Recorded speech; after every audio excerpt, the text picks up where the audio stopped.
Me and my Corpus marketing director teaches. I'm sorry. A Corpus marketing director, Loyalist, plays video games. How about that? How about that? I don't see. I'm going to be switching around games.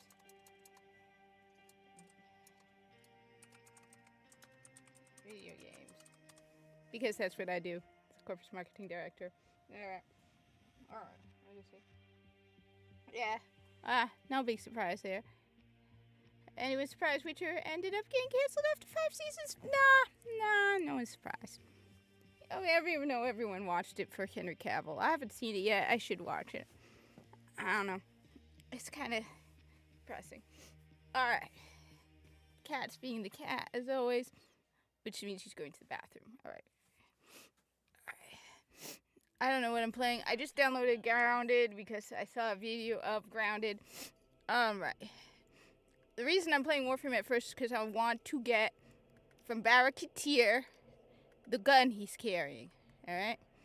The Barraketeer's got a weapon and you need like 450 ducats and I've got about 100 ducats. So, that's about it. Alright. Then I might switch to Atlas Fallen, Destiny, because I did say I would do the,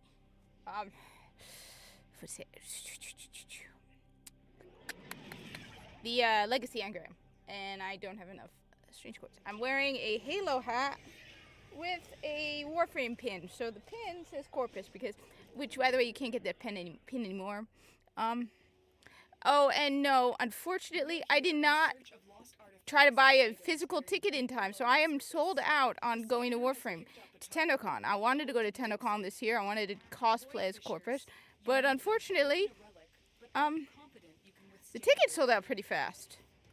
So, I did get a digital ticket, of course, but I'm going to have to wait for next year. It'll give me more time to set up cosplay. Trying to get this one up to level 30. Oh no, so I got I think it was a 75% coupon. And I was like, alright. Like, I have Warframes that I bought because I got coupons for the plat. So I'm like, alright, I got Dagoth. I'm like, alright. That's why I have a couple Warframes where I'm like,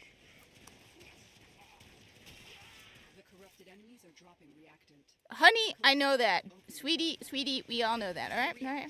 Now, what's interesting is, so I'm curious to know, I hope Yue stops by, because maybe Yue could explain this to me, because somebody else explained it to me, and honestly, the explanation doesn't make sense.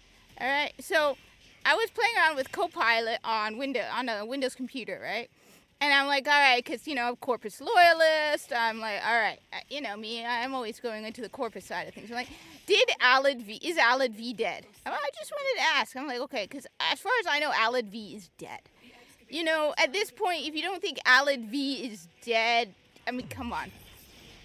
It's been, 2 years? We're going to come on 3 years since the New War? Yeah, Alad V is dead, which, if you want, I will go into my own, since I seem to be dunking a lot on Destiny 2, I'll give you guys my dunking on Warframe this time as well. So you want me to dunk on Warframe? But anyway, that aside, there's one thing that didn't make sense. So I know I bring up the New War a lot, because, I'm in a perpetual state of Corpus love. And that's the last time we have any real Corpusness since the New War, alright? Veilbreaker's cool, don't get me wrong. Veilbreaker's awesome. I like Veilbreaker. I like Call 175. I actually will admit Call 175 is a better option than VSO. But I'm one of those people I was talking to someone on X, and he's like, well, they should bring back VSO. I'm like, no, don't bring back VSO. Bring back a different Corpus. I'm tired of VSO. I want another Corpus. There's a whole bunch of Corpus. Why don't we bring back other Corpus characters? VSO is dead. Let us move on from VSO and find another Corpus we could, focus on instead of VSO. We're stuck with VSO because he's the last big Corpus NPC that's been added to the game, right? But you give us somebody else, give me another Corpus. Honestly, hey, DE, you guys want to share my account with DE?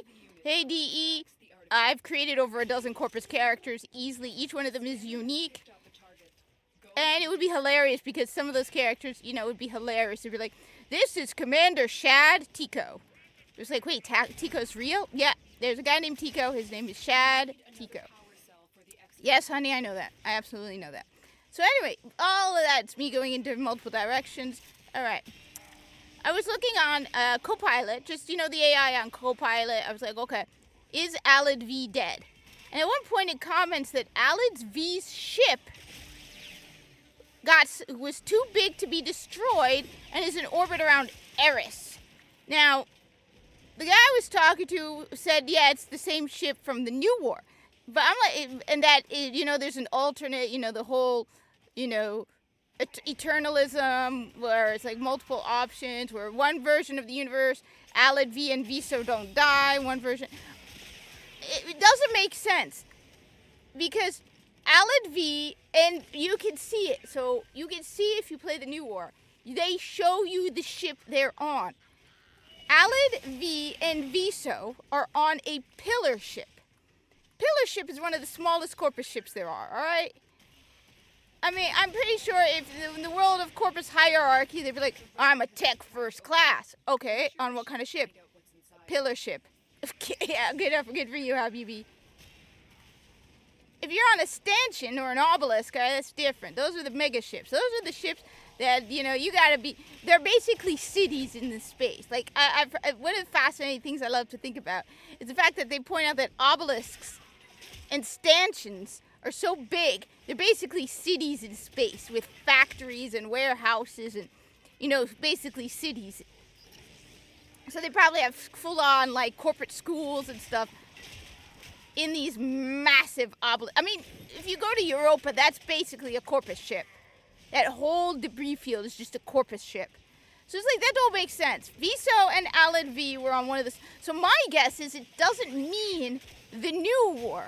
My guess it means it's the ship from when he was infested and where you fight the mutalist Alad V. Because it don't make sense, Viso's ship.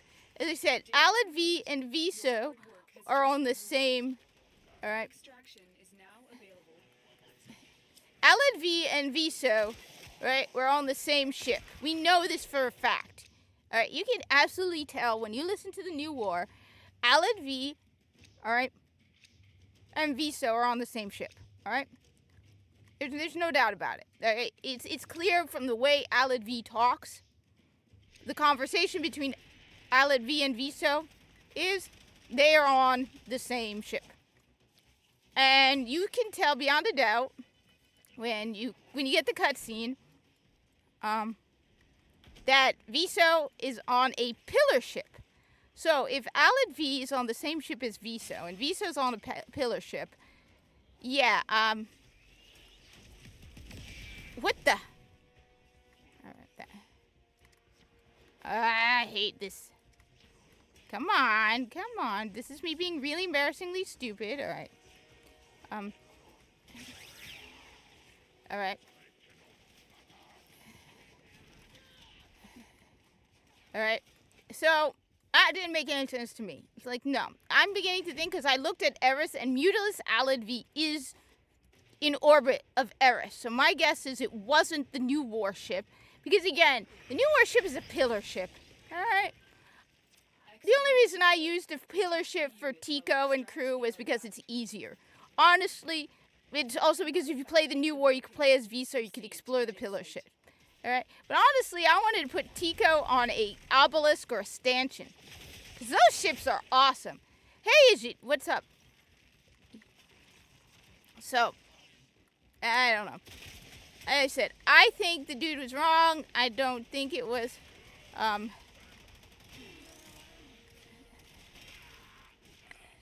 I think it was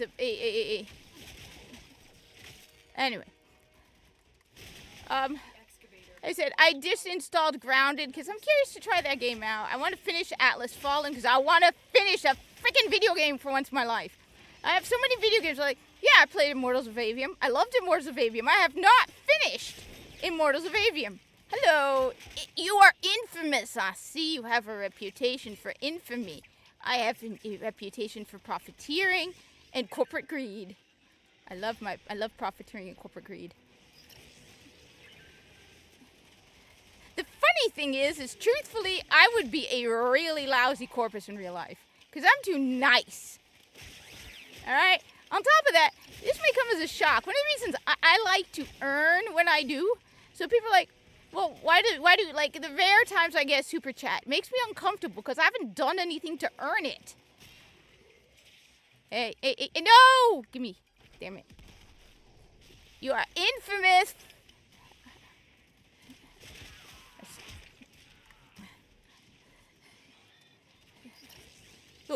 Look, come on. When it comes down to it, you know, one of the funny things I find hilarious is people always look at the Corpus like they're so evil, right?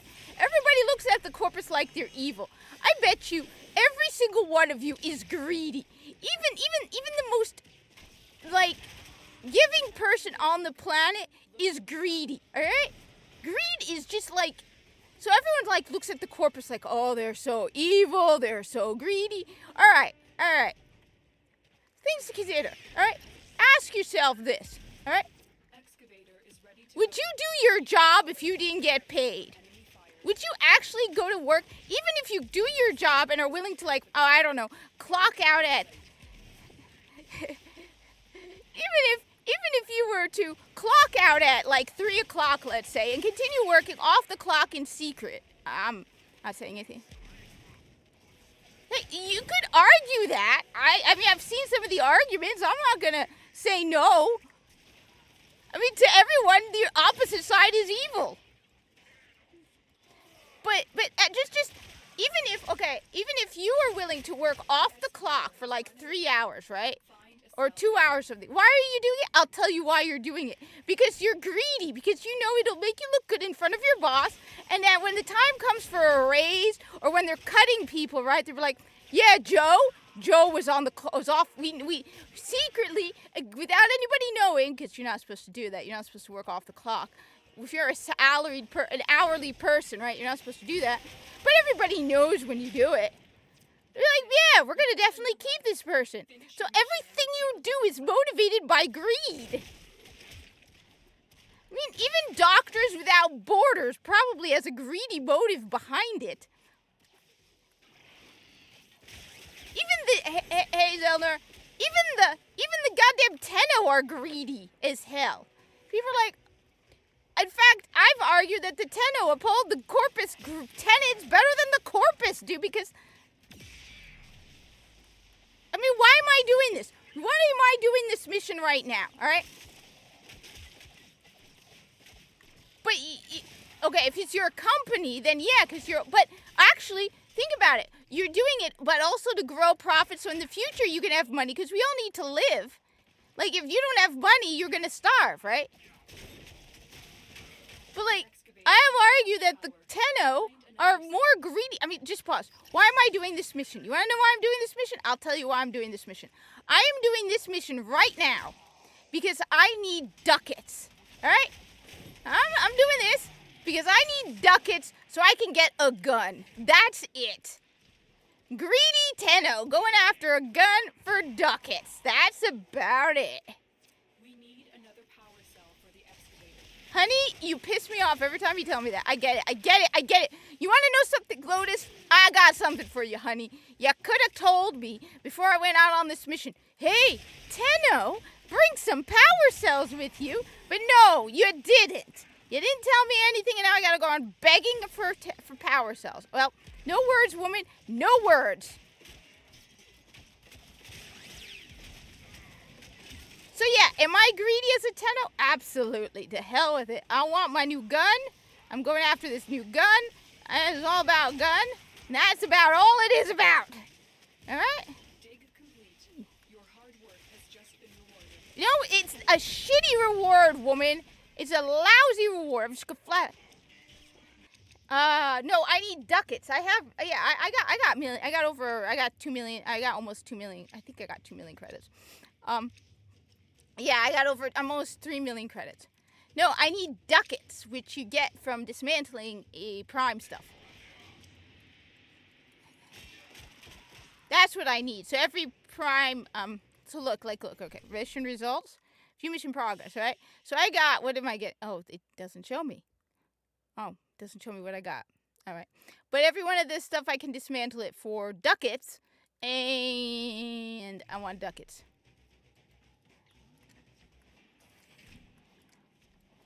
So I can then go to Barrow Katir, who is much harder. I want to build a PC. I haven't. I want to. However, the thing that's pushing me from building a PC is because I feel like the economy is about to crash big time. Alright. I honestly, I am trying to save money because I have, yes, I won't deny it, I have emergency food because I feel I love Excalibur, absolutely. Did you get Excalibur Umbra? Because Excalibur Umbra just looks kick-ass, and the story of Excalibur Umbra is just awesome. One of the reasons why I only talk about the new wars, because I don't want to tell people, Excalibur Umbra, and how Excalibur Umbra, and how the Warframes come into existence will just, blow your mind. It'll make you go, yeah, the Orokin are just freaking messed up in the head. Let's just put it at that. Alright? Yeah. They are messed up.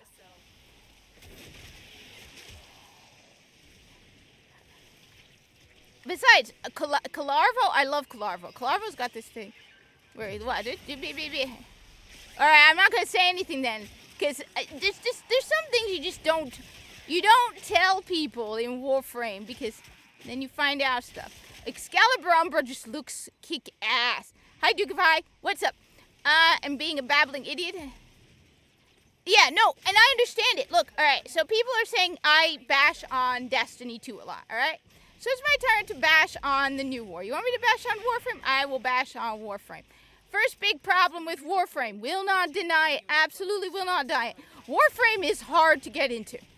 Alright? 100%. One of the reasons why you don't hear a lot of people talking about Warframe. So, did you ever see IGN talk about Warframe? Because, you want to know why? Because you can't even, skip story-wise, alright? You want to, when the new war came out, right? Nobody really talked about the new war. Why? Because in order to get up to the new war, all right?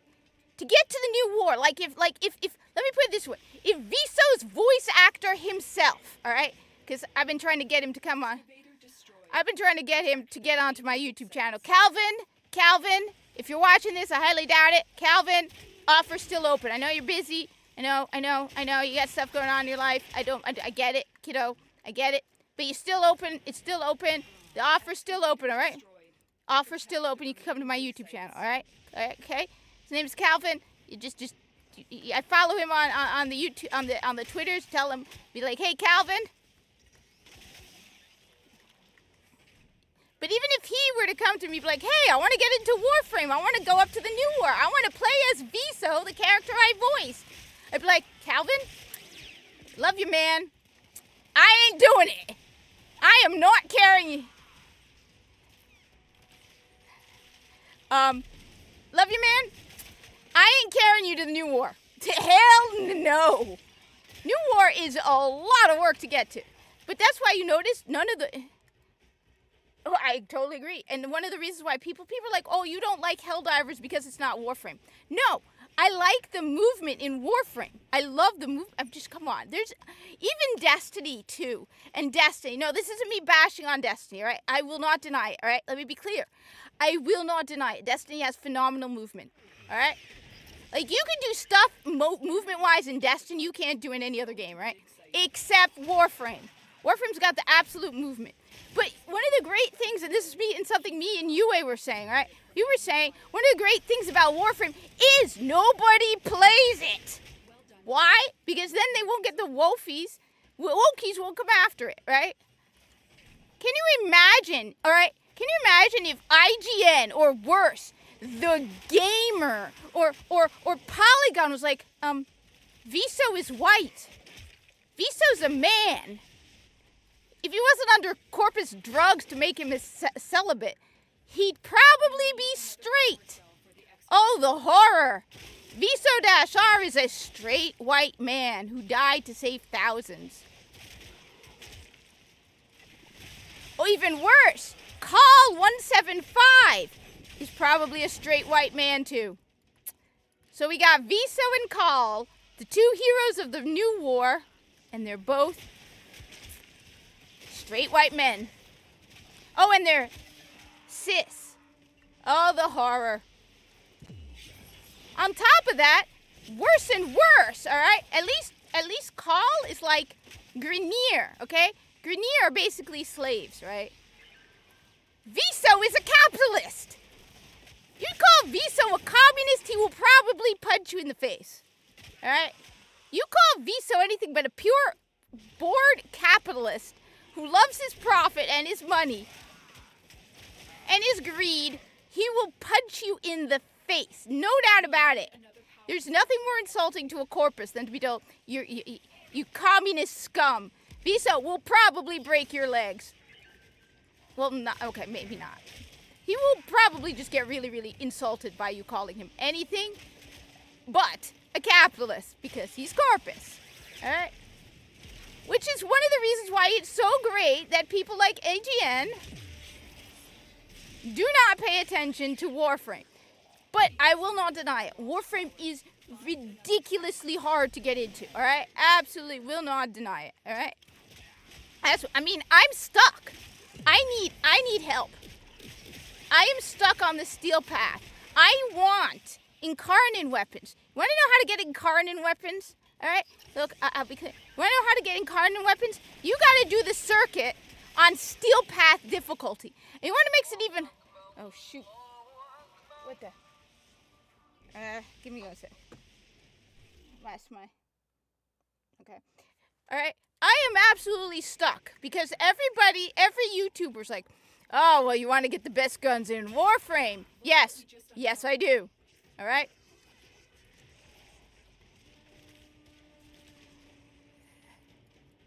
Oh, no, I liked it. Well, you see, all right, so let me go into it. All right, so another thing. All right, so one, as I say, I'm going to be bashing on Warframe today because you guys are always saying I'm bashing on Destiny, all right? All right. So first off, like I said, this game is really, really, really, really, really hard to get into. All right? Like, modding is so ridiculously complicated. So one big difference between Warframe and Destiny. All right? And this actually helps Warframe and damages Destiny. Makes it harder for Destiny. Destiny, you get the same gun over and over again with slightly different rolls, right? Warframe, you get one gun and you collect the mods and more mods and even more mods. So basically, that's why, on the one hand, yeah, it's not as tedious. But on the other hand, yeah, some of these mods are really hard to get. Like, I just got the Jolt mod. So, yeah. Not gonna lie, modding is hard. Alright? Modding is hard. And I listen to these guys trying to explain to me critical damage, critical hits, but it's like, slow down. Speak in English. Please. Speak, like, you can see the effects of modding. Alright. So that's the first thing. Now, lore is not a problem with Warframe. I will say this.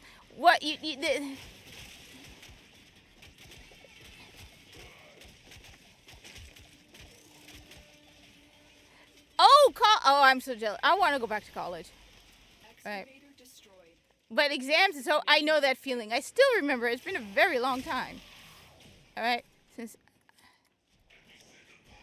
So why am I doing this? Okay. So first off, like I said, it's really hard to get into. The modding system is really complex. The exotic mission multiple times to collect different perks. Yes. In this case, though, the perks you're collecting are separate. So you don't need the guns. Okay. You need the mods. Now, okay, so that's the first problem. Now, lore is definitely not a problem for Warframe. Warframe's lore, and I will say this, because I have a very big grudge against Namuna. Okay, I have a very, very, very, see, okay, why am I doing this? Because look, if you go here, so this is going to give me ducats. Okay, I'm not going to lie. I have a serious problem with Namuna because Namuna should not exist. So that shows me that Bungie doesn't care about their own lore. When they retcon the relationship between Osiris and Satan 14, you need to respect your lore. Now, there's one thing. Now, I'm not an expert. I'm not an expert on Warframe lore. But I will say this. From what I have seen of DE and Warframe lore, they respect their lore a lot more. They will take it into account. They will use it as part of the culture of the different factions. for example, like I've given the example of Viso's fight with the Jackal. Viso's fight with the Jackal to me is the standard. Original Destiny or Destiny 2? Which one? Viso's fight to me is the ultimate standard by which I judge all enemy leader fights. Because Viso's fight to me is perfect. It's annoying, don't get me wrong. I mean, especially the Jackal could be a little annoying at times. But Viso's fight is perfect. Why? Because first of all, it's creative. It is done very, very creatively. Good job, Henry, the better Destiny. Awesome. I am so proud of you. Awesome. So Viso's fight. Why do I love Viso's fight so much? And I bring up Viso's fight a lot. Viso's fight, to me, is how I judge all boss fights, okay? Because Viso's fight, first of all, takes into account the fact that his culture and his faction. Viso is Corpus, all right? We know that the Corpus use robotics. That's part of what makes the Corpus the Corpus. You have more robots than crewmen. Viso's running around with a gun, but he's using his robots. That's a Corpus thing. They completely embraced the Corpus fighting style. They did not give Viso a powerful gun and have him go shooting. No, they had Viso using robots. Totally fits the Corpus. Absolutely. His movement is perfect. As someone who has fought hundreds of invasion missions and who's fought side by side with the Corpus, I was going to be very, very critical about how Viso fights, how Viso moves, because the Corpus are very, very nimble on their feet. As crazy as it sounds, the Corpus are very nimble on their feet. And if Viso was boom, like chonky on his feet and unable to move, I would have been really, really pissed, because you'd be surprised how nimble they are on their feet. Finally, he's fighting a robot. I got 85. Damn it, that's not enough. See, what I want to get now, is Warframe tedious? Yes. It can get very, very tedious. I will not deny that there are times. But one of the things that alleviates the tedium of Warframe, I will say, is the fact that you have so many different classes to fight as. So I'm just being lazy using Calarvo because Calarvo is easy. I'm being lazy because all I want to do is get ducats because I want to get this. The Vastalok. I don't have the Vastalok. It's a heavy gunblade. I do not have the Vastalok, and I need 550 ducats, so I still need another 340 ducats. Oh boy. So I'm just being lazy using Calarvo. So one of the nice things about Warframe is, will I deny that it can get very, very tedious? No. And they have added, to their credit, I will not deny, they've added more different mission types, all right? So it used to be like defense missions, exterminate missions, spy missions. They've added different types to grow on that, but I will not deny that it can get tedious at times. One of the ways to break and alleviate the tedium is the fact that you have over 50 Warframes. So I don't have to use Calarvo, all right? I can start learning how to use the bajillion other Warframes I have, right? Like I barely use Ash. Caliban. I mean, if I could take the time, imagine you have basically every Warframe is like a subclass from Destiny, and you have over 50. You have over 50, right? So yeah, you got a lot of learning. So what the same mission, and on top of that, depending on how you mod your Warframe, you could completely change the combat style for the Warframe. But will I deny that the missions could get tedious after a while? No, because you could end up doing the same thing over and over again. Now, one of the things, this actually was an original criticism of mine, because I made a comparison between Destiny 2 and Warframe back when Destiny 2 first came out. And one of the things I said was, it could get tedious with Warframe. But the thing is, and I never thought I would say the day I'm saying it. I'm saying it. The grind in Warframe is less than the grind in Destiny. And the reward for grinding in Warframe feels better than the grind in Destiny. That's why I said, for example, the season. I think one of the things that really broke it for me, and everyone's like, "No, you don't understand. That's not what the seasonal challenges are for."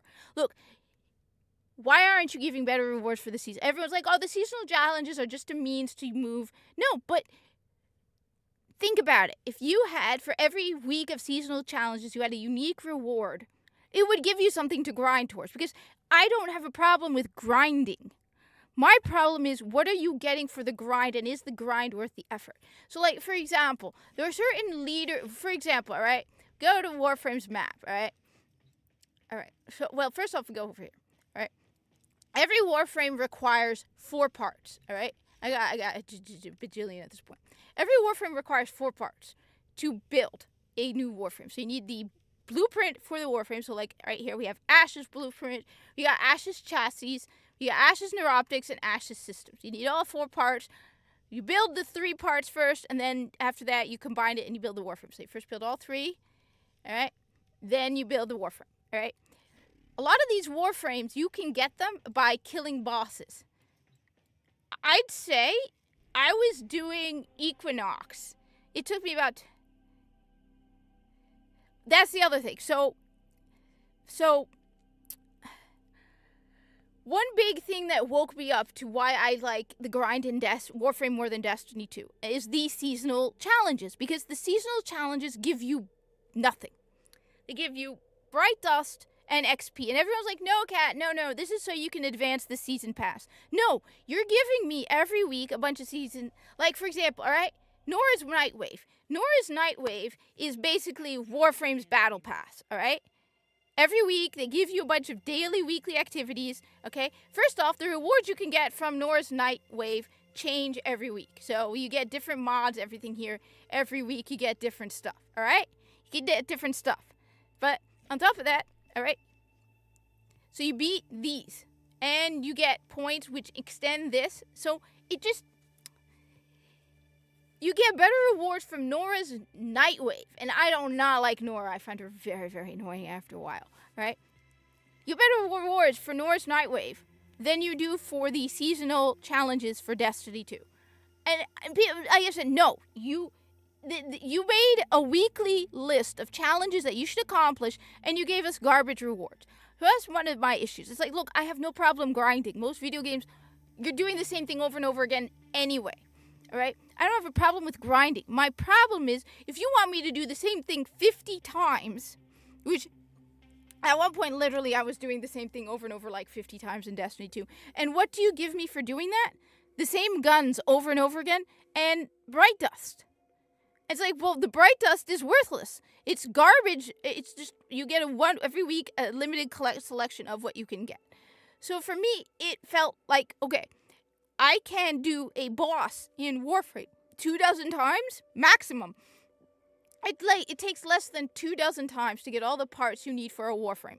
And the reason one of them took 24 times was because it was Equinox. Equinox is a unique case of Warframe. Equinox requires 8 pieces instead of 4 because it's 2 Warframes morphed together into 2, right?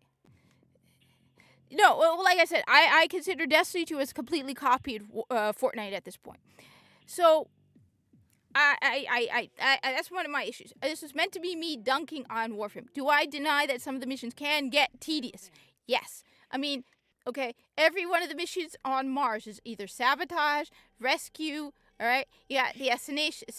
But on the other hand, I'll say this. The bosses in Warframe are all very different, which is another problem I have with Destiny. All right? Every one of the bosses in Warframe is different, all right? You've got, right here, you've got Lieutenant Lech Krill. He's different. And who's the boss over here? Who's the boss? The Forid. Oh, well, it's an invasion, so it's Forid. You have different bosses on every map, and each one of them is unique and very, very different. And General Sargus Rook. Oh, yeah, he's the one who gives you Ember, I think. I think he's the one who gives you Ember. So, but am I going to deny that it can get tedious after a while? No. On the other hand, the whole point to alleviate the tedium is the fact that you have over 50 Warframes. So it's a new experience every time you use a different Warframe. The reward, I feel, is more better. But no, I will not deny it could get very, very tedious. I mean, right now, what am I doing? All right. Wait, what's this? You can only use,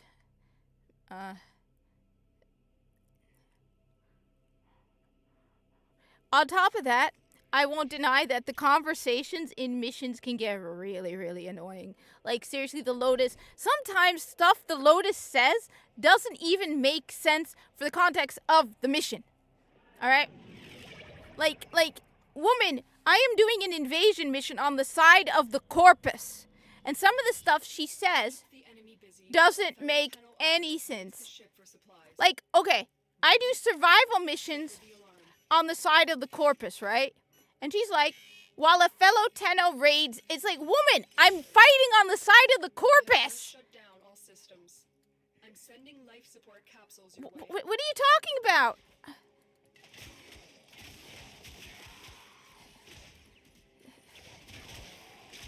So I think some of the dialogue definitely needs to be updated to make sense. I mean, when you're fighting on the side of the Corpus, why are you hacking a Corpus station? You're fighting with the Corpus. Why are you stealing from the Corpus?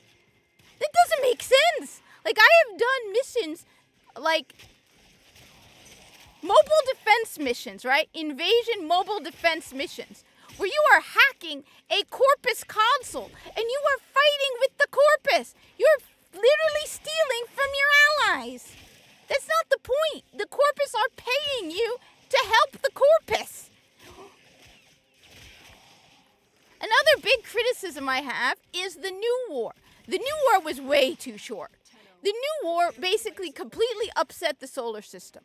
Completely upset it. One very real, and look, as somebody who tends to favor the Corpus, all right, I mean, the number of holes I can find for the New War on the Corpus side alone, let alone, I'm not even going to go into the Grenier, all right? First of all, the Corpus and the Grenier ally together during the New War. Do you not think that's going to slightly change relations between the Corpus and the Grenier after the New War? I mean, just the Corpus and the Grenier and the Tenno were allies in the New War, all right? Do you not think it will change how everybody views each other? I mean, think about it. Add the fact that there's one very big misconception people has about the Corpus. It always surprises people to find this out. The Corpus aren't united. The Corpus are united, like they're allies under a trade language and a language. So the Corpus use a common laws for trade and a common language. But the Corpus are constantly fighting with each other, which is one of my criticisms for Viso in the New War, because I hate to break it to you all, Viso has killed Corpus, all right? A lot of people don't want to think of that, but Viso has killed Corpus, all right? Viso has fought robots. So when Viso's like, oh my God, the sentients have latched the grid. They're sending our own robots against us. Viso, you fought Moa's. You're Corpus. Corpus fight Corpus. All right. I hate to break it to you, Viso. I hate to break it to you. You fought Corpus. Come on, move on. I mean, the fact is like, oh my God, the sentients have latched the grid, which is why Viso's section has so many holes in it, it pisses me off. All right? Viso's section has so many holes in it, but that aside, all right. The Corpus unite during their New War. All right? On top of that, Alid V is dead. All right? Do you not think that's going to change the Corpus's view of each other? Where it's like we fought a massive war as allies, and one of the biggest traitors to the Corpus, Alid V, is dead. I hate to break it to you, the Corpus, on top of that, do you not think during the New War, the board of directors would not be involved? The board of directors, the moment the sentients won, would have gone into hiding, all right? As much as I love Frode Beck and all the Corpus board of directors, They're a bunch of greedy bastards who would do everything to protect themselves first and foremost. Everyone in the Corpus board of directors probably went into hiding and was like, all right, you guys got to deal with it. That means that there were a lot of low-ranked Corpus who stood up and had to take on leadership positions they never had. They had to deal with decision-making that they didn't before because the board of directors has completely ignored them. So, like, there's a lot, so basically one big problem with the new war is what happens? The new war happens and then nothing. Everything goes back exactly the way it was. I mean, one very simple practical criticism you can have of the new war, okay? If you look at Corpus who are wearing the veil, all right? The veil doesn't work on their helmet. See the guy over here? He's wearing a helmet, right? You can't put the veil on top of the helmet. You go and you look at veiled Corpus, all right? You will see that they do not have helmets on. That means every Corpus who is veiled lost their helmet. Probably got melted down. That means most of the Corpus you should be encountering after the new war don't have helmets. The signature Corpus helmet, most of them, if they have been freed from the veil, will not have a helmet unless they can get a replacement. And given there's probably going to be a shortage of helmets, it's going to be a while before every Corpus has a new replacement helmet. So my guess is, at the very bare minimum, you want to show that something happened in the new war? All right? Get rid of the Corpus helmets. So the new war should have been much longer. It should have taken much more time. It should have been more elaborate. And it should have, I mean, that's a serious, and it should have, and it should not, the solar system just magically goes back to the way it was. I know that doesn't make sense. I mean, again, the Tenno were allies of the Corpus and the Grineer.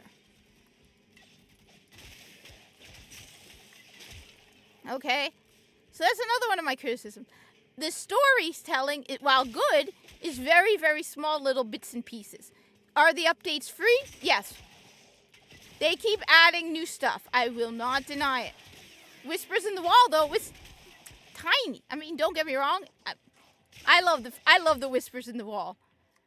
Because I love the fact that Lloyd, who's an annoying pain in the ass, come on, Lloyd is annoying as hell. The human Lloyd is an arrogant prick. I absolutely despise him, all right? And to find out that Lloyd's boyfriend dumped him for a woman. I mean, I just love it. Everyone's like, oh, the moment when they have the face touching the hand kind of touchy moment. Yeah, it doesn't change the fact that Albrecht dumped him for a woman. And it's not because he's gay. I just don't like Lloyd.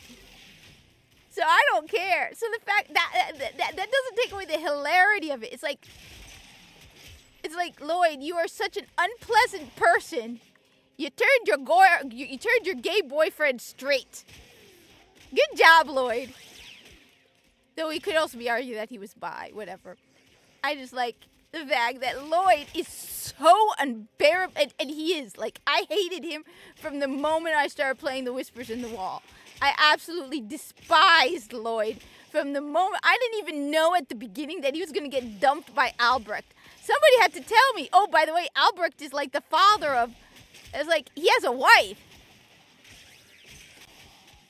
It's what I'm doing. You have to keep that in mind. You have to keep in mind what I'm doing. I am doing simple, mindless, tedious stuff for the sake of doing simple, mindless, tedious stuff. There is a lot more than what I'm doing. I'm not showing the game in the best of light because it's also kind of hard to play while live streaming. But no, I'm doing mindless, tedious stuff because I'm void relic grinding. But for example, there's sorties, arbitrations. Then there's the missions for call. There are quest missions. There are story missions. So yeah, there's a lot more. There is so much stuff in this game that seriously, there's just too much stuff in this game to go over. But anyway, as I said, the storytelling, if you are like me, If you're a new person to Warframe, the story is gonna feel overwhelming. The amount of story content. But if you're someone like UA, who's been playing this game since launch, every time they release something new, it's like that's it.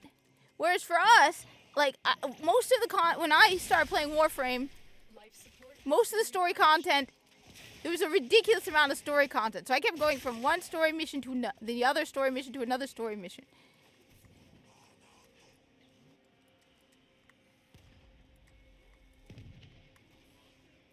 Wait, oh, I used that one. Never mind.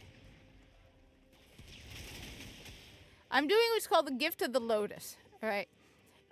So I will like the story. I mean, don't get me wrong. The storytelling is very, very good. The lore of Warframe. So you know how one of my complaints about Destiny is it's gone into the shades of gray kind of thing. Warframe is more along the lines of shaded gray dystopia. Like, that's the thing that makes Warframe different. Destiny originally was very much good versus evil. Whereas Warframe is like everybody's in a nightmarish hellhole. And you know what? Like I mean, you gotta be like, well, at least you're not starving to death on a colony planet. Like, even, for example, the Corpus. Are they horrible people? Absolutely. But honestly, the Corpus are actually not that bad. Life support has been replenished. They have the most advanced technology. They probably have the most advanced education system. They probably are the best option you have for a career. Extraction is available Okay? if you need it. But does that change the fact that there's a brutality to the Corpus that, yeah, no. Like, one way to put it is this way. What I've tried to create, like I said, this isn't canon. But when you really think about it, it fits the Corpus. Let's look at their medical system, right? For the Corpus, all right, your body is an asset to them, okay? Because the healthier you are, right? The healthier you are, the better you can do your job. So medical, when it comes down to it for the Corpus, you don't have a choice in the matter. You get shot, they're going to force medical on you because, well, if you are incapable, like, let me put it this way, all right? I wrote a story about a Corpus Tech getting run through with a sword, all right? Corpus Tech, who has to be at least 200 years old, right? It's more financially feasible for them to save your life than to hire and retrain a new tech. So whether he wants medical attention or not, whether he wants the type of medical attention you provide or not, it doesn't matter. You're dragged to the medical department. You are given the medical attention, whether you want it or not. I mean, I have joked that my medical officers who are in the Corpus will sedate you and leave you unconscious because it's a lot easier to deal with an unconscious patient than somebody who's complaining. Corpus, like I said, do not get me wrong. There is a harshness to the Corpus. Won't deny it. But when you look at the rest of the solar system, you're like, damn, being a part of the Corpus is probably by far one of the most easiest. You got the Grenier, who are basically a slave race that now are free, that are basically ultra-militaristic, xenophobic. They hate anybody who is in Grenier. They are cloned and come out of test tubes, basically full adults. They have their genetic code is breaking down from so much cloning that they have so many health problems. And who exploits the health problems? The Corpus does. They literally are fighting the Corpus while at the same time buying the medical tech they need to keep their failing bodies going. The reason like Vor looks the way he does is because he's a clone, okay? He's a clone who the cloning process has basically completely degraded his body, okay? So it's like everybody has it horrifically bad at the end of the day. The Tenno, for me to go even into the Tenno, you're like, okay, that's just messed up. So, but there is a lore to Warframe. I mean, the Orikid are just horrifically evil when you find out about transference and the Uvans and the Red Kuva.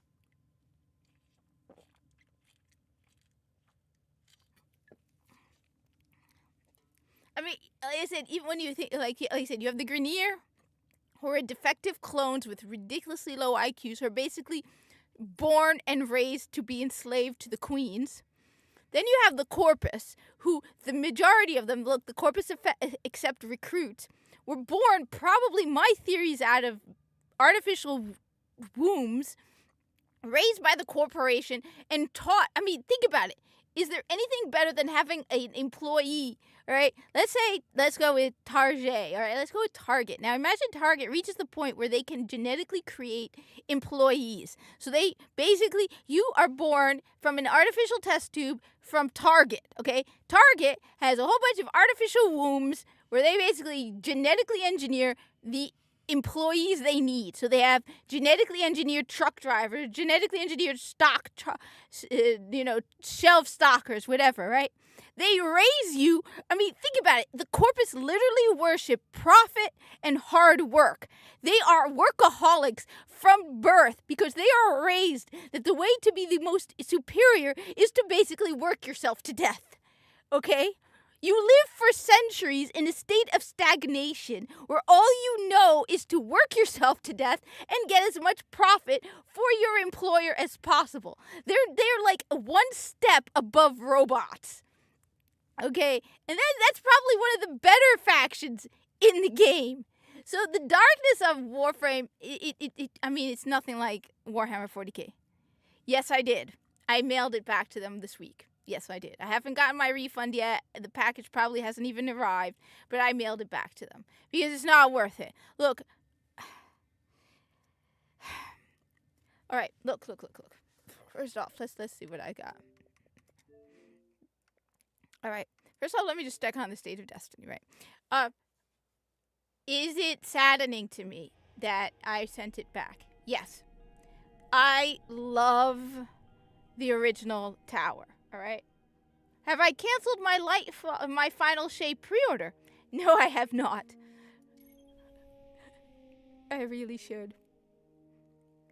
It's the Final Shape Collector's Edition, by the way. It's the Final Shape one.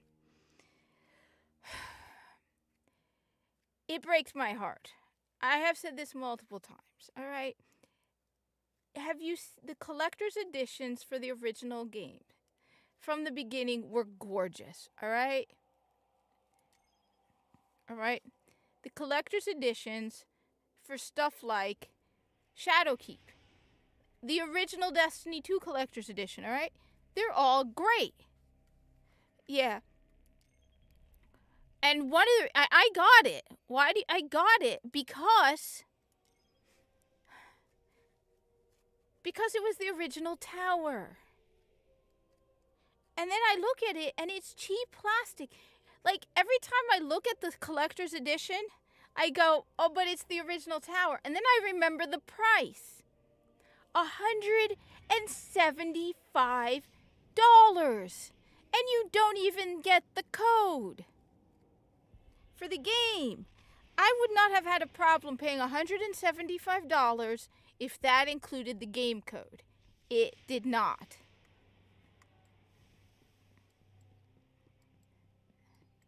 I'm trying to get...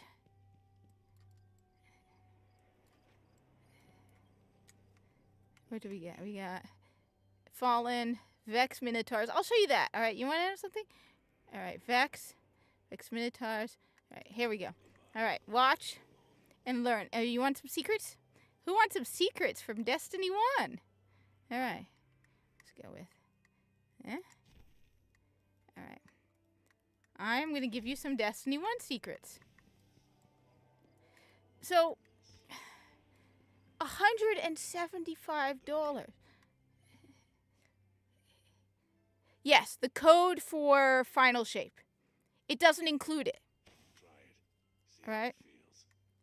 All right. So, who wants to watch? Here we go. I'm going to show you a trick, all right? Yes. It's $175, and it is so cheaply made that it's not worth it. I said, if you had told me for $175 you got the code for final shape, I would not have had a problem. Yay, thank you for the algorithmic arrival annotation. So everyone, here's a little trick. All right, here's a little trick. Ladies and gentlemen, here's a little trick on how to do this one. All right, so here we go. All right, we got the fusion rifle to use against Vex Minotaurs. Here's a little trick on how to get this done really fast because it is a pain in the butt to locate Vex Minotaurs. So you want to know how to do this and get it done well? Fast? All right, watch and learn. This is why. Go to Mars. All right, now you got to hope there's no one there. All right. Because if there's someone there, then you have to go to orbit and come back again. Because if you have another person there, it can mess things up. I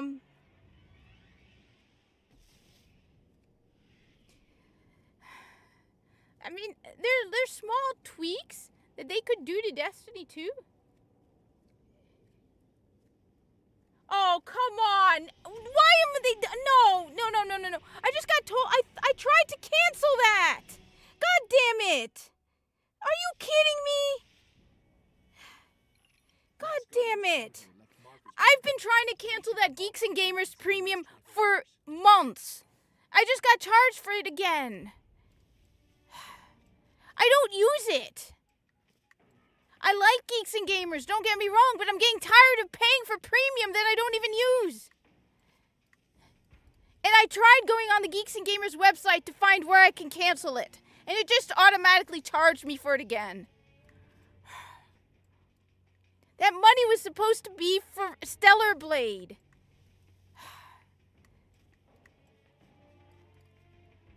I'm going to contact Jeremy and tell him I'm tired of this. I'm getting really tired of this. Because I went on the...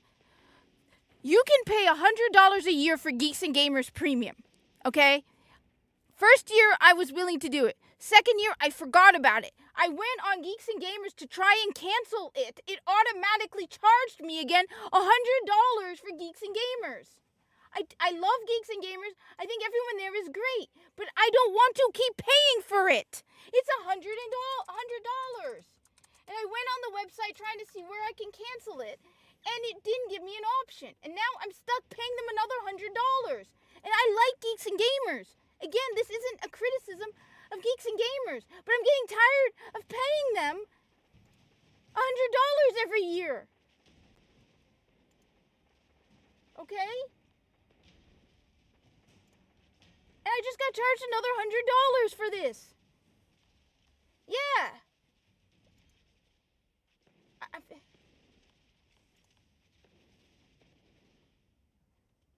Okay, now it's been canceled, but I have it for another goddamn year. I don't want it. I just got charged. Oh, God, I'm sorry. I should not be getting angry about this. It's not fair. It's not anybody's fault. But this is the 4th year I've paid for this. I want a refund for this.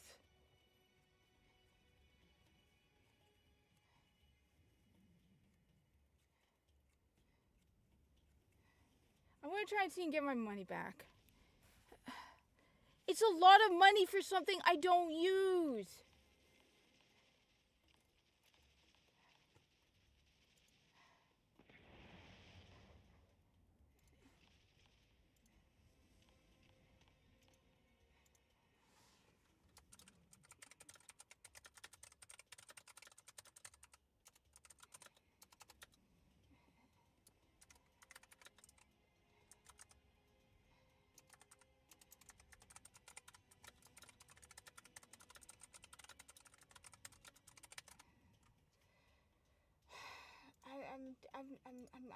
I'm sorry. I should not be letting my anger get the better of me.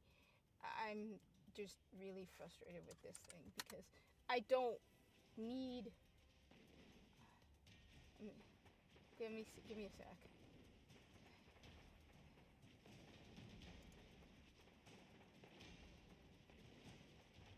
I mean, they've improved the website. All right. Last time I went on the website, I could not get it. Bring this up. So,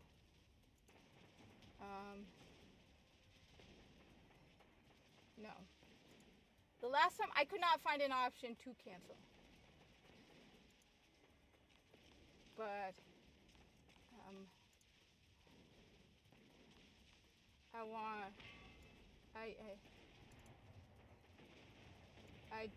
it's expensive. And I have enough money. I have to.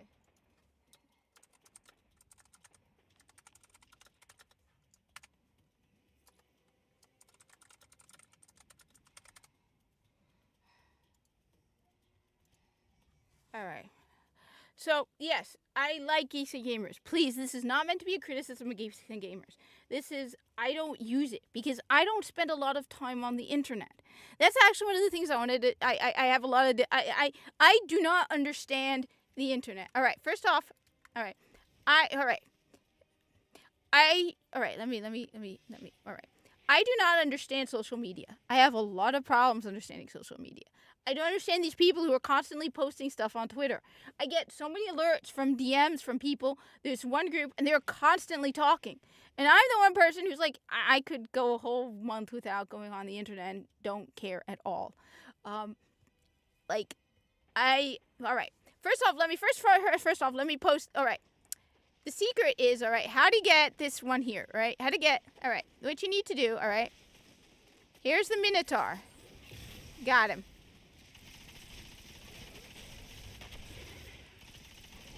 All right, now you need 10 Minotaurs, right? All right.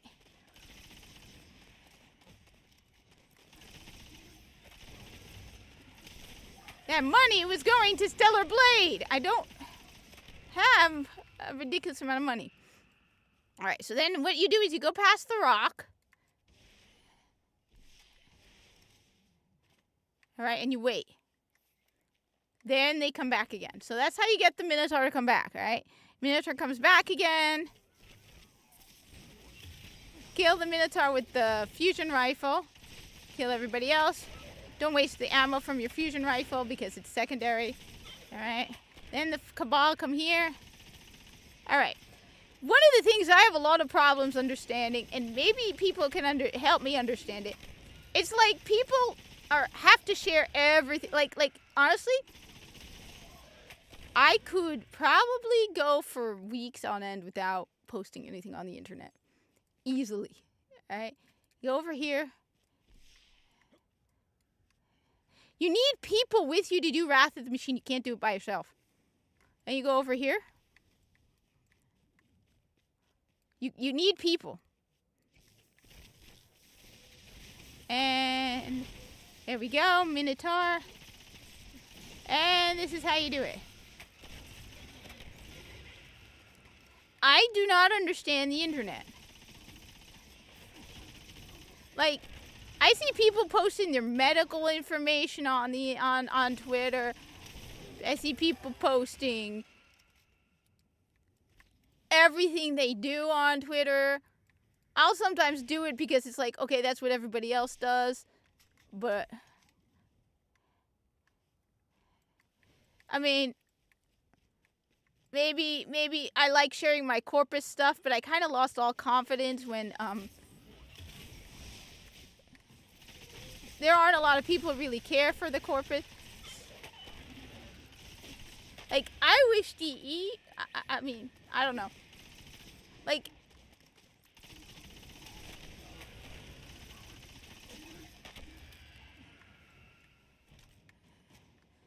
so as you can see, it works, right? I'm at 8. I don't know. Like, yeah, I get sharing artwork and stuff like that. So, like, I should go back to sharing my Corpus stories on the internet. Because, hey, DE, I created over a dozen Corpus characters. I could go for hours talking about them. I was just thinking about them. All right. There we go. Done. So, that's a trick on how to get this one. Because this one is a pain in the butt to do. Don't get me wrong. So, look, like I said, please, this is not me getting mad at Geeks and Gamers. I don't want anybody thinking that, all right? No, I'm just annoyed that I did try to cancel and couldn't figure out how to cancel it. And I'm not an internet person, all right? I'm not, I don't, I can literally go for weeks without posting on Twitter and not give a damn, all right? I could go for weeks. I think one of the reasons I post on Twitter, for example, is I feel like I'm partially obliged to. Because a lot of the people who do this stuff on Twitter, right? All like the woke stuff, right? I feel like I have a partial responsibility to post stuff because I don't agree with the woke stuff, right? I am so anti-woke. And people expect me to be for the woke stuff. So sometimes I'll post stuff because they'll be like, hey, you don't speak for me. Shut up. But other than that, I would rather sit around and play video games, read medical school textbooks. I am reading a really good textbook about anesthesiology, which is really fascinating.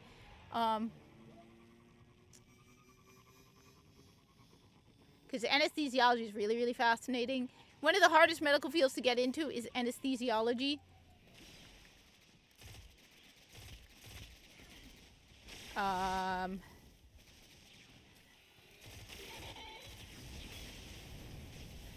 Where is the Minotaur? There we go. Play video games. I'm tired. You know, I get home from work. It's like, okay, I'm just too tired. I don't get it. I don't get it. So, like, at this point, I don't know. So, I have that premium membership, and I don't use it. So, I spent $100, and it's like, yeah, I want to support them, but at this point, I'm trying to save money. You know, I do think we are facing serious economic problems very, very shortly. One of the reasons why I did get all my medical stuff solved, most of it, I still need to do dental next, is because I do think that the economy is going to collapse. And I want to be prepared. So now I don't have to worry about going to a doctor for another decade. I do think, yeah, I think we are more likely to face economic problems than, like, Putin. Or, people underestimate Justin Trudeau. I'm telling you, dude's gonna come after us with his Canadian geese army.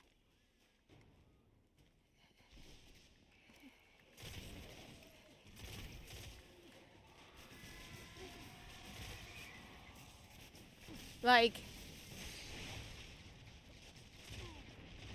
I mean, like, I'm working in a store, and they're like, they already, it's like, we don't even have enough people as it is, and they're looking, it's like, yeah, we're doing financially well by firing so many people that people are complaining there aren't enough people in the store in the first place. I mean, like, if you're gonna go to a store, you know, don't you expect somebody to help you?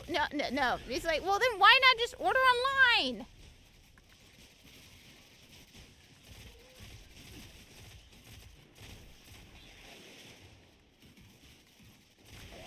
There we go. See? This is how you do it. Right. So, no. Anyway. As I say, I would really, really appreciate my $100 back. I haven't been on the website in weeks. Months. I don't know. Like I said, how do you guys keep up with all of them? Like, sometimes I'll be like, okay, fine. Everything I post on Twitter, I will post on Instagram. But then there's Truth Social. There's, TikTok, YouTube. What else is there? I mean, there's a gajillion different social medias. What's the point of Instagram? Everything you can do on Instagram is on Twitter. What is the point of Twitter if everything you can do on Twitter, you can do on Instagram? Why are you on 500 different platforms when they basically all do the same thing? So you can just tell people, what? What do you tell people? Like, why? Why? I don't get it.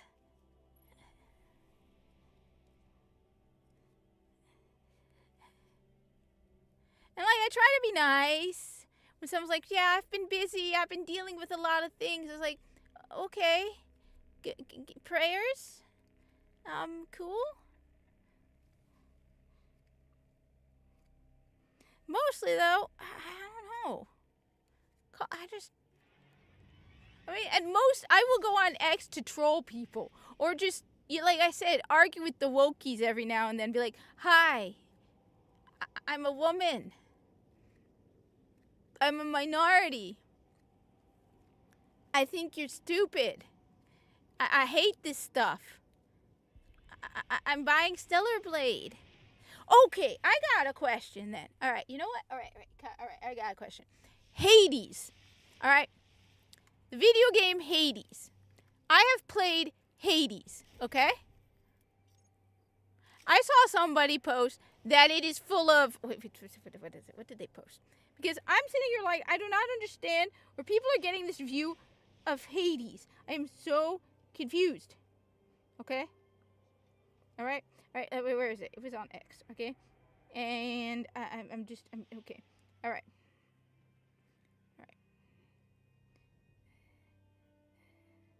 All right. Everyone in Hades is hot.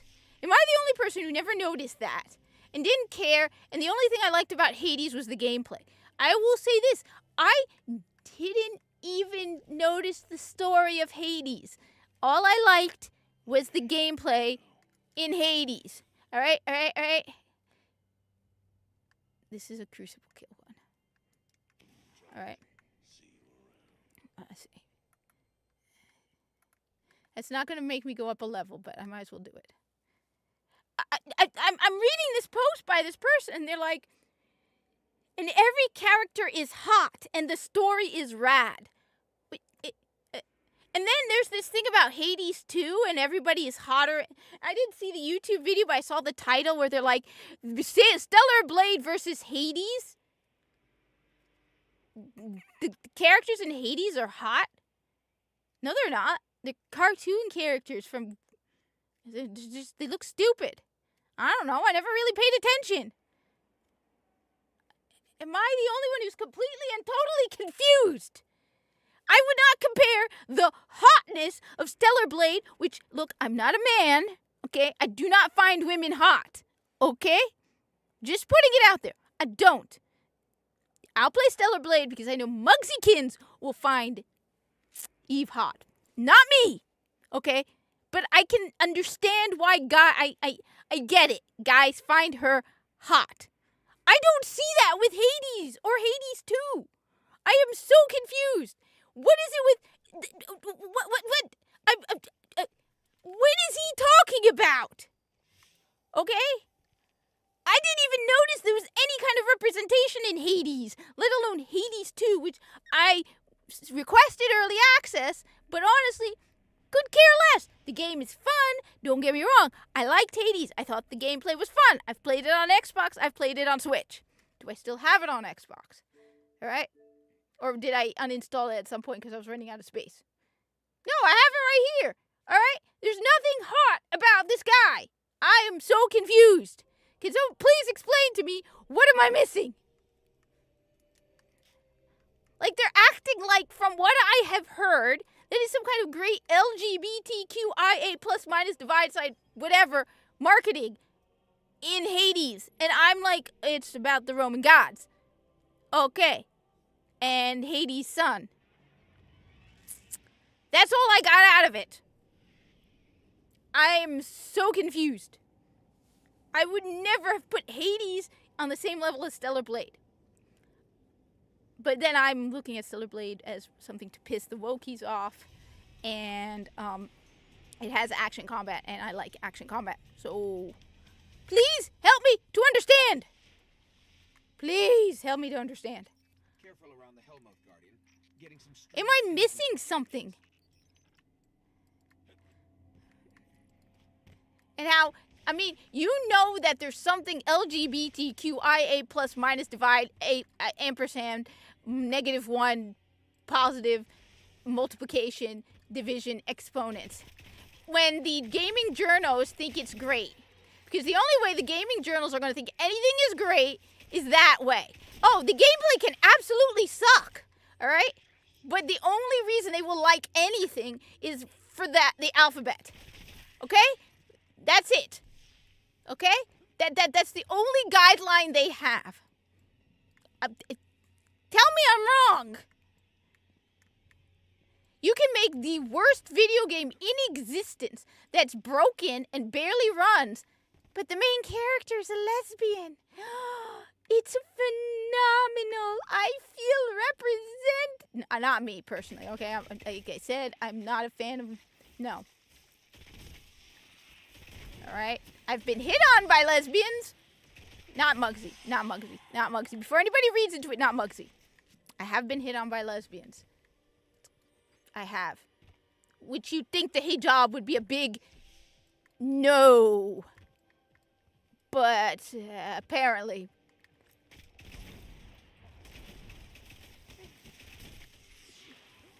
kind of weird at times. Just saying.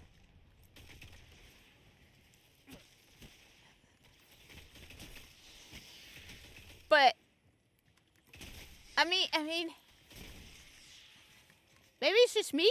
But then I got this whole thing where there's representation and there's stupid representation. See, that was fast. All right. So I can't get any more though. So we're gonna switch characters. All right. We're going to do this again because I need strange coins, all right? How many strange coins do I have right now? Because I need 29, all right? All right. Then we'll go see Hades because... So I got 17, all right? So, I'm confused by Hades, okay? So anyway. Okay. Nobody's going to explain it to me. So I'm probably missing something really stupid and dumb and right in front of my face, aren't I? Yes, I am. All right, wait, woo. So I can do, wait. So if I do that, that would give me 4. Yes, that should give me enough to go up a rank. All right, if we go here, we go over here. We got this hive. All right, we go to Earth. Let's go to Earth. All right. Let's go to Earth, right. All right. As I said, let me be clear. I liked Hades. I liked the gameplay in Hades. I played it on the Switch, probably farther on the Switch than Xbox. I don't think I haven't beaten it. I got pretty far in it, but I have not beaten it. I didn't really care for the story. I didn't really pay attention. Honestly, I didn't care at all about the story. Found the character kind of annoying. I thought the combat was pretty cool. That's about it. It's great. I got really addicted to it at one point. But again. Oh wait, wrong. No, wrong. What was I not paying attention to? That was stupid. Okay. Anyway, so that's my views. I mean, correct me. Tell me what I am missing. All right. I'm supposed to go over here. Okay. So, like I said, correct me. Hey, Mr. Dystopian. Mr. Dystopian. Maybe you can explain. Am I missing something about Hades? And Hades 2? Because all the gaming journals I've heard gaming journals are praising Hades 2 and think it's better than Stellar Blade. And like I said, I heard somebody on Twitter refer to the characters in Hades as hot. And I'm looking at the characters in Hades and going, are you drunk, kid? Because I'm not seeing hot. Fallen have strengthened their positions around the old launch sites. Anyway, that's me putting my foot in my mouth again. I seem to do that frequently, a lot. It seems to be one of my magic, amazing skills, which is why I shouldn't live stream, because I have an amazing ability of putting my foot in my mouth on multiple occasions. I also absolutely... I liked it. It was fun, but I didn't pay attention to the story, and I didn't care at all about the characters. But that's just me. I would not know. Honestly, I never look at a video game and look at the characters and think hotness factor. I will admit it. I will admit hotness has never been a factor.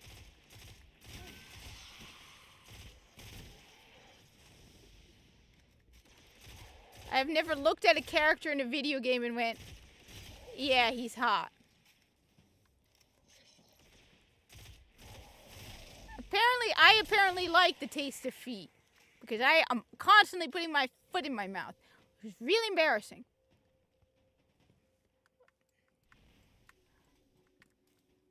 But I don't know.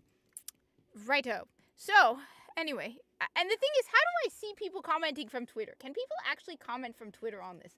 Because I don't know. So I have brought up the Twitters. Alright? And let's just see what's going on.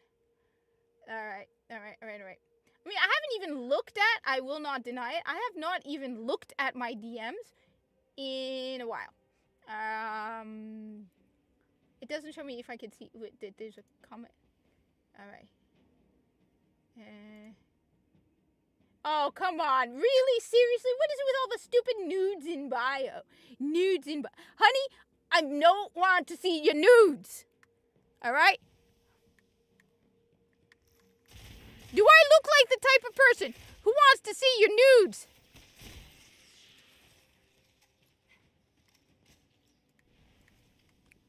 And I have noticed a ridiculous increase in that. Why am I paying $8 a month for me to have women posting in their about as comments about how I can see their nudes in bio? Honey, I'm paying money to X.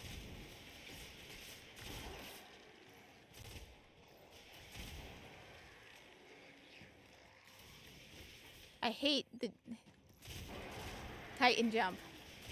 Alright.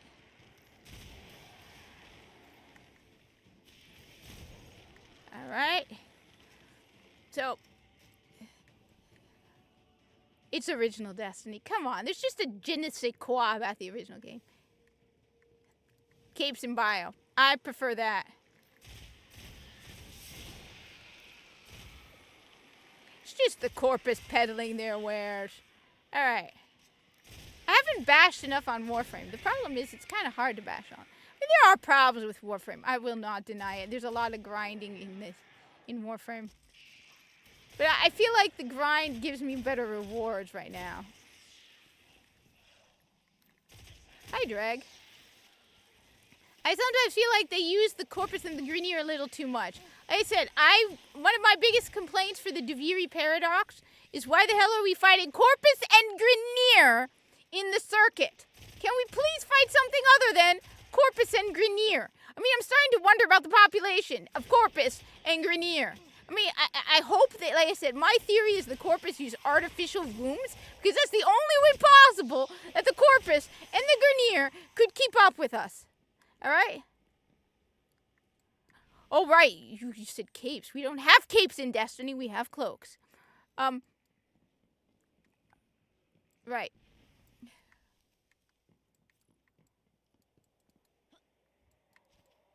Like, why are we fighting Corpus and Grenier in the circuit? Can we please just fight something other than Corpus and Grenier?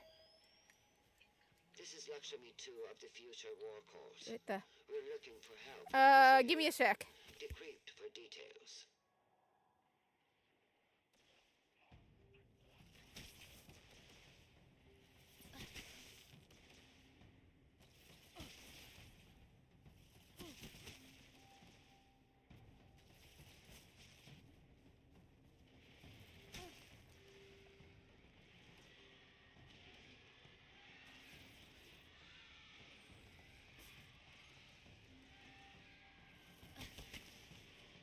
Alright, I got 5 minutes to finish this mission.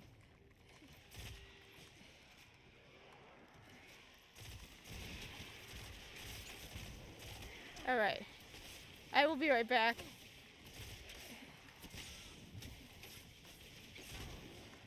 Something seems off.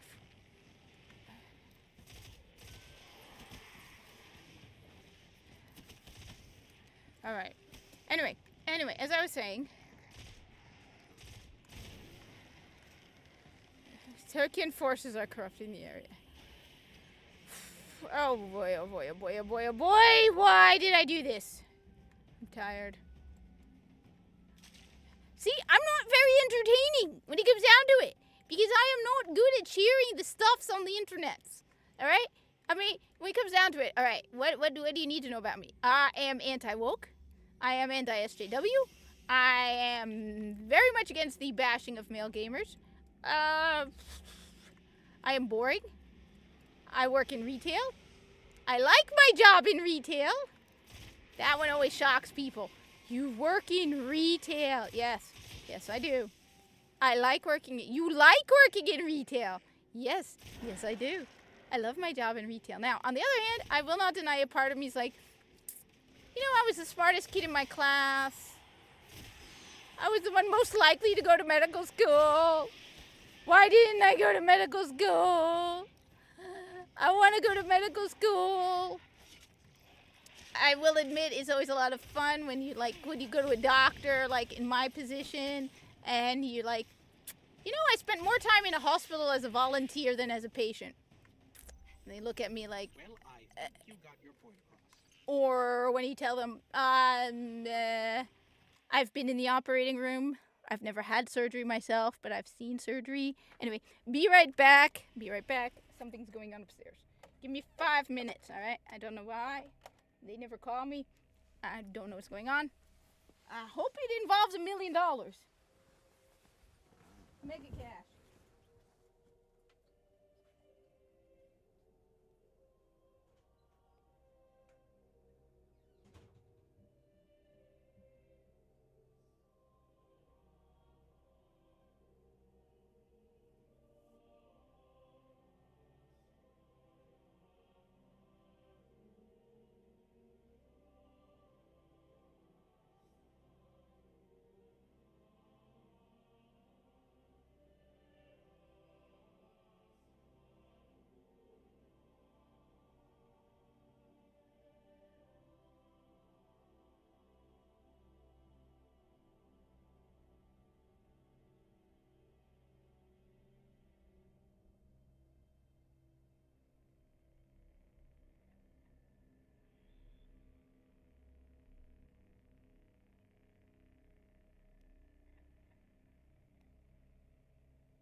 I got food.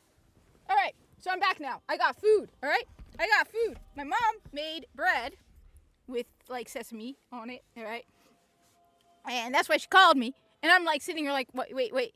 Nobody ever calls me on my cell phone unless it's like an emergency. All right. Look, first off, most people who call me on my cell phone, all right, I will not get anything because my phone is set so that unless like most people, I don't get any like response, like I don't get alerted. All right, to phone calls. Okay. But when I do get a phone call, okay, that means it's something important. So it's either my boss, one of the people in my contact list, family. Like I get so many offers for jobs in doctor's offices. It is a problem because if like my actual like doctor, or if I have any, which I'm gonna dump them soon because I'm just gonna. Anyway, that aside, right?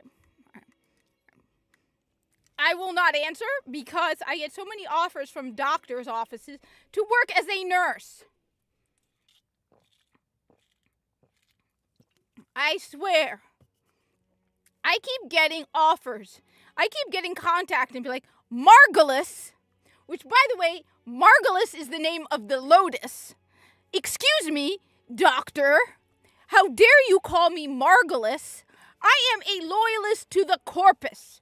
The lotus is my enemy, and you are calling me Margulis. What is wrong with that? Do you really think I'm going to take a job offer from somebody who calls me Margulis? Absolutely not. Definitely not. No words, all right? I am offended by that implication, all right? All right, okay, that's the key thing first of all right? No. Oh, I didn't finish that one. Damn it. So my mom calls me and she made bread and there was cheese for the bread. It was delicious, like just phenomenal. So all of you feel free to be jealous about my mom cooking bread that was delicious beyond words because it was very, very good. All right, let's just go with it was very, very delicious, and I'm happy now. I'm very happy now. My tummy is full, and it had protein in it too. So that means I could get even more mega buff. Which, by the way, yeah, I got muscles. All right. I mean, compared to I got. All right. Okay. All right. Like, yeah. The only thing medically related you'll hear from me about me personally is how like if they're like you're healthy or like we're compliments where I'm complimented on my like build kind of thing. All right. That's about it. Like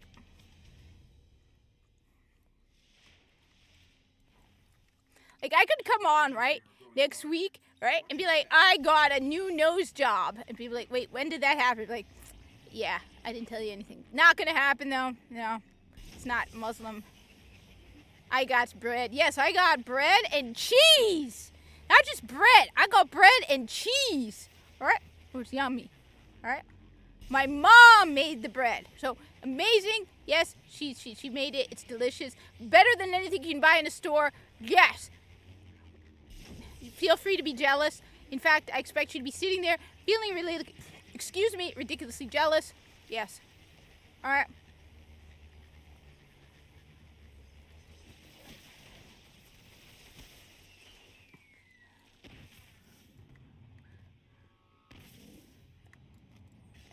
And then there's the cat who's sitting in the other room looking adorable and being cute because that's what she does. Cheese is good. Though I read somewhere that there was a correlation between obesity and cheese consumption. But honestly, I don't think so. I think it's just basically diet and cheese and obesity. Cheese is good, though. I like cheese. All right, there we go. See? So now I go back to the tower. There's 3 more guns I can test. That will get me another 4 strange coins, which will bring me up to, I think, 21. That's not enough. All right? Go like this. What is this? Why not? All right. Set destination to tower. I mean, seriously, one of the biggest shocks to me was finding out, like, how there's nothing special about Destiny. So, like, when I first started playing Destiny, I'm like, oh, the purple and the blue and the different colors. And then I'm, like, playing another video game. I'm like, oh, they copied Destiny. And they're like, no, this came out before Destiny. And then they'll be talking about raids, right? And be talking about raids. And they'll be like, oh, they copied Destiny. And they'll be like, no, this game came out before Destiny. Oh, strikes? That's a Destiny thing, right? And I'm like, no, it's not. Damn it! What is a Destiny thing? Now, I mean, even the idea of looter shooter, I'm like, okay, come on. Looter shooter has to be a Destiny thing, right? And then they'd be like, no, it's not. It broke my heart, all right? Okay? Just broke it for me. Finding out that even the idea of a looter shooter was not new. Why, Bungie? Why? I thought you were so special and unique. Fallen. I'm not doing Crucible. Fallen and Vex. All right. Fallen and Vex. All right. See, that's one of the things I will say is better in Destiny 2. You can fast travel. This is a pain in the butt. All right? Because now, all right, we're going to go for the Fallen. I got to go from one place to another. Because where are there Fallen and Vex? Oh, there actually is a place where they're Fallen and Vex. Never mind. What an idiot. Duh. There is a place where you can kill Fallen and Vex at the same time. Duh. I'm such an idiot. Wow. Dumb. Dumb. Okay.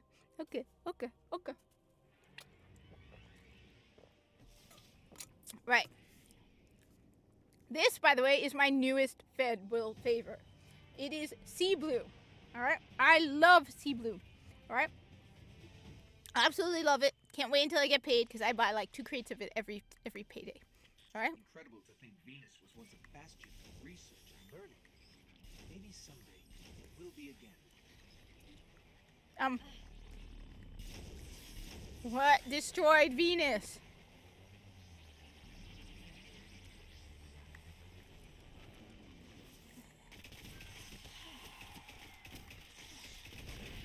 All right, Fallen, eat bullets, Fallen. You piss me off. Come on. Yay. This gun is magic. It needs me to kill Fallen. There we go. That was fun. Thank you very much. All right. Now, do I feel any different? 30 frames per second versus 60 frames. No. All right. No. But then you are talking to the person who's still trying to figure out that Hades had a story. I remember people talking about Hades and complimenting the story. Or that anybody is hot in Hades. I still don't see it. That one's just going to bother me. Because who looks at a video game and goes, I mean, that's just me. And says, oh, those cartoon characters are hot. I don't know. I don't know. Oh, Guardian. Hi, Guardian. I'm the super special Guardian. Nobody else is the super special Guardian, all right? I'm the lone wolf. I am Young Wolf. Not lone wolf, Young Wolf. Young Wolf, it's called Young Wolf, all right?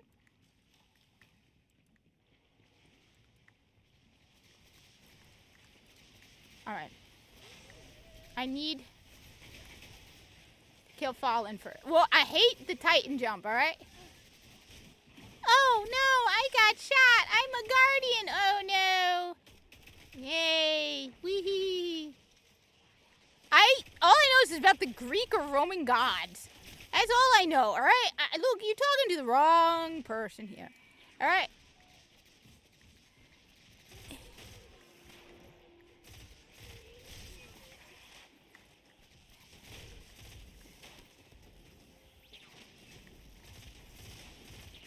I mean, I know there's something about Roman and Greek gods. That's about it.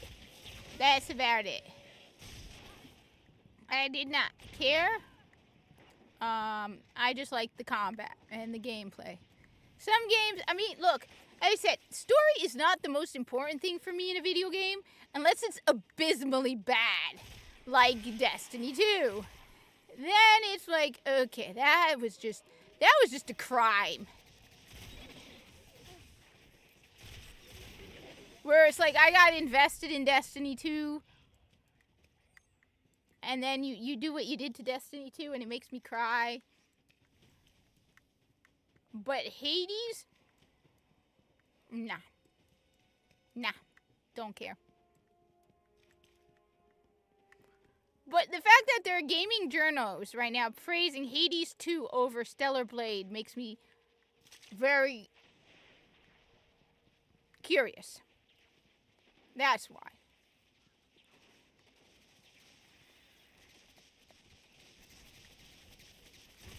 It's like I said, these people only praise one thing.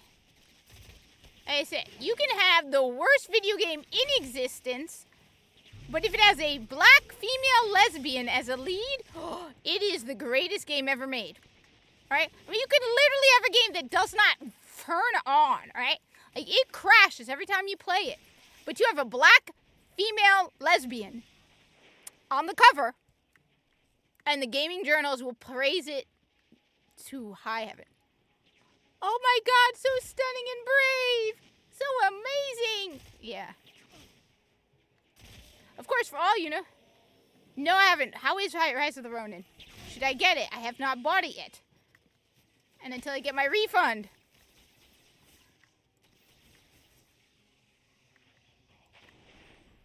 What is it like?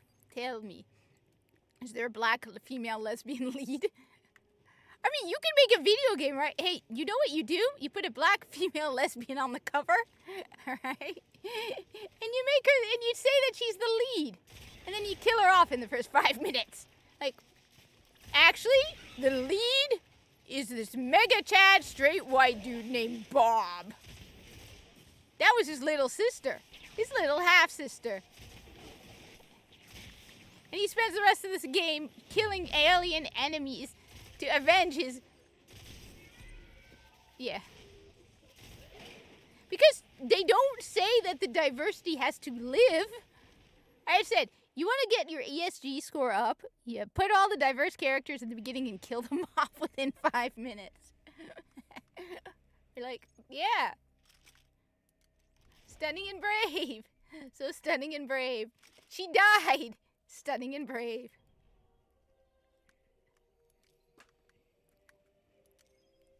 I mean, I'm just saying, all right? That's how I would do it. If I was going to try and get the ESG score, like, I have a black female lesbian as the main character for 5 minutes. Then you don't mention the fact that she's the lead character for 5 minutes, and then she gets shot, or mashed, or crushed, or killed in some horrific way, and taken over by a straight white dude.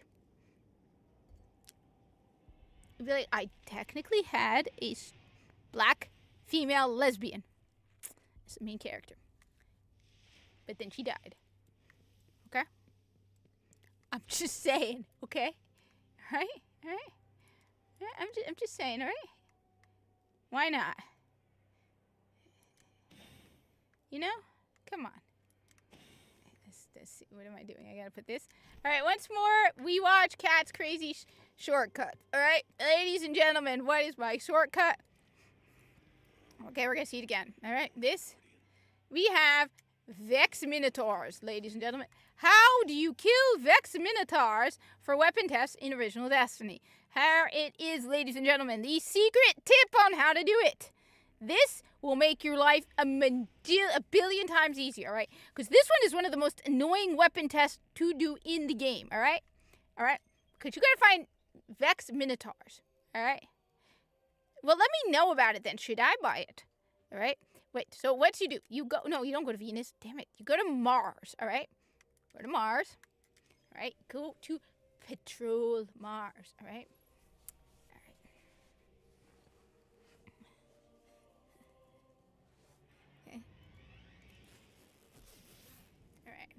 Go to patrol Mars, all right? I said, let me know about Rise of the Ronin because I don't know. I've heard, like, I mean, it's nothing spectacular what I've heard about is isn't like God's gift to video games or anything like that. All right, it's not like phenomenal God's gift to the universe kind of game, but it's not bad either. All right. So. You ever think about that moment? When humanity first saw the traveler? No. Must have been quite a sight. All right. Big ball in space. All right. So, like I said, the secret, ladies and gentlemen, to how to deal with Vex Minotaurs as a weapon test. All right. The best place to do this is to come to Mars. It's very, very, unless this dude is busy taking my trick. All right. The trick is, all right. I don't know why you're standing there. All right, you can stay there, all right? You go over here, all right? All right, this is where you get yourself some Vex Minotaur. Hey, Rod, watch this. All right, so kill this dude. All right. Then you go around, turn around, and you kill the Cabal. All right. All right, let's switch out let's go with this one. All right. Then, what do? You go over here. You go over here. All right. Aw, he ruined it. You ruined it! Stupid. You ruined it. It's not going to work now. All right. Oh, wait. No, it did work. Never mind. Here's the Minotaur. All right, the Minotaur. All right, you go. Oh, drive-by likes are the best likes. No, actually, no, because then I don't have anyone to interact with. This was a Iron Banner gun. Yeah, Iron Banner gun. I have Iron Banner guns. All right. Then what you do is, oh shoot. Now the Taken are coming. Oh wait, never mind. That's not the Taken. All right. Then you go over here, right? And you wait. It takes a couple seconds. Come on. There we go. See, they spawn in, and you get another Vex Minotaur. It takes like 5 minutes to do this, all right? It takes absolutely nothing. All right, there we go. Hello. Bang. There's my Minotaur. There we go. And then you go after the Cabal, because just to make life easier. Besides, there's nothing more fun than killing Cabal, all right? Come on. There we go. Riddle them with bullets. Make them dance, baby dance. I started watching the Fallout. I only watched about half an hour into the first episode still. All right. There we go. We wait over here. All right. There we go. They spawn in again. Hello, Vex Minotaur. I need to do this 5 times. I think I'm at 4. All right. Where is he? Unless, no. All right. Never mind. All right. Here we go. That was fast. You moved fast. All right, we go. There we go. I think I need to do it one more time. Just for fun, let's go after them with the Hammers of Death. Because why not? Everybody loves the Hammers of Death. I love the Hammers of Death. Hammers of Death, all right? Nice. Then what you do, you go back by the rock. All right? Reload, just in case. Amalon. All right, happy Amalon. All right, there we go. Cabal music. We are going in with the Cabal theme. Woohoo! There we go. Minotaur is over here. Come on. There we go. And there we go. There we go.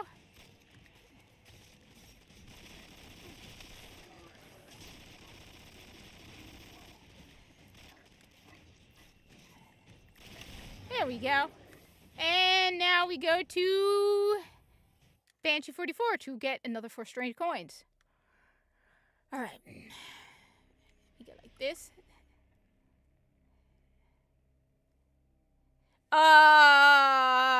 You just Google it. I have no clue. Armor isn't I will admit armor has never been a priority for me. Okay? I don't care about appearance.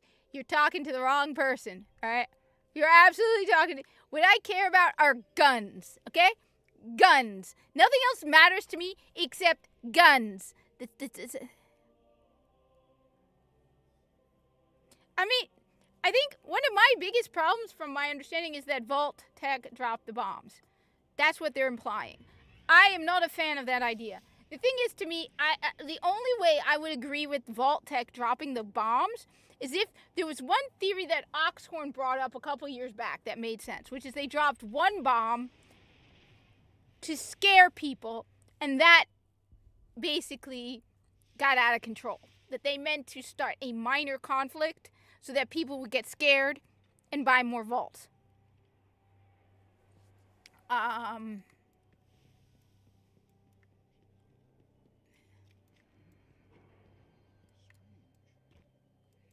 there we go.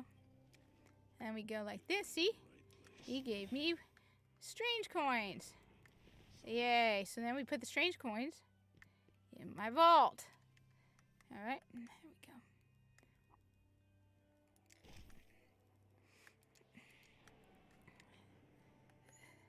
I said, I haven't, some people really like it. No, but they are saying that they destroyed civilization so they can destroy their competition. Even the Corpus would never do that. Why? Because the Corpus knows. Look. My understanding is they just, I don't know, start fresh kind of attitude. I don't know. So let's go see. How many strange coins do I have? Like I said, I'm more of a... like I said, I haven't even finished the first episode. It wouldn't even run on Chrome for some reason. Hey, Johnny the Whisket, how go things? What's up? I haven't been on Twitter in a couple of days, so if we have posted anything there, I have not been on. Like, I might have posted one or two things quickly and then just vanished because, I don't know. There's Jackson Galaxy posted. Alright.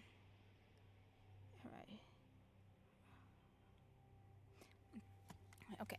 Anyway, so I am trying to get enough strange coins to... Alright, here we go.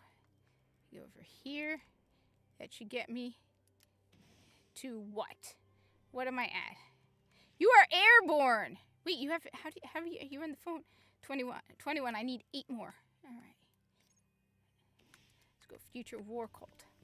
What do my faction status look like? Alright, what have I got here? Alright, I got this. I can't do Future War Cult. Crota's Bane. Queen's Wrath.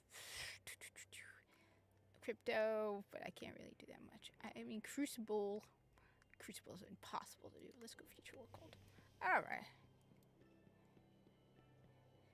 Texas. Texas sounds cool. I've always wanted to go to Japan. But at the same time, I'm the type of person who does not want to travel. So, like, I want to go to TennoCon. Unfortunately, the tickets sold out. But I want to go. TennoCon is in Canada.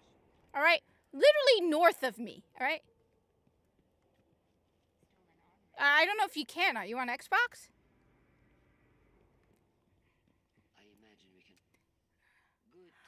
Oh, yes, okay. Yeah, sleeping on the plane absolutely sucks.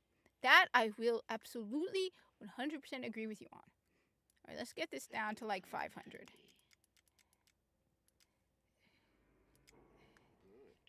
Okay, no, I'm not using those.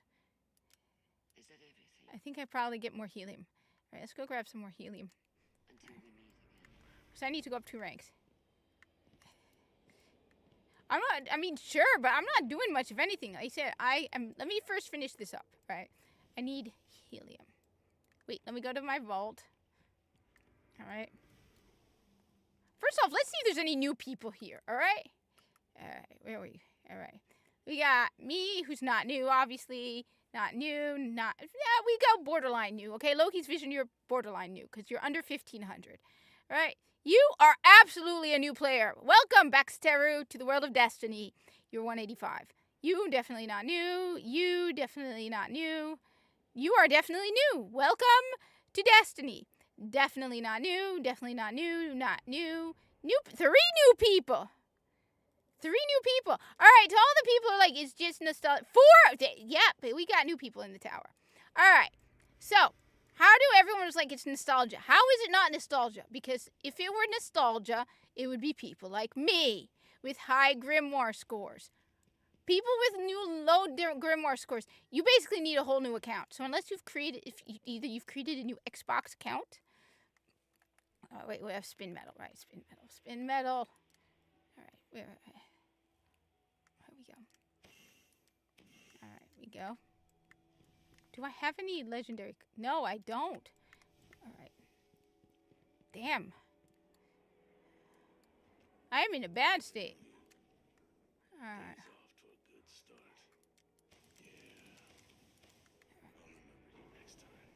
I don't want to remember you next time. Adorable? Why did you just say adorable? Did you? I gotta go check on Twitter. I haven't been on Twitter in a couple days. I posted something quickly and then I disappear. Because it's Twitter. And I'm not a social. That's one of the things that I still do not understand. I was just saying I do not understand social media. Like, I mean, I guess people are trying to find cool stuff to post, so that's why it's like, oh, it's helium. Damn it, I'm an idiot. All right, what am I doing? Wake up. I don't want to wake up. Why am I awake? Why am I awake? Why am I awake? The cat is sleeping. Why am I not sleeping? I follow, like I said, I'm really into all the medical stuff, so I follow an anesthesiologist who's fascinating. He's really funny. He's like, some of the responses to people under anesthesia. He's like, one of them is they don't want to wake up.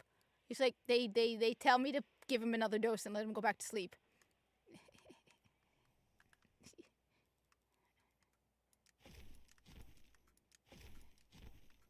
All right. So I need helium. Damn it. Why didn't you tell me that I needed helium? All right, we got to trade that in then. I got so many resources. I am tired.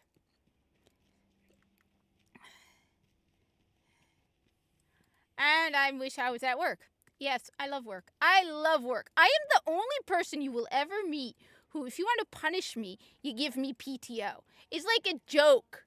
Like, I took off for Eid, Islamic holiday. I literally went to my boss. I'm like, please, call me in on Wednesday. She's like, no.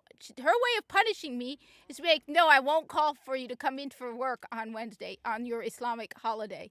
And I'm like, but I want to come to work. She's like, no, but I want to come to work. All right, let's use these. I have a billion of them, so it doesn't matter. All right, now, okay, there we go.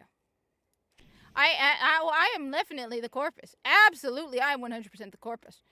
I think I have enough. Let's go check it out. All right, everyone. I promised you a legendary, a legacy engram. I promised you a legacy engram. Here it goes. All right. And next week, I will work on it for next week. All right, here we go. Ladies and gentlemen, we are going to Zur in the Reef. All right. That's why I love the Corpus, because I am Corpus. There's a difference, because I was talking with a guy, right? He's into Warframe, so I love it when he comes to work. All right. He doesn't work with me in the sense he's like someone who comes from outside and works where I work, right, once a week. I call him Orican, and he calls me Corpus. So it's always like whenever I see him, I'm like, Orican? He's like, Corpus? And he was telling me about like forums and stuff. And I'm like, look, those are fans of the Corpus. Don't you understand? I'm not a fan of the Corpus. I am Corpus. All right? There's a difference. All right? Being a fan of the Corpus doesn't mean you devote your entire life to the goals and purpose of. Ooh, 3 more strange coins. Nice. No, I am not a friend. I hate you, Varix. Why do I hate Varix? Here we go. I'll tell you. Material exchange. All right. There we go. Good luck. Why do I hate Varix? Because his actions lead to the death of Cade 6. Yes, you heard it. It's because of Varix that Cade 6 died. Ooh, I have one of these. Nice, nice, nice, nice, nice, nice, nice. Thank you very much. Okay. All right. Now, ladies and gentlemen, did I not promise you a legacy engram? Well, here it is, folks. Your legacy engram. I think you can only get one a week. All right. Here we go, ladies and gentlemen, boys and girls. Yes, I'm insulting the non-binary people because it doesn't exist. Ladies and gentlemen, boys and girls. Let's grab it. Oh, right. I don't have enough space. All right. Okay. I am not like SpongeBob. SpongeBob is a junior member of the Corpus. Let's put him at that. All right. He's not full on Corpus yet, but he soon will be. All right. First off, let's switch this. All right. Get rid of this. All right. So we can go back up to light 400. But we have to acknowledge his okay. Essence of the Oversoul. Google it. I don't remember. What is Essence of the Oversoul? I think you need to do a raid. It sounds like something from a raid. All right. Essence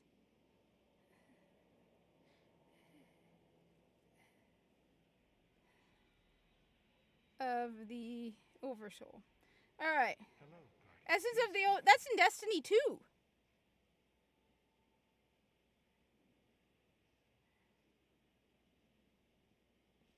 Oh, the Eidolon ally. Confirmed for RTC 1321 is no longer available. The Crux of Darkness. You need to complete the quest, the Crux of Darkness. Oh, so you have the weapon that you want to upgrade to Necrochasm. You have the earlier form of the Necrochasm. The Eidolon ally. Route to archives.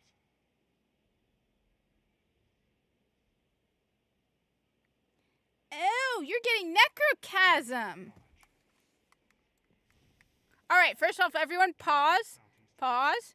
You're going to need to do Crota's End. Agent of the... Here we go, everyone, ladies and gentlemen. All right, here we go. Legacy Engram, here we go. What am I going to get out of this? Okay. All right, I got to go to... All right, let's see if he actually, first of all, gives me something for a hunter. Because I have gotten things that are not for hunters from this guy, all right? I don't like him as much as I like Rahul, but I'm too lazy. All right, dude. What if... AC/DC feedback fence. All right. That's for... See? It's for Titans. When am I going to... It's... Oh, it's also year 1. So this is for all of you who... Okay. All right. So as you can see, the light level is 170. All right? It's for Titans. But it's also a year 1 item. So, yeah. Like I told you, you're more likely to get a year 1 when you use the Legacy Engrams. Okay? We're good now? All right. Now, don't I have one of these boxes to open? Oh, wait, I did open it. All right.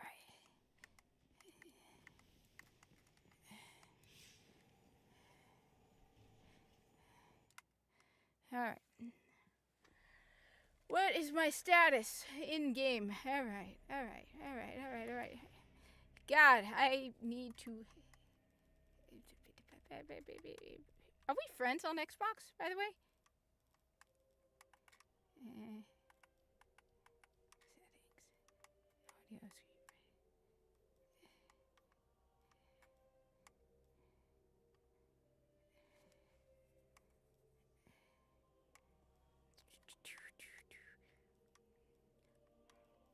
I hope there's a way to, like...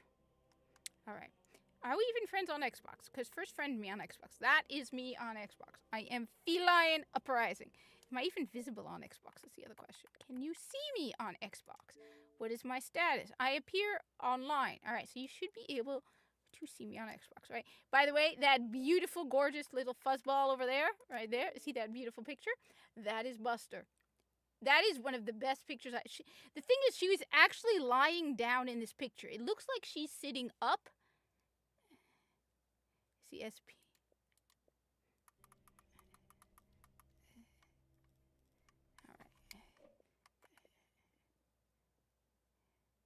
All right. Am I even...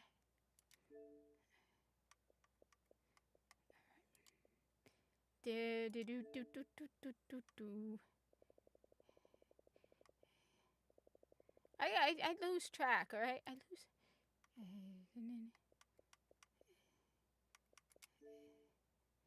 All right. All right. A C S P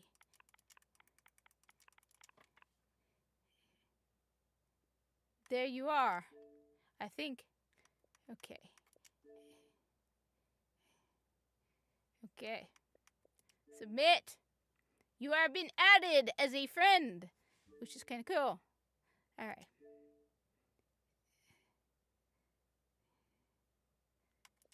All right. Well, let's see. What am I doing?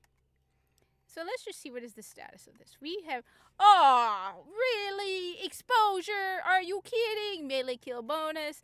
Berserk minions. Oh, Berserk is hell. Hell. Hell. Let's go back to the... Exposure is hell. Berserk is hell. Now, wait, for you're wondering, oh, Cat, what is so horrible about Berserk? Okay, I will tell you what is so horrible about Berserk, because this may come as a surprise. You see, I used to be in that state of mind, where I'm like, oh, Berserk, enemies don't flinch. That's not that bad, right? All right, give me a moment. All right. Okay, all right.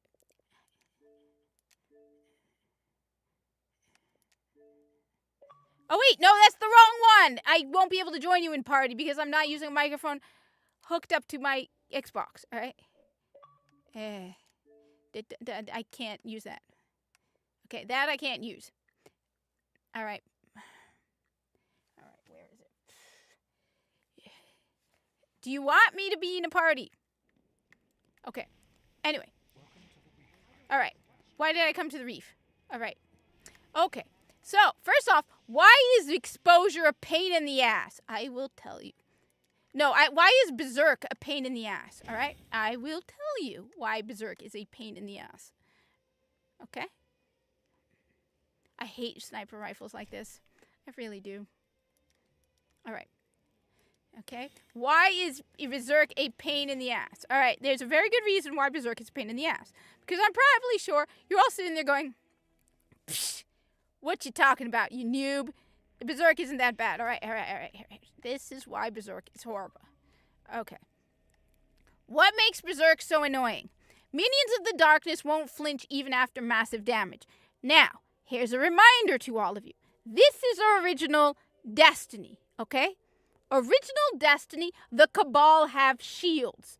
You cannot shoot through the Cabal shields. They are like Grineer, okay? They're like Grineer shields.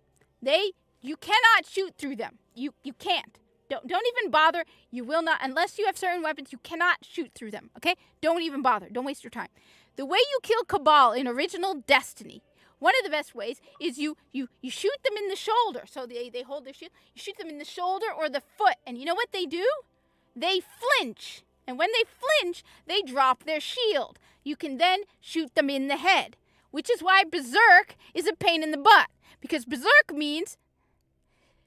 The problem with Berserk is, okay, Cabal don't flinch. So, yeah... It's a pain in the butt when you have Berserk. They don't flinch. All right. Exposure, Guardian shields are increased but do not replenish. Now, this is why I told you to get Red Death. All right. So, like it says here, all right, Guardian shields are increased, so your shields are longer, but they do not replenish. So, how do you solve that problem, ladies and gentlemen? It's very simple. It's called Red Death. This is why I tell you every time I do a lure video, and Red Death is among the weapons, to pick up Red Death. Red Death, each kill heals you and speeds up reloads. Each kill heals you. So, you lose health, but you regain it because of Red Death. All right? First off, this won't work because I'm not using a headset with that. All right.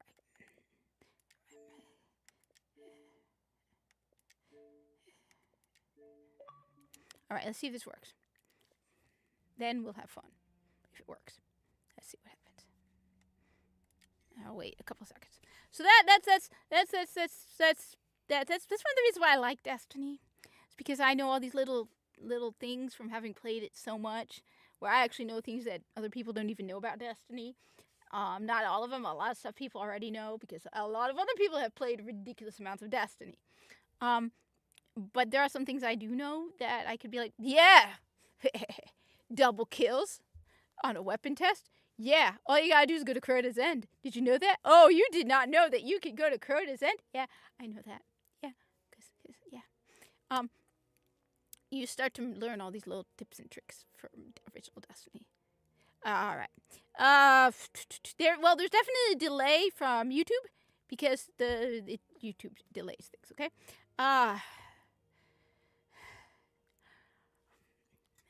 Let's see how much energy can I keep up this thing. Righto. So this, by the way, is my favorite Red Bull. This is the Sea Blue. I like... Okay. Okay. All right. Otherwise, we are going to do this. Heroic, Light Switch, and Catapult. Weekly story mission. So what is Light Switch? Which one is Light Switch? Oh, so Light Switch. Here's a little bit of more interesting trivia. Minions of Darkness deal much more melee damage. Alright, if you were playing Destiny around the time of Zol, I believe... When was Zol? Yes, that was Warmind. If you were playing Destiny 2 around the time of Warmind, they had the equivalent... They've had the equivalent of Light Switch, which basically was that melee damage from enemies was ridiculously powerful. And you would do strikes with, and nightfalls with Zol, okay? And Light Switch would be one of the modifiers. It was so ridiculously overpowered, you would get one-shot killed melee from enemies. And I remember people saying that the strike with Zol was one of the worst because it was full of Thrall, who Thrall do the melee thing. And they would basically one-shot kill you. So they actually nerfed Light Switch. Minions of the Darkness deal much more melee damage. That's okay, just don't get melee. Grenade recharge rate is greatly increased. And you got enemies appearing in greater numbers and are more... Well, we don't have exposure, so we can go with something fun. Alright, let's go with my baby Suros regime, because I've been talking about Suros regime. It seems not to be working. I don't know why. Is it because of... I mean, it should work. There's no reason why. I mean, unless you're trying to do... He calls out, and the darkness answers. Okay. Creepy sidekick, check. Roguish commander, check.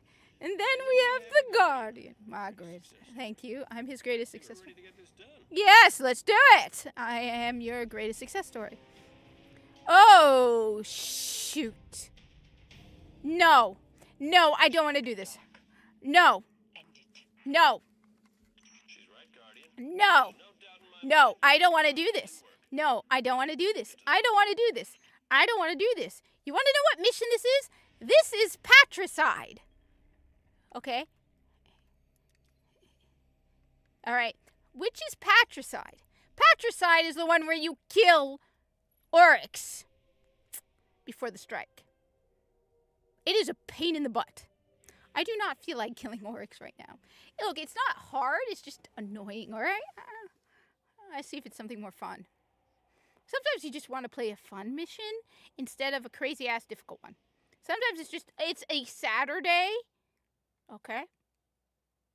And sometimes you just want to play Destiny. Oh, wait, this is a good one. This is actually pretty good, I think. If this is what I think this is actually a really good cutscene. One blast from the dreadnought. When you're through, it'll never fire again. Just don't forget to plant the transmat link so other Guardians can land. Not everybody's got stealth tech and a ship that smells like hive. Good luck, Guardian. Activating stealth drive. Come on, there's some just really great moments in original Destiny. I mean, I'm picking up fluctuations in the power conduit. Relax. Modified the tech myself. Probably just Saturn's radio storms running interference. It's malfunctioning. Did you break my stealth drive? You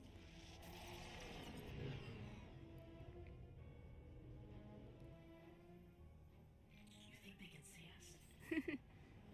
you think they can see us? I think they can see us!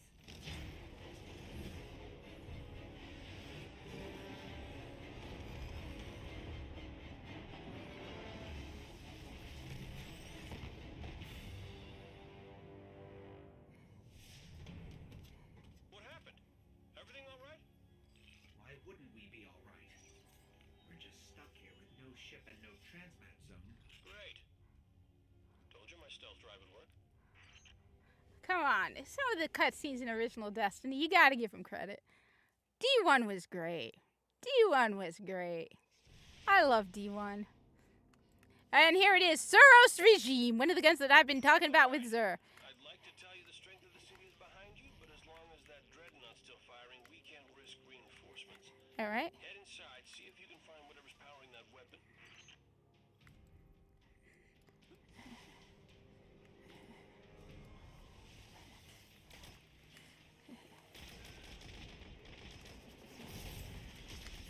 I love original Destiny. God, I love this game so much.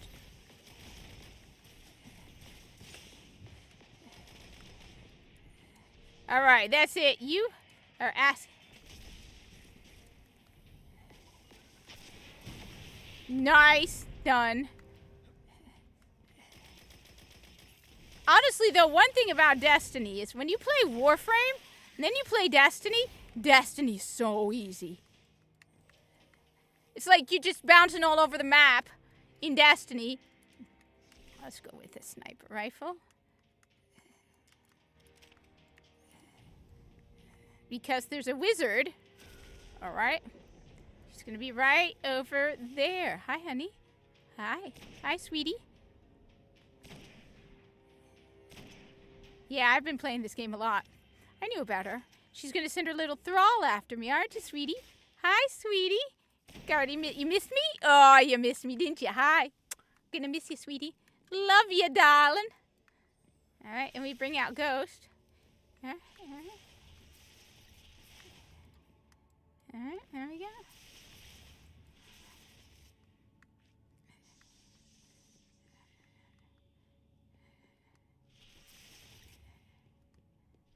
There we go, there we go.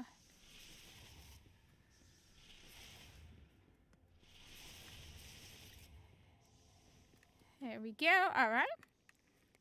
Darling, darling, darling, I love ya. All right, we got Bug for there. There we go. And get a bunch of thrall over here. Oh, that's just disgusting. Killed your babies. Oh, yeah. Kill your babies. Kill the babies. There we go. Ooh, damn. You thought you could melee me? Guardian don't like that. Guardian don't like it when you try to melee Guardian. No Guardian don't like it. Go this way. Hello. God, I love this game so much. This is my favorite game of all time. Yes, Destiny 1. I will put Destiny 1 over everything I have ever played. Warframe, Borderlands, Halo, you name it. It's not. Hive keep vital operations deep in the core of their architecture. You're gonna have to get your hands dirty. See? There we go. Hello. Oh, kill them. Kill you. I kill you. All right. There we go. There's going to be... Hello, there you are. There we go. See? I even knew about the invisible enemy. Eris is going on about breaking the necrotic. Ah, just shoot it. That's the only solution. Just shoot it.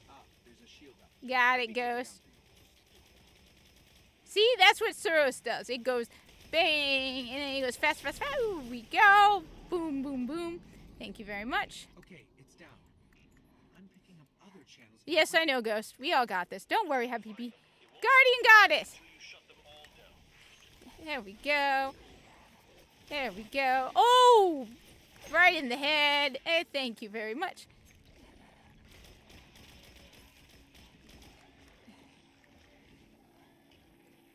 Alright, where'd you go? Come on. Oh, are you scared? There we go. Let's see. Alright, thank you very much. Alright, where are we going now? We are going this way. Alright. These guys are fast. There we go, here we go. Guardian don't like it when you be annoying. There we go. Ah, stupid fool! You wasted my throwing knife. Stop doing that. Come on. Oh, where are you? You know what? This is just pissing me off now. Now I gotta kill you on principle. Oh, you brought your friends. How cute. Let's see if I could... There we go. Alright, come on.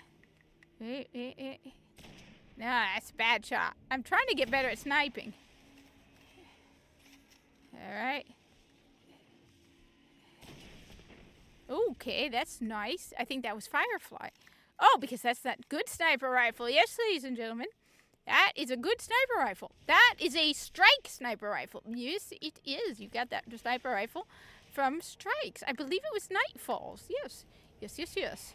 Alright, alright.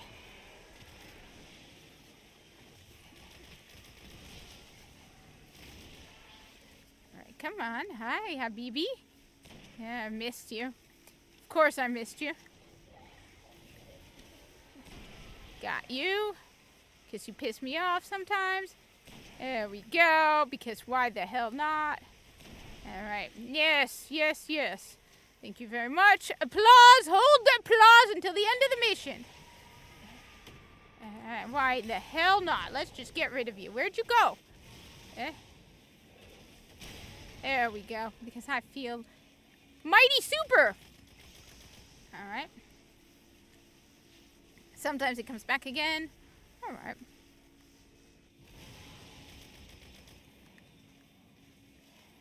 See, when you play Warframe, then come back to Destiny, you play Destiny like a lunatic with ADHD, which, since I have ADHD, you can't be like, oh, you're being an ableist. Yes, yes, I am. Absolutely, because I'm a horrible person. As we recall, I am now on official lists all over Twitter for being a horrible person. Alright? So let's just go with that, alright? Yes, thank you, thank you. Hello. Goodbye. Don't ever do that again. Well, I mean, you're dead, so it's not like you're going to be doing that again, hey. Let's go with... Hello. Ooh. Thank you. I appreciate you dying for the cause. Thank you, thank you, thank you. It's good for you. Alright. Now, there is a wizard over there that pisses me the hell off every single time I have to take her out. Alright? She pisses me off so much. Why? Because she's got her little gremlins! Alright. Come on, honey. You piss me the hell off. There we go. Did we get her? Yes, we did. Thank you very much. She's got her little gremlins, alright? That's just what we're going to call them. Her little thrall pets, they come running after you, alright? We'll call them gremlins. Call them little ning ning ning. I don't know. So anyway, this one has a little secret. You see, alright? It's going to bring the shield down. You gotta go. Go.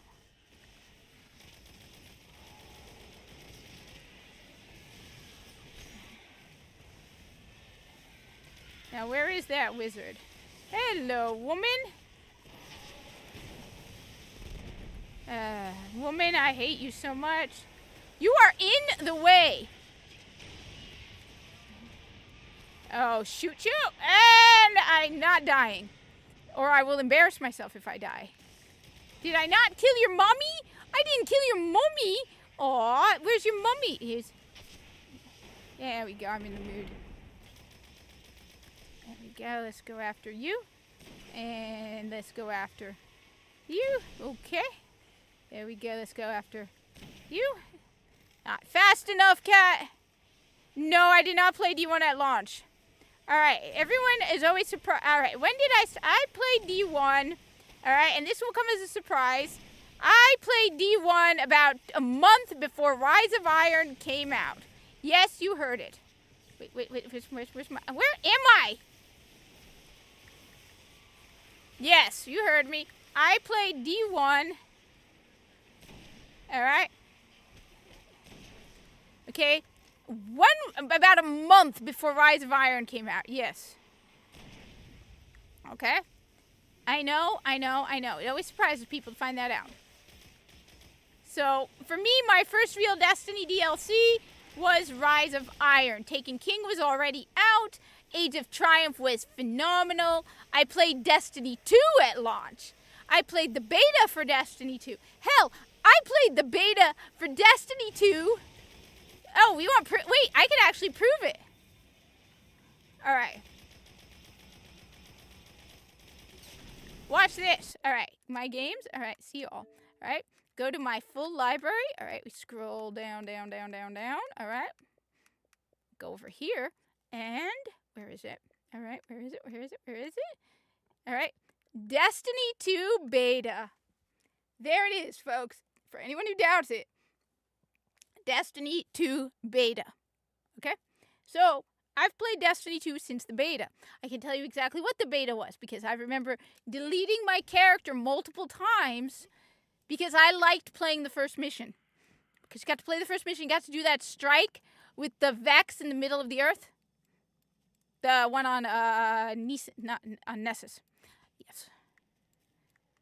But, yeah, so for anybody who doubts me, you have proof now that I played Destiny 2 at beta.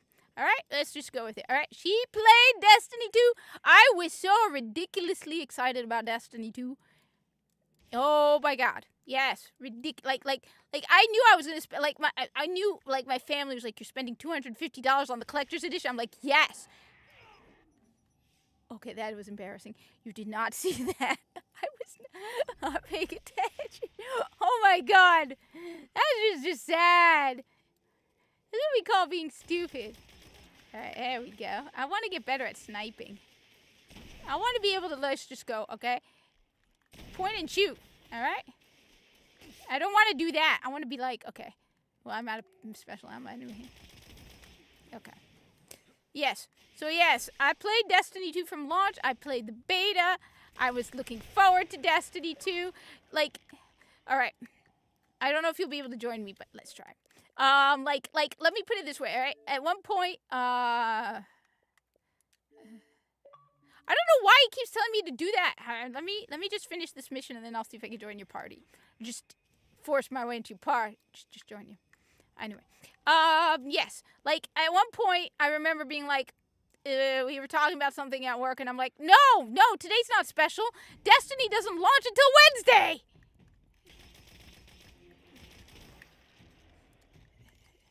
Oh, wait. Skyburner's colors. Cabal? I mean, I'm genuinely tired of, at least with the case of the Corpus and the Grenier, you can understand why you're constantly fighting Corpus and Grenier. Alright? But Destiny, why are we fighting Cabal and Vex on a planet that shouldn't even exist, Neomuna?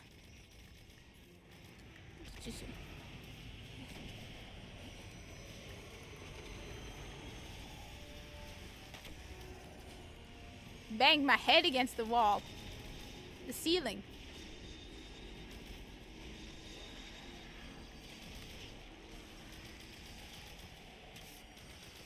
Alright, so this is...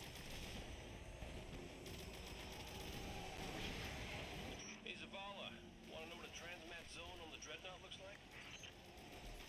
You landed a Guardian of... Yes, he did, because I am no ordinary Guardian, Zavala. We'll discuss it later.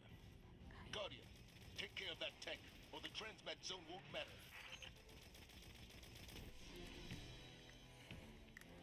Alright, where's somebody to shoot with my sniper rifle, baby?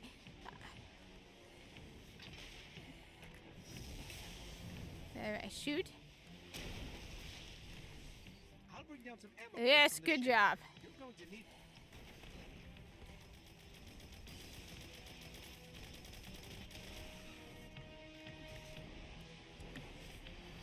Oh man, I almost.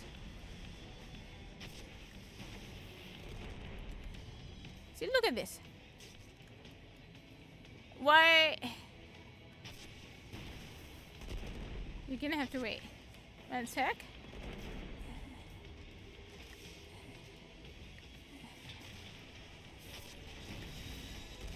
One sec. But as you can see, this is original Destiny. In original Destiny, alright.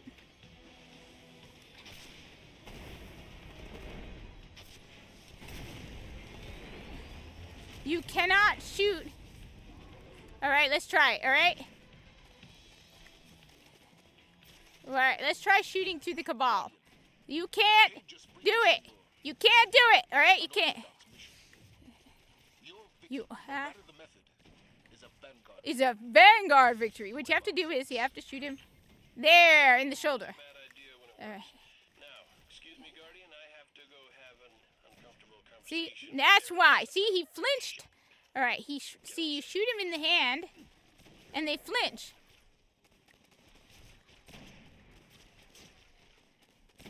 And you see, this is original Destiny. Now I'm completely out of ammo. Ooh, dear God.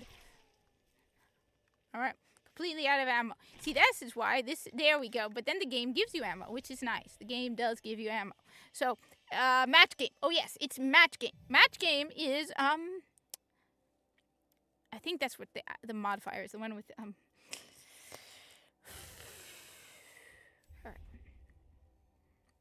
Alright, let's see what I'm doing. Alright, let's see, what am I doing?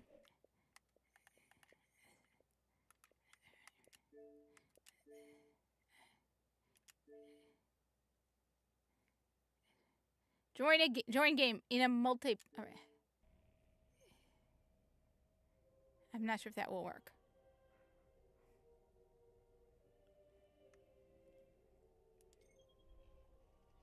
No, that didn't work. Oh, come on, Bungie! I was praising you so much.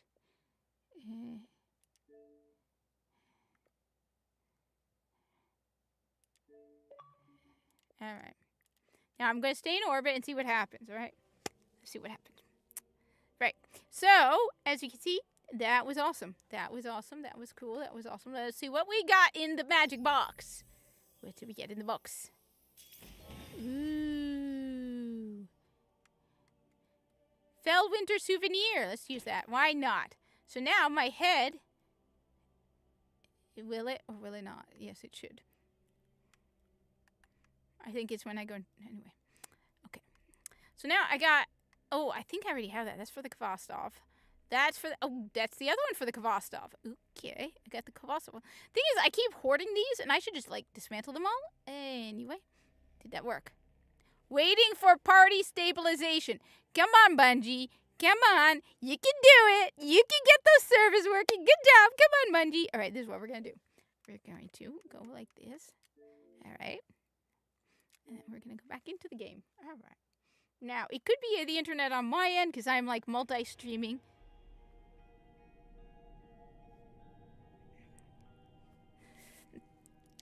Now, one possibility is my internet is lousy. Why? Because I am multi-streaming on multiple areas. So I am streaming right now on X. I am streaming on Twitch, even though I don't have Twitch open. So if you are watching me on Twitch, yes, see. Why, Bungie? Why? Well, I mean, I don't think this is entirely Bungie's fault. In this case, I'm not entirely sure. It could be my fault. It could be Bungie's fault. It could be both. Who knows? My understanding from what I can tell is Warframe does not require as much of a stable connection or as strong a connection as Destiny. I have noticed that. All right. Back into Destiny. Now, we're going to play around with things. All right. You are patrolling on Saturn. All right.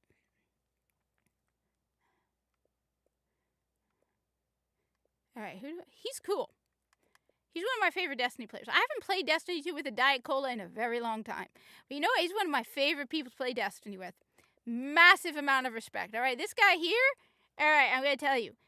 One of the things that gave him, first off, a Diet Cola, he has a YouTube channel I used to watch, right? Because I don't really watch a lot of Destiny 2 content, so I don't really watch a lot of YouTubers who do Destiny content anymore.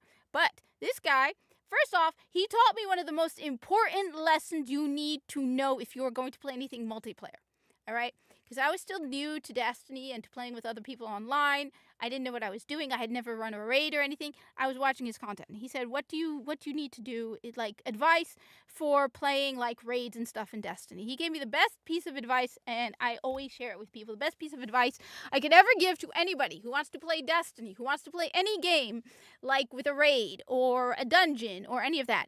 Be honest. That was his advice. He said the first and most important thing is to always be honest, because I have been on the opposite end where people were not honest.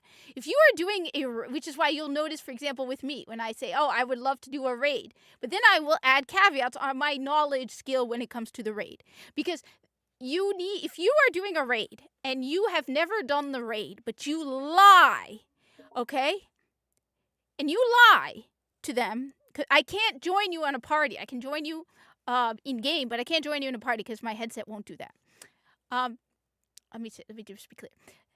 If you lie, people have expectations of you. So let's say you've never done a raid before, but you tell the people that you're about to do the raid that you know how to do the raid.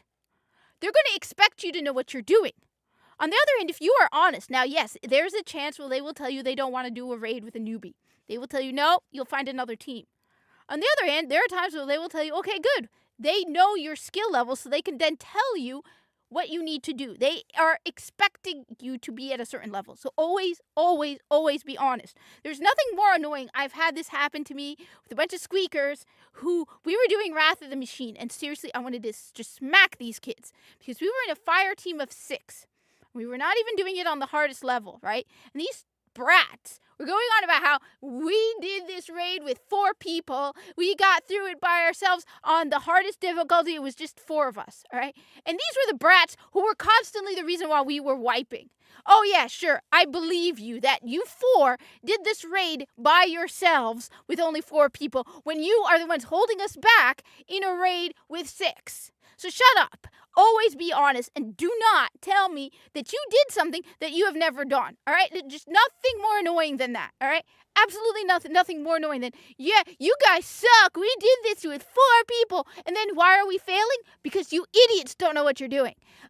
When I tell you I've done something in game, I am not lying or exaggerating right now. Again, I might be rusty because I do not play Destiny as much as I used to. I used to play Destiny on a daily basis. I used to do things daily. I used to do Nightfalls solo, like just lots of stuff. So, for example, when I tell you, all right, Crota's End, all right, and I tell you that I did Crota's End, okay, solo, the beginning of Crota's End, by myself on the hardest difficulty, all right, that is not an exaggeration. That is not a lie. Can I do it now? Hell no! I haven't done that in years. But I used to solo the Thrall section of Crota's End by myself. All right? Now, like I said, I haven't done it in years. If you were to tell me right now, all right, Kat, go ahead and solo for us the beginning of Crota's End. You know what I'm going to tell you? Yeah, good luck. Not happening. I can try. I can start going into, but expect a long wait because I haven't done it in years. There was a point where I had memorized every enemy that comes at the end. I knew how to do. I knew all the little tips and tricks to do the beginning of Crota's End by myself. I used to be the one to carry my fire team through that because I would get through Crota's End, the Thrall section, and I would pull everybody to the beginning. Okay? I haven't done it in years. Same thing. Now, Challenge of the Elders, that's a different matter. I've been doing Challenge of the Elders on and off for a while now. So can I do it? Yeah. Yeah, I can do Challenge of the Elders by myself. Okay? I'm not as good as it as I used to be, don't get me wrong.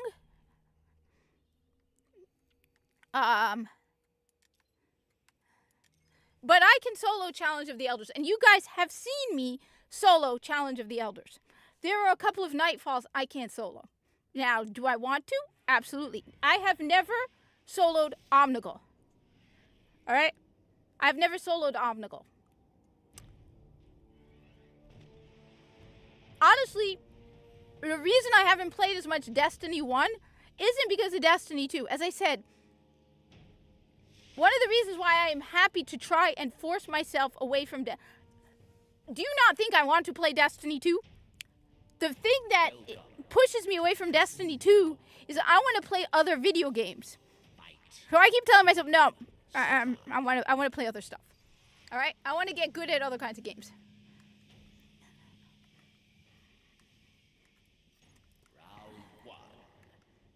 All right, who do we have? Oh, this is Vex. All right, Vex, you need a sniper rifle. All right. Now, I'm hoping for Taken Vex. Nah, this sucks. This is going to suck. This absolutely sucks because this means I can't use my melee kill. All right? I'm going to have to go either with a different class. I cannot use my throwing knife.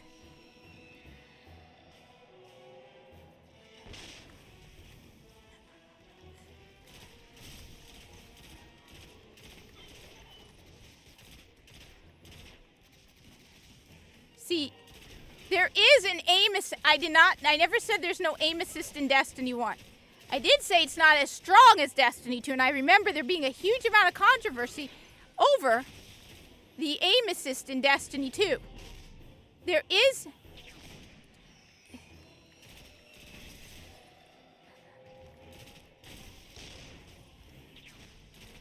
Because...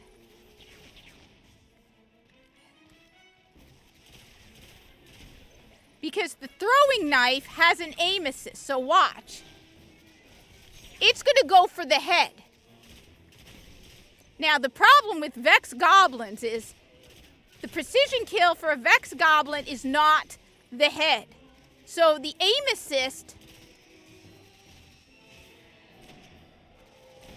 will go straight for the head. And that's a problem.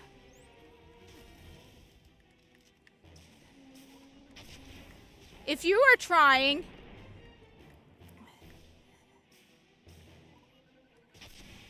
to kill Vex with your throwing knife, because you get the melee kill.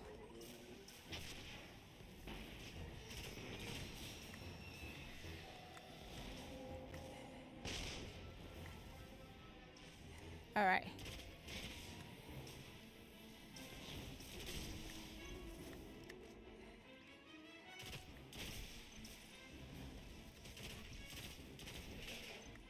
All right.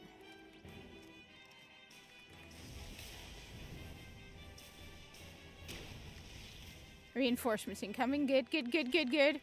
I'll admit I'm never very good with it on Xbox either, but that's just because I am primarily a solo player. I've always been primarily a solo player.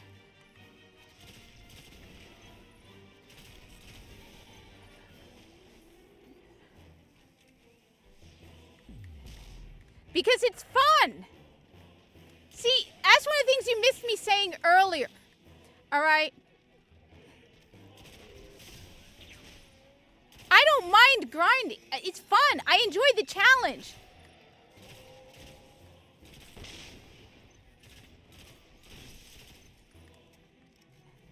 Can you solo Challenge of the Elders?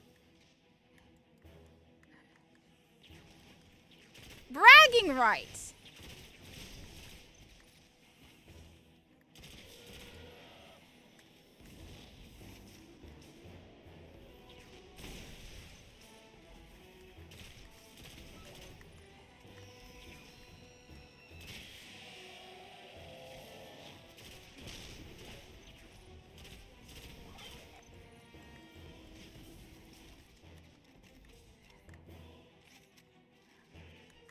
Because as much as I want to get good. And one way to really get good is to solo Challenge of the Elders. It is a challenge. This is not designed for one person.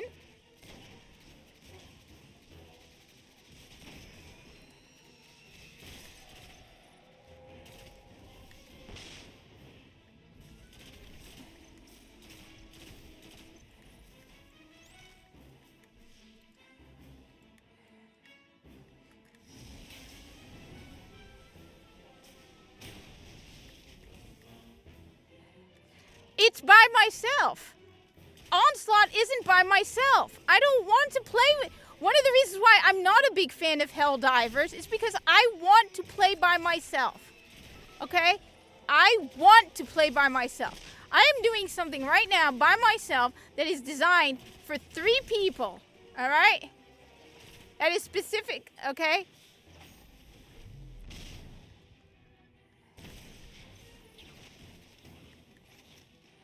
And I can do it by myself.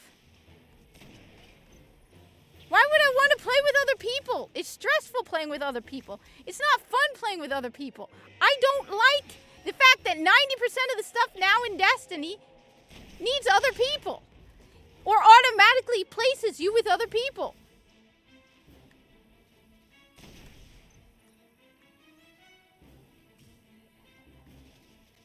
On top of that, I like Destiny 1. I like the simplicity of the mechanics. I don't like champions in Destiny 2. I don't like the fact that they overcomplicated Destiny 2. Because everybody was screaming for all different kinds of it. And it's like one of the things that makes Destiny so... Sometimes simplicity is its own challenge.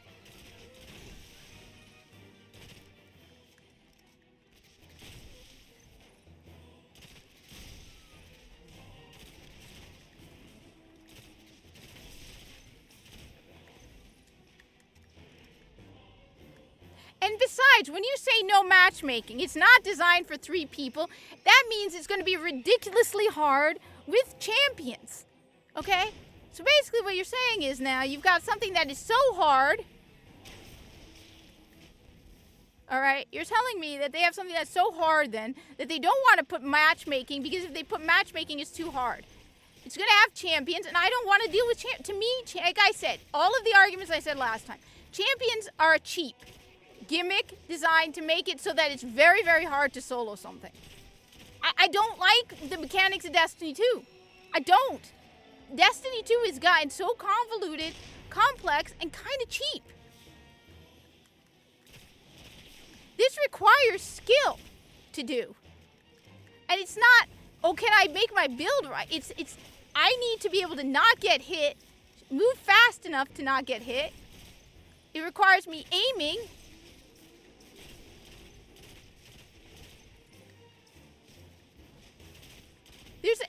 There's something with the simplicity that is Destiny 1 that Destiny 2 lost when they overcomplicated it. And they turned it into more of an RPG and less of a first-person shooter. There are minor RPG elements in Destiny 1. There's minor builds in Destiny 1. I don't like, on top of that, you know what? I don't like Onslaught. It's tedious. And I didn't like it when I did it. I mean, I don't know how to do it, so maybe I'll like it, but I don't like Destiny 2. Let me be flat out honest. I don't like Destiny 2 anymore. I don't like it. I absolutely don't like Destiny 2. I don't. There's nothing likable to me about Destiny 2. It's basically Fortnite. And I'm tired of people just constantly pushing Destiny 2. I don't like Destiny 2. Can we just leave it at that? I don't like it anymore. Is there anything wrong with that? I don't like Destiny 2. I don't like the cheapness of it. I don't like that. It's very much... There are 2 difficulty levels in Destiny 2. There's the majority of the stuff is made for casual people. The majority of it is made for casuals. And then you have stuff that's ridiculously hard. I don't like raids. I've never liked raids. Even in Destiny 1, I've never liked raids. Okay? I hate raids. Personally, I absolutely hate raids. I've done them. I think they're stupid. I know people love raids. I hate them. Okay, you got to make sure you hit this button while everybody else is doing that. And it's like, no, it's just, and if you don't do it exactly right, you have to wipe. And you have to do them 30, and yes, that is one of the things that I will not deny. People are like, well, did you do it in Destiny 1? No, I didn't do raids in Destiny 1. Because by the time I was ready to try raids, all right, everybody on my clan was like, we're waiting for Destiny 2. I have never done King's Fall. Okay? I have actually never done King's Fall. I got all the way up to the end of King's Fall, but then everybody dumped me. They got bored of it because we were doing a teaching run of King's Fall. And all of it, and it was hours. I don't like raids. I think they're stupid. I prefer where it requires skill. All right? I don't. I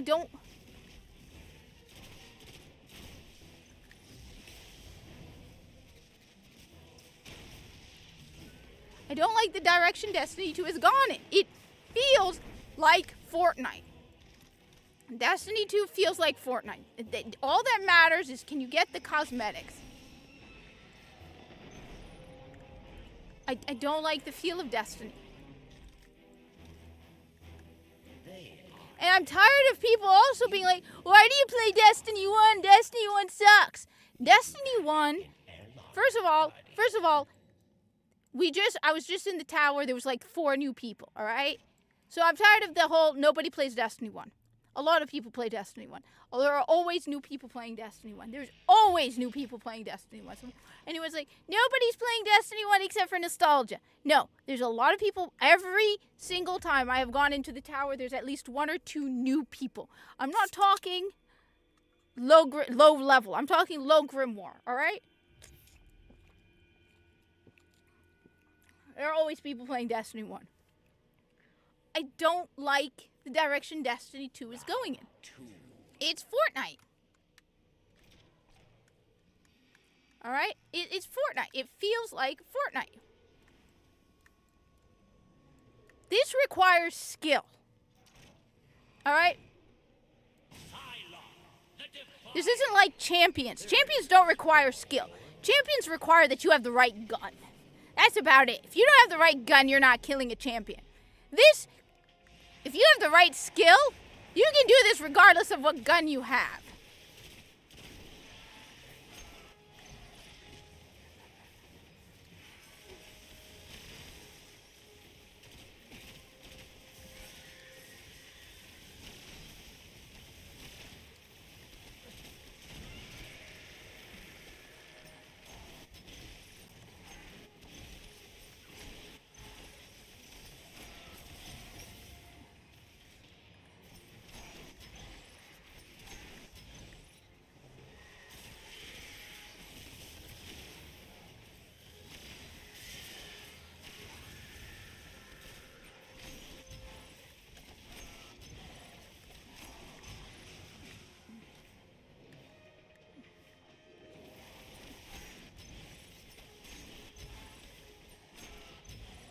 Alright? That's one of my big problems with Destiny 2. This requires actual skill. This doesn't require having the right guns and the right modifiers.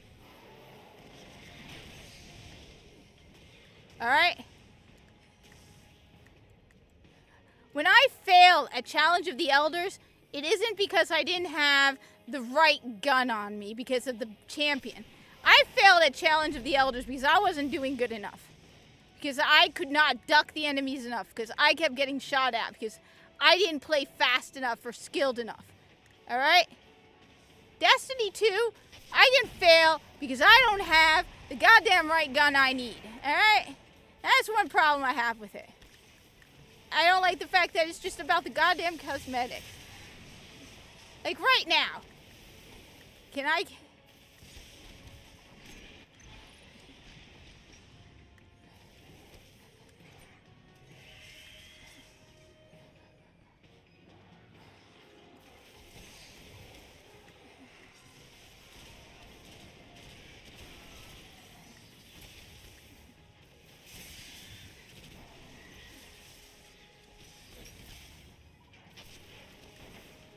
And I missed.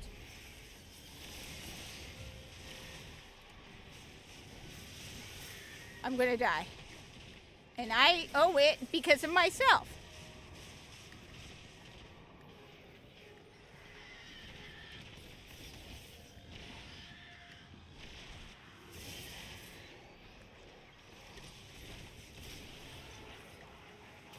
There we go.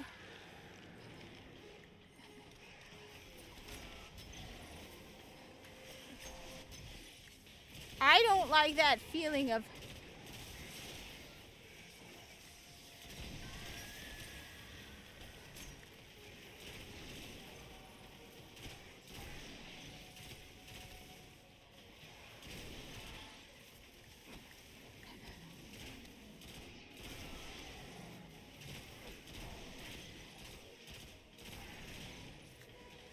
all right. See, this requires skill. At the end of the day, it does not require having the right guns. It does not require having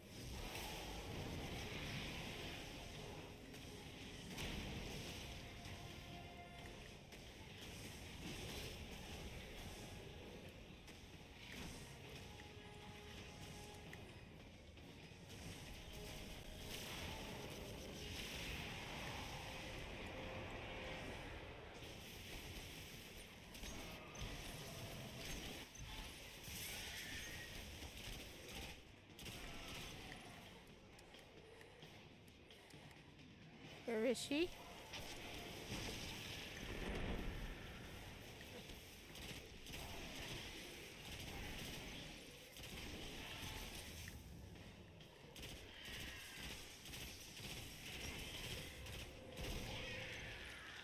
All right.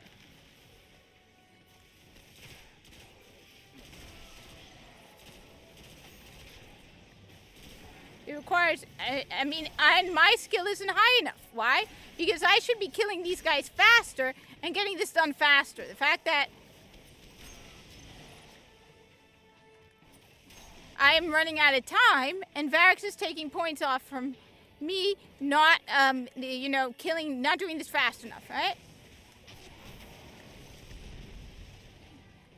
Tells me that I need to get better. But it does, like I said, it does not require having the right gun. And that is one of my big issues with it all. Okay? That's why I really don't like the champions, because the champions do not require skill.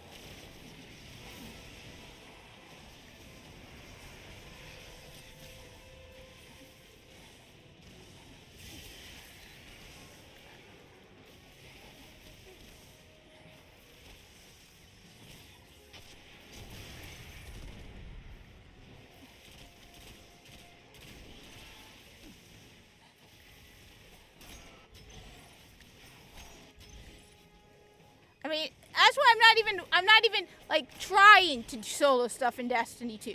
Because it's discouraging. It's like, okay, if you don't have the right gun, what's the point of even trying? Alright? At least when I fail at Destiny 1 soloing, it's because I know I need to do better. Alright? Destiny 2, it's like, it's so discouraging. It's so depressing. And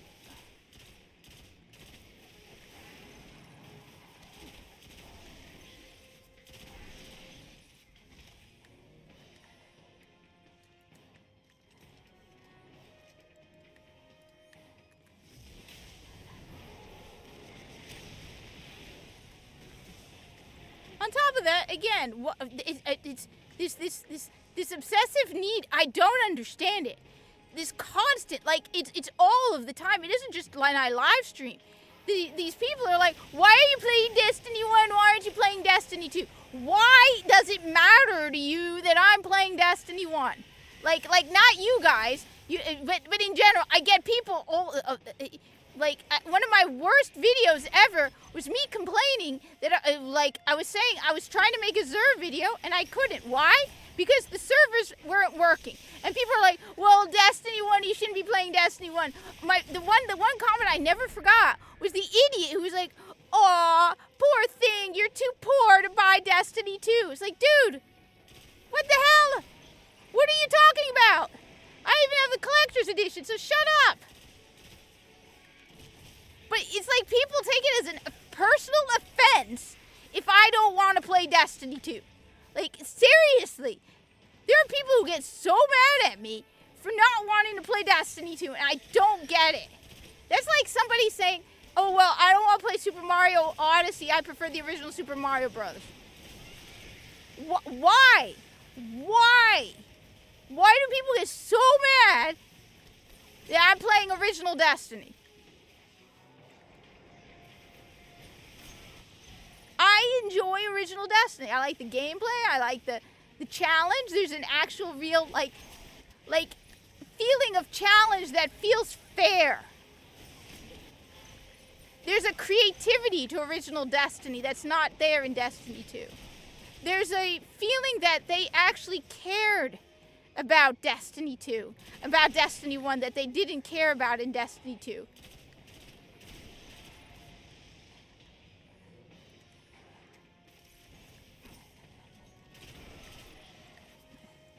Like, when I play Destiny 1, I feel like the developer cared.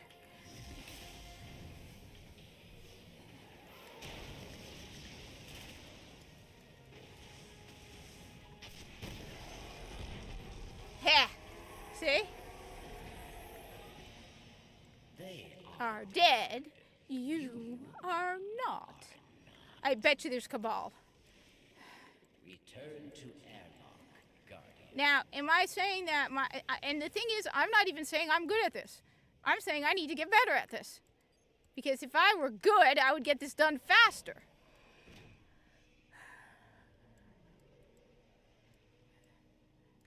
All right. 0 deaths, though. Come on. 0 deaths so far.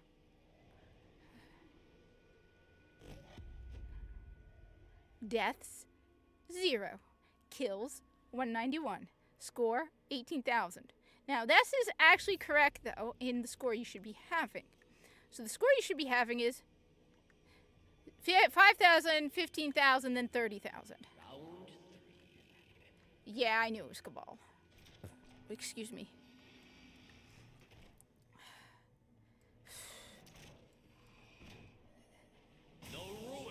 No risk. All right. Now this one is a challenge, but it's not Cabal strategist Val Araun. Val Araun is a pain in the butt. He is hard.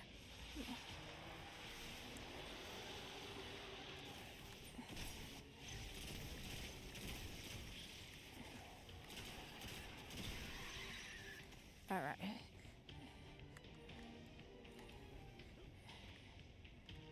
Now this is going to be hard because the Cabal are not going to flinch. This is what I mean. You will notice they don't flinch. He's not going to flinch. All right.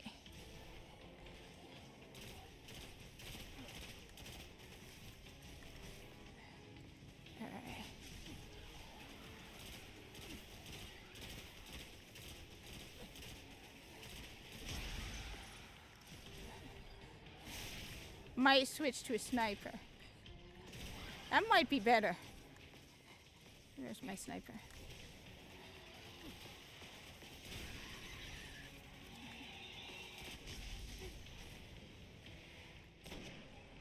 These guys here, these guys are the ones that will not flinch. All right.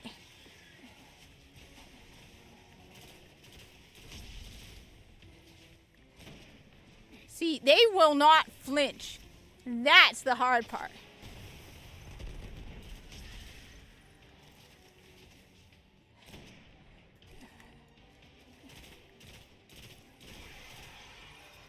See, I'm shooting him in the leg. He's not.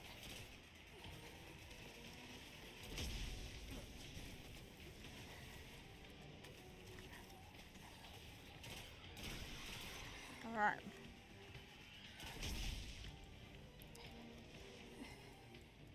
All right. Okay. Alright, that's good, that's good, that's good, that's good. We got some ammo. Alright, where is he? Keep in mind he also has a ground attack, which can be a pain in the ass to deal with.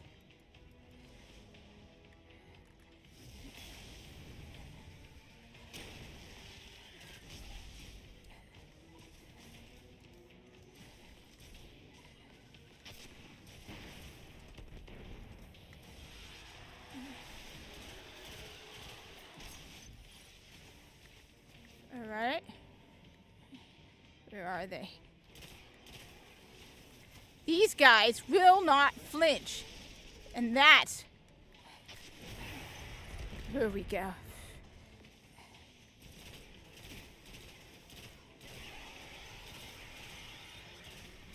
He won't flinch, which is a pain in the butt. And that's why Berserk... He will not flinch. There we go, got him though. But yeah, that's what makes this so hard.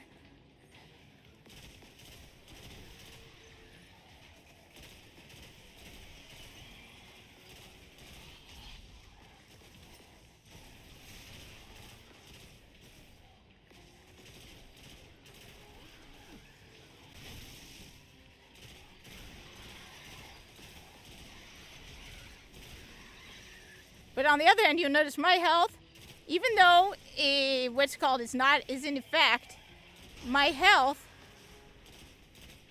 is not a problem because I have Red Death. See, it brought up my health again. So.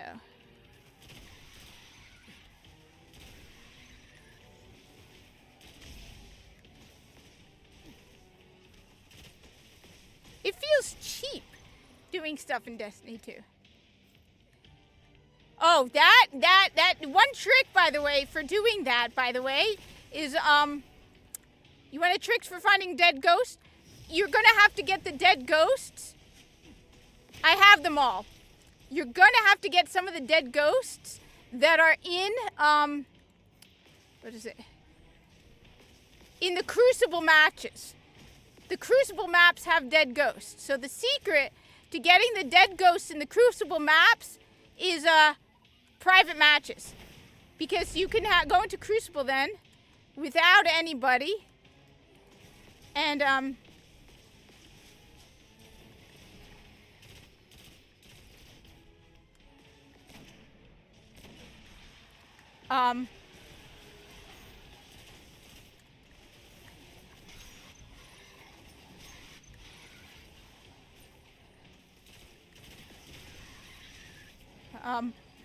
that way you won't have enemies and you won't have a problem.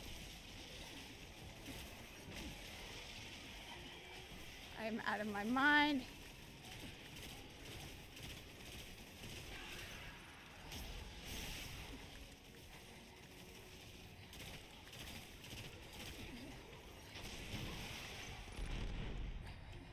Alright, that's the trick, alright?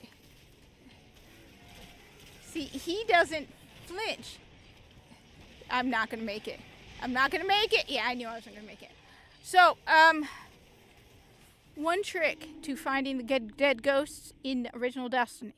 You are going to need to go into the Crucible maps.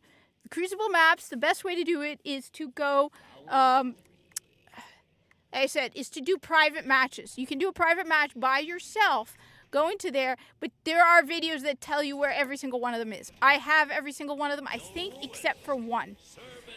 Some of them are a pain in the butt to find. Some of them you need to do strikes and nightfalls. Well, strikes. I wish we could get into a fire team together, because then I could, like, at least not... You need people who will wait for you at times. They can't go too far ahead.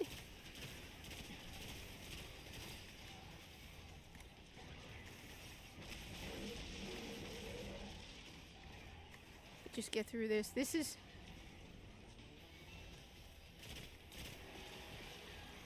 Oh, shoot. He's in there with me.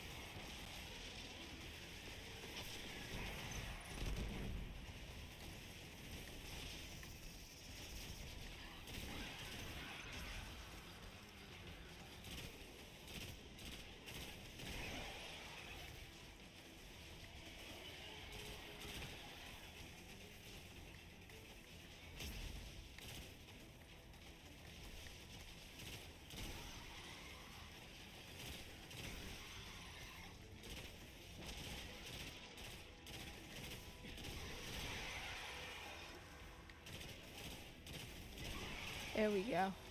Those guys are a pain in the butt.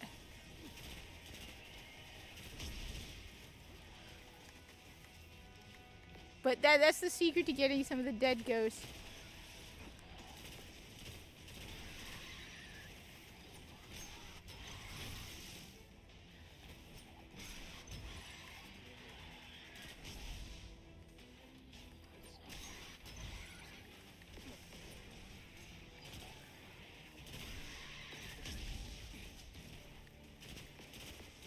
I knew there had to be Cabal. They will not see.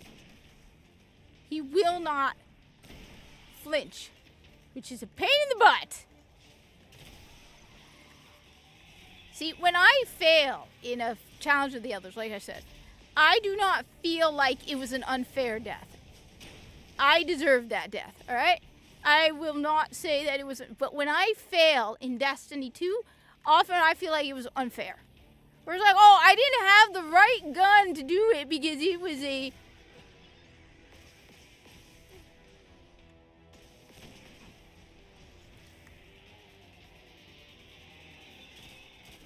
And that's my problem.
There we go. All right, there we go.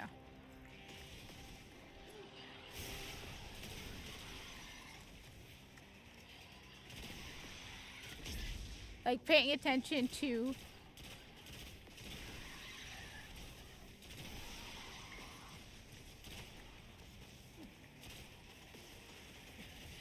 great. I'm out of ammo. Great.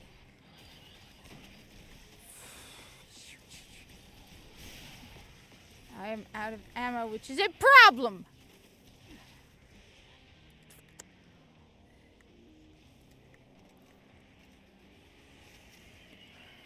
But yeah, that's why I have a lot of problems with Destiny 2. Now, has it changed? I don't know. As I said, I think the whole overall mood for me is a game that's designed for people to play with people. And it's designed to have fun by playing with people. Whereas Destiny 1, there's a lot of the experience that can be played by itself. There's a lot you can do in Destiny 1, far more than Destiny 2. Destiny 2 feels like Fortnite. And I'm pretty sure I'm not the only one where they took the whole Fortnite model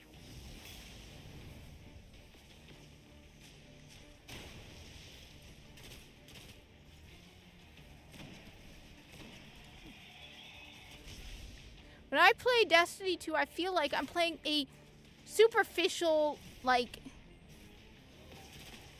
I don't care about the long term, I'm here for the cosmetics kind of thing. It feels like Fortnite. It really feels like Fortnite. Like I'm doing the exact same thing over and over again for something that won't even matter in next season anyway. there's nothing I feel like, and maybe, like I said, in some things maybe they have changed. But I feel like you're not getting any armor that just, like the cloaks for doing Challenge of the Elders, right? Where it's like, yeah, I got that cloak. It's a distinguished, it stands out. Because I did Challenge of the Elders, right?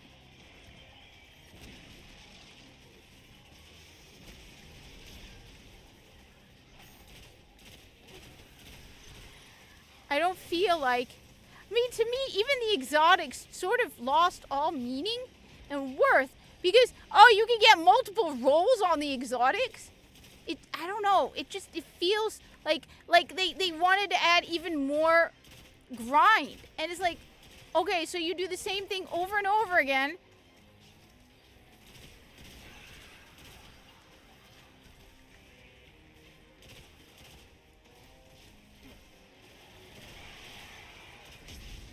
It feels so superficial.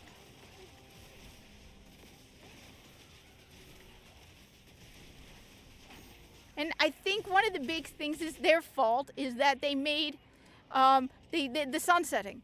That added to the superficiality to it all.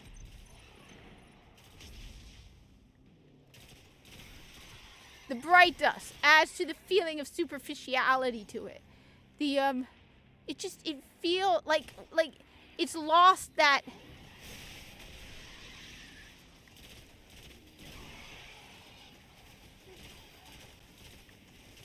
long-term sense of fun that there's no creativity in it. It doesn't feel creative anymore. I don't know. Maybe I'm being unfair by judging it that way, but the mood of the game feels so different now. The atmosphere of the game feels it feels like they're trying to copy a lot of times Warframe, which, I'm sorry, but focusing on cosmetics in Destiny 1 I always felt kind of, in Destiny 2, add just the feeling of hypocrisy from people. Where it's like, okay, the very things that you would have complained about a year ago, you're like, okay, well, a couple years ago, you're like okay with now.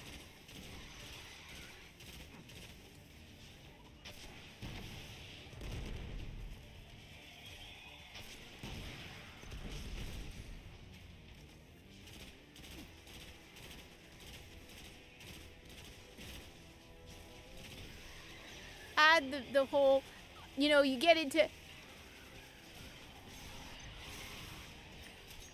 getting into arguments with the people from Bungie online and being told you're a racist and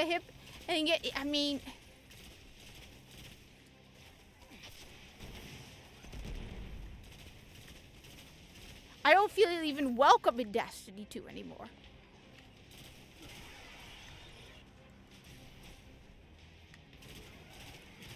And I won't deny it, being threatened and made fun of and, yelled at and insulted by Destiny 2 people because I don't play Destiny 2 enough, kind of ruins the game for me as well. It's like, okay, so you want me to play Destiny 2, and you are threatening me, insulting me, just being downright nasty to me because I'm not playing Destiny 2, and go play Onslaught, go play this. Well, then why the hell am I going to play it? Just flat out, why am I going to play it? Why am I going to play it? I don't want to play it, and to have people just constantly telling me to go play Destiny 2, go play Destiny 2, go play Destiny 2, then, well, I don't want to play it. I don't. I'll play it on my own time if I feel like it. I don't like so much of what Bungie's doing. It feels cheap, it feels lazy, and you can tell them I said that. Flat out, Bungie, you've gotten lazy and cheap. And maybe you finally woke up with the final shape because it's all you're capable of doing. I mean, I'm tired of this cycle from Bungie over and over. Over and over. You get lazy, you insult your fan base, you admit you're lazy, and then finally when you're desperate, which by the way, Bungie, I'm a Trump supporter. What, you don't want someone like me on your game? No, I did not. I tried it once, I didn't like it. And I don't want to play it. I'm tired of horde modes and multiplayer crap. I thought they got rid of the champions. I don't like being insulted by somebody. I've said this before. If you insult me, then I'm definitely not going to buy your product. And yes, Bungie, what are you going to do about it? I'm a Trump supporter. You got a problem with that?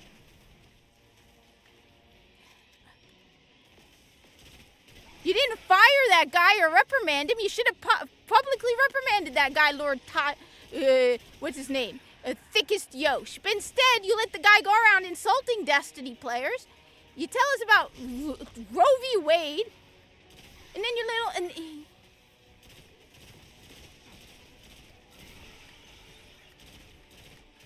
I got a lot of problems with that. I don't like the feel of the game. So it feels like...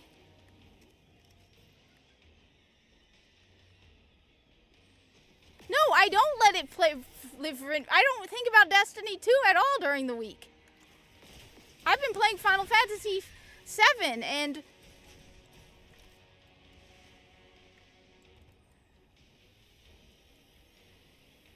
I don't care... Why should I? I don't care how the story ends. They're probably gonna cuck every guy in the goddamn game again.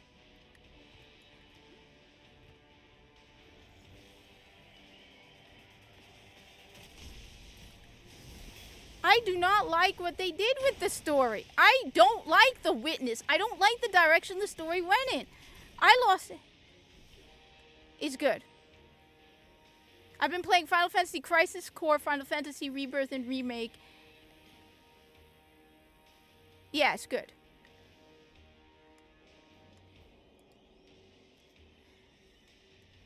But I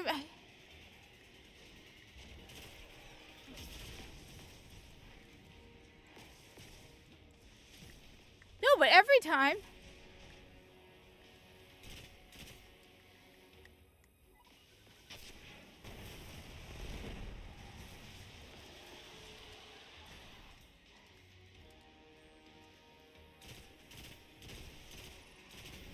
I mean, I'm tired of the cycle over and over again, where they get lazy and lax about their game for years, and then when they finally find themselves facing bankruptcy and financial despair, they go, oh, maybe we should actually care about the goddamn game. Really? Took you this long? Final Shape is going to be good because they're desperate. And you know... I've already had a long break from the goddamn game. I don't like the feel of the game. The game feels like Fortnite. Flat out, it feels like Fortnite.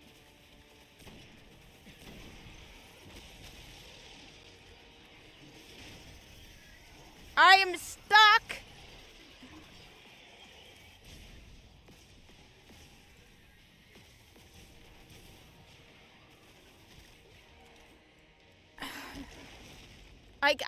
I got a bunch of YouTube videos telling me it's gonna be phenomenal.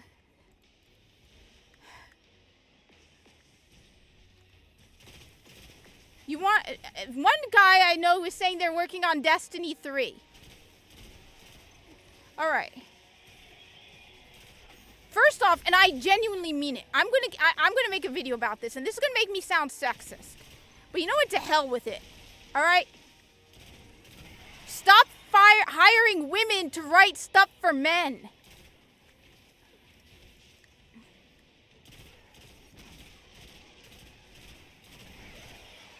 Get rid of the women on your writing team, Bungie. I'm sorry. Women can't write good action stuff. Okay, not all women. I'm not being fair.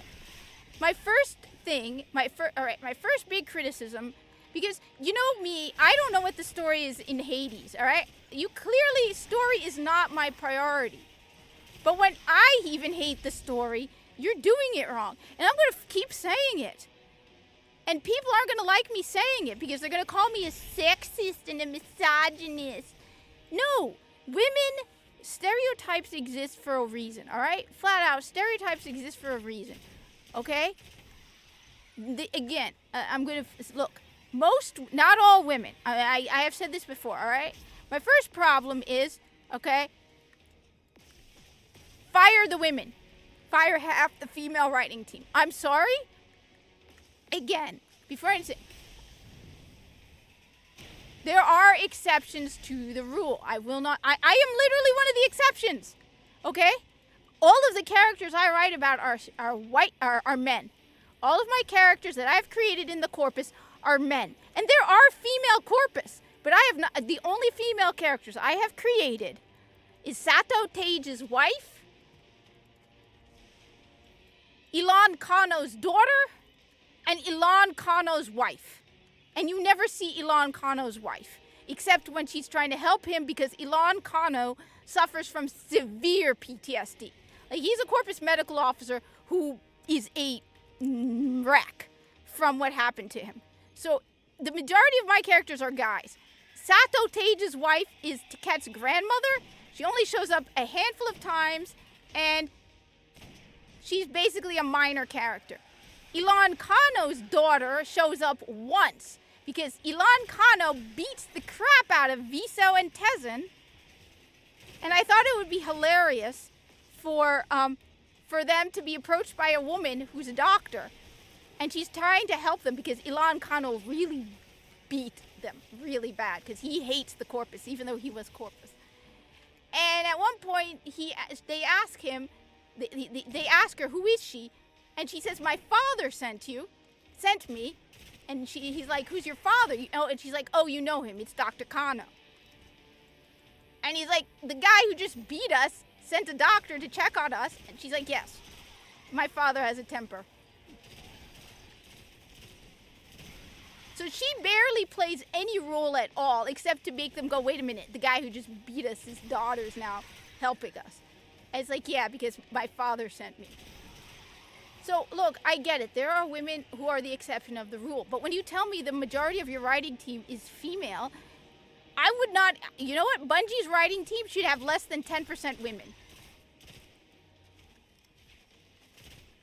Because, and everybody I've spoken to agrees with me. Okay? Women, not, again, as I said, I am the exception. The way I put it is this way, all right? Most women, not me, like I said, I am the exception. I know a couple of other women who are the exception. If you go to them and you tell them, do you want to watch Titanic or John Wick? You know what they're going to say? Titanic. It's like that thing where they're like, do you want to be the doctor or do you want to be the companion of the doctor? Most women are going to say they want to be the doctor's companion. I want to be the doctor. And I don't even want to be a female doctor. I want to be a male doctor. All right? I want to be David Tennant. All right? I don't want to... All right?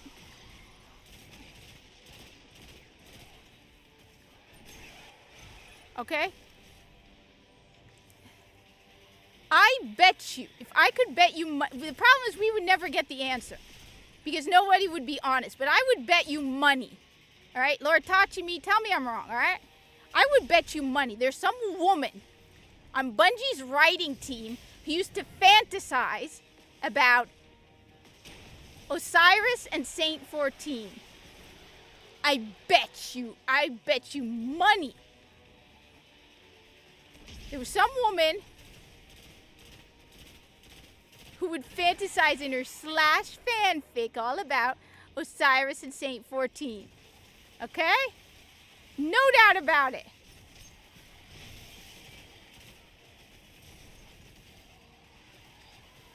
Because that's all women care about. Not all women, again, not all women, but a lot of them do. They want their lovey-dovey, stupid kissy, smoochy, smoochy. Like, I was telling a guy who used to play Destiny 2, I'm telling him about it, and I'm like, How many people go to Destiny 2 expecting a gay rom-com? Nobody! So first off, key, get rid of a lot of the writing team.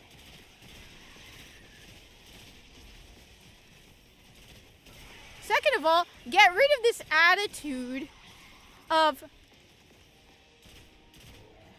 that you need to put the minimum in. Remember, I mean, one of the biggest things also is you need to remember who your audience is. This may come as a shock, but 93% of people who play first-person shooters are men. Okay? 7% are women. Don't give me this shit. Excuse my language, because my family can hear me and they heard me getting pissed last week and they're like, you spent the whole yelling and angry. 93% of people who play first-person shooters are men. All right? Men. Your audience is men. It's not women, it's men. And the small percentage of women who play first-person shooters are like me. They like guy stuff. They're not your typical woman. They're the tomboys, okay? People like me. All right? I won't deny it. I am not feminine. Muggsy can tell you. How many times has Muggsy said I do not dress like a... The only reason that nobody confuses me for a guy, at least from a distance... Well, no, never mind. No, never mind, because there's also just being female. But I dress like a dude. The only thing that's not dude-like about how I dress is the headscarf. I am literally wearing boys' clothes right now. Okay?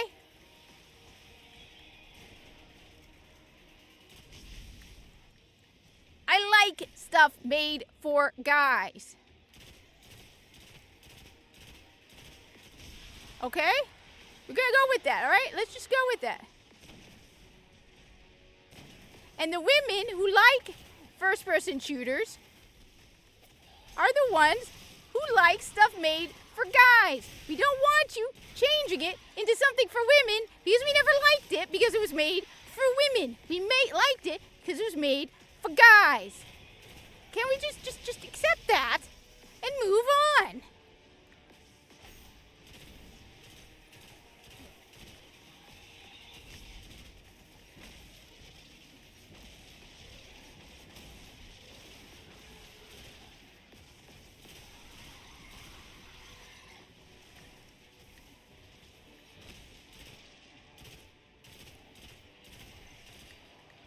Start caring.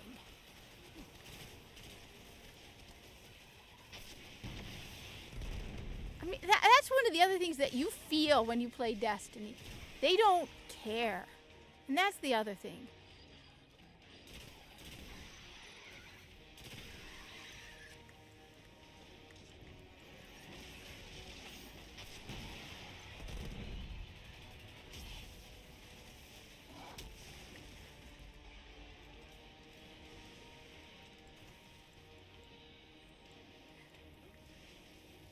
But, I mean, I think that's one of just my big things. It's, remember who your audience is. You're making this for guys.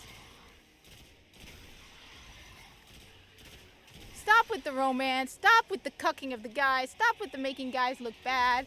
Stop with the humiliating and destroying your characters. Stop with the woke nonsense. Kill Nimbus. And you know what? Just, I don't know. Stop turning Destiny into Fortnite! It used to be a unique experience. Now it's Fortnite.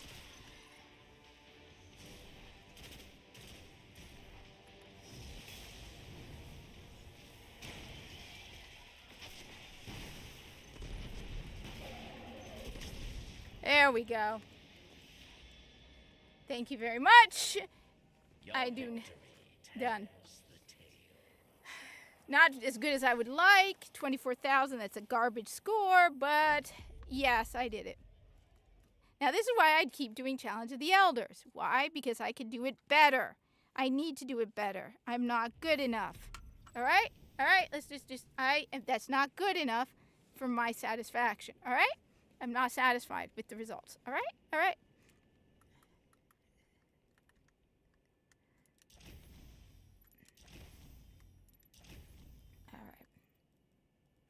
about halfway up to another.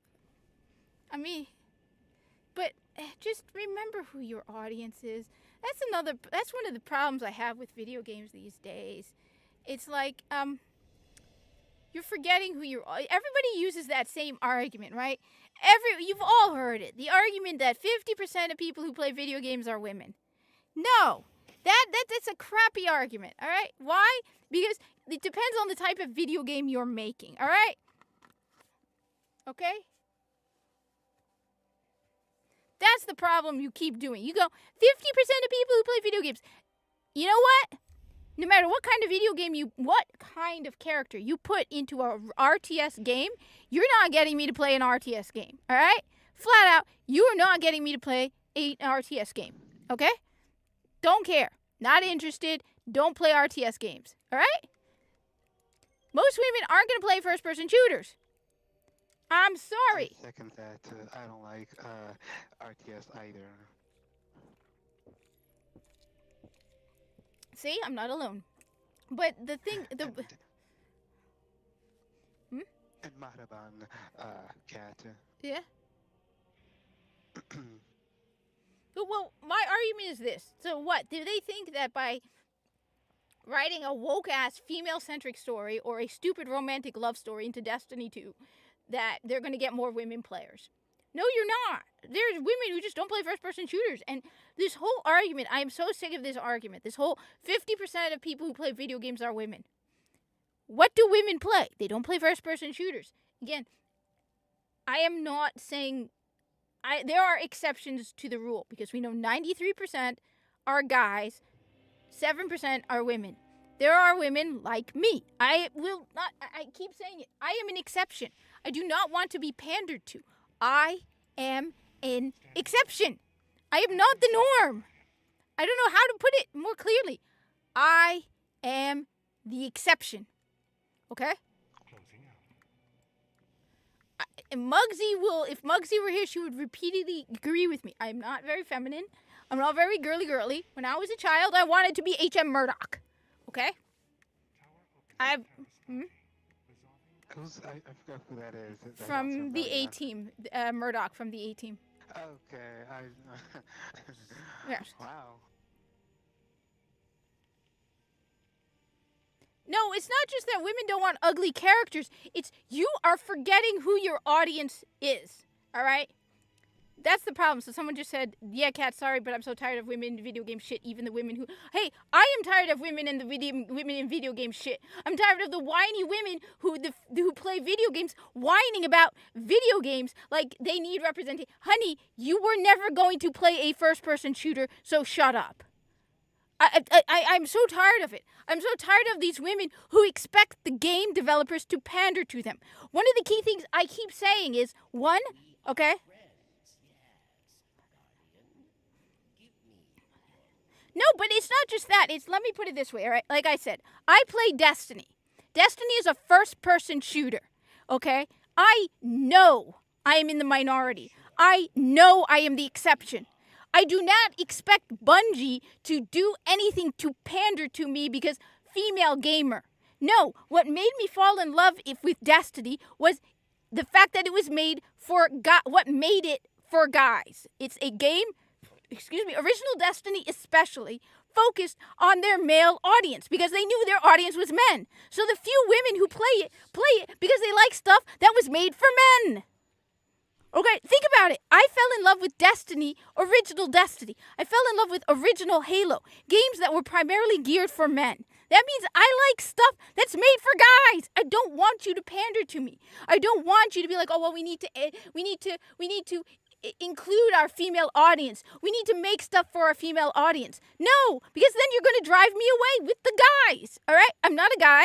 I'm not pretending to be a guy, but my tastes fall in the guy side of things. Have you ever seen me wearing makeup? Have you ever seen me wearing pink? Have you ever seen me doing anything feminine at all? Okay? I've been called bro by people who don't know what I look like because they don't realize I'm a woman. And they often don't even believe me. One guy, I swear, on Twitter was like, you come across as a conservative Republican man trying to pass as a woman. I was like, dude, just, I'm not making it up. He's like, you sound like a conservative white man trying to pass as a woman. I'm like, just go to my YouTube channel. You can see what I look like for yourself, right? I am acknowledging that I am not the norm, okay? And I do not want video game companies to pander to me. But that's the problem. All of these people, they don't understand that. Bungie, 93% of your audience is men. Stop turning your game into something geared towards women. Every single guy I've told about the whole teacup scene.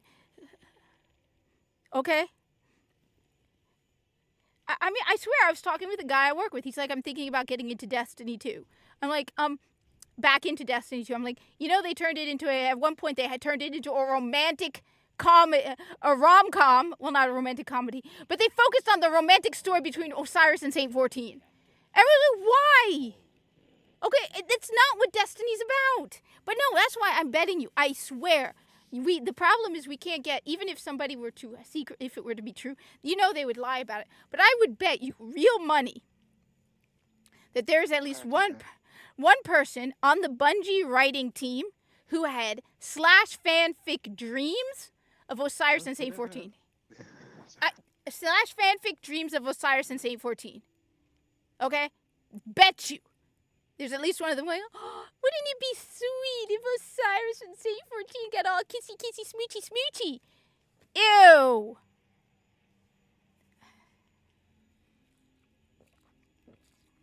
And part of it is the whole women want to look pretty in games, but guys want to look at pretty women. And you know what? You got to, let me put it another way, all right? Let me put it in another way. Because I'm seriously considering making a video about everything I learned about being a Muslim in America and how it made me a better person for being a Muslim in America. Because a lot of this stuff, and it made me appreciate being an American more. Growing up a Muslim in America has made me appreciate being an American more. It's also made me a more American in some ways, okay? Less than 2% of the population is Muslim, okay? And even less don't drink alcohol, okay? Most of my town, where I live, are not Muslim. Imagine if the handful of Muslims living in my town said, well, we can't have any bars here, okay? Because how dare you, it's Islamophobia if you have a bar that serves alcohol. I don't expect them to make alcohol illegal because the majority of the population doesn't drink. I don't expect them to make alcohol ads illegal because the majority of the population aren't Muslim. I don't expect the population to pander to me as a Muslim because the majority of the population isn't Muslim. It's the exact same thing with Destiny. The majority of the gamer base are men. As a woman, I don't expect you to bend over backwards for me because the majority of the population are men. The people who pay for the game are men. Stop it. So, no, I agree. I am tired of all these whiny-ass women. On top of that, I'm going to flat say, if you need to see yourself in-game, if you need to see representation, you have no self-worth. You need to grow a spine. Okay? Because, again, another thing, one of my experiences growing up as a Muslim in America, all right? Way back when, there were no Muslims on TV. And then there was a point where there were plenty of Muslims on TV. They were all the bad guys. You want to know what my dad taught me growing up? Which tells me you have no family that cares if you are so caught up in seeing yourself on screen. All right? I don't need to see myself on screen to have self-worth. I don't need to because my father taught me to be strong as a person because I never saw myself on screen. On top of that, it tells me what kind, like I've said, all right, because I talk about Viso all the time. You want to know why I've said this before. Why do I like Viso? I love Viso as a character because he did what was right. There is no person I admire more than the person who goes up against and doesn't do what is easy, does what is hard because it is right. That is why I love the people from World War II. The people who, instead of going along, said this is wrong and protected people. The people who were willing to stand up and say this is wrong despite ridiculous amounts of external pressure. They did what was right. And that is the type of person I want to be. The person who, when the whole world around me is doing something wrong, I will still do what is right. And that is Viso-R. Viso's boss, literally a religious leader to him, because the Corpus practically worship the board of directors. To Viso, Alid V is like one of the apostles. Huge, important person to Viso. He should never question Alid V. He has been raised from birth to look up to these people, to listen to them, to admire them, to consider them religious leaders. And yet at that one moment when Viso realized what his boss was doing would kill thousands of Corpus, betray thousands of Corpus, what did Viso do? He did what was right. He did what he viewed he did the right thing. He defended Corpus. He did not listen. And that is why I like Viso so much, because that to me is a trait I admire and strive for in myself, to do what is right, even if it's hard. So am I a straight white Viso is probably asexual because they probably chemically castrate them, all right? Won't beat around the bush. They genetically engineer, so they're not having kids naturally. So hate to break it to you, all the women who are thinking, I'm going to sleep with a Corpus dude, you're probably not, because he's probably going to just stare at you like, what the hell are you doing, woman? All right? But white dude, taller than me, nothing in common with me, all right? He's totally different religion than me. Me and Viso have nothing in common. But I can admire, look up to Viso. In fact, I will put Viso above every other of my favorite video game characters, even above Cade 6, because I admire that trait so much. The doing what is right, and it cost him his life. But Viso died doing what was right. And that is why I like Viso so much. I have nothing in common. So it tells me what kind of person are you if you can only relate to people who look exactly like you. Because there are probably a lot of lousy Muslim characters out there in video games that I can't relate to and don't even give a damn about. Because I don't need someone to look like me to relate to them.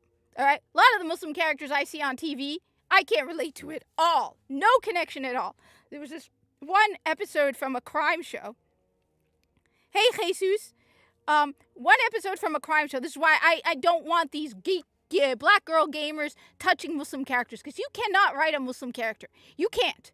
Because to you, Islam and being a Muslim is your entire personality. Whereas for me, I could list a million other things that are a huge part of my personality.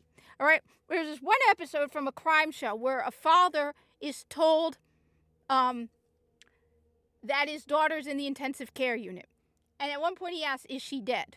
And that it's like, the whole attitude was apparently she committed adultery. And so he had, shunned her. And he didn't want to go see her because she did something haram. I can tell you, no matter what I do,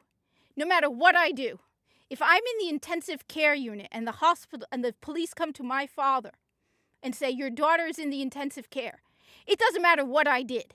Like I said, I'm not a lesbian, but let's say, I don't know, I start having dates with women, right? Just as an example. I really am not interested in women at all. No. Ew, no. Okay? My father will drop everything. And my father's a very religious man. So they show Muslims as either rebellious, who hate the religion, who hate everything, and they have these oppressive parents who force the religion on them, and they have these oppressive parents who are so blinded by only religion that they have no personality other than being Muslim. They usually have them praying at some point, pulling out a prayer rug at the most inconvenient, inappropriate time to make their prayers, because Muslim. That's all you know about Muslims. Muslims pray. Okay? But I don't know where I was going with all of this insanity. But like I said, this whole idea, I cannot understand it. where the moment you put a black woman in the video game, oh my God, I can relate so much. How? What if it's a shitty character? Eh? You're so superficial. Such a whiner. Oh, but we need to see ourselves more. Why? Why?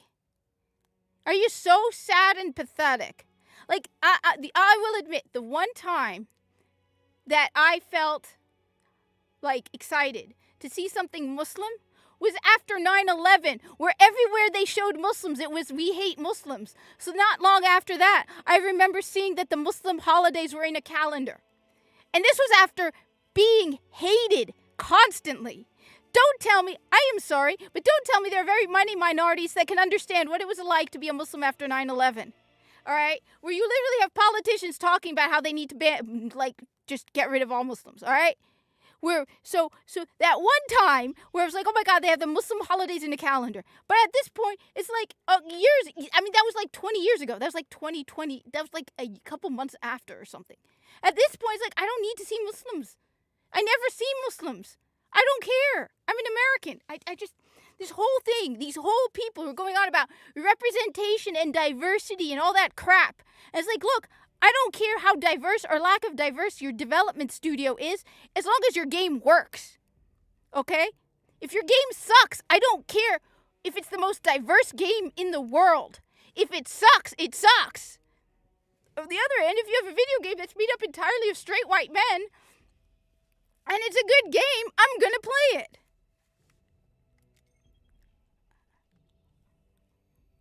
I mean, oh wait, that's what I wanted to do. So rant for the day, I don't know. But I'm completely with you. I'm tired of the whiners. I'm tired of the complainers. I'm tired of people on Twitter. I'm tired of I mean, why do we have that GLAD thing going? We need more. There's not enough LGBTQIA plus minus divided sign representation in our video. Dude, I don't care. Are you so lacking in self-confidence that that's the only way you can be, like, confident in yourself? Because that kind of tells me then a lot about you. I mean, there are circumstances where I've been literally the only Muslim there. And you know what? I didn't come home crying like, I'm the only Muslim. Should I really be a Muslim? No.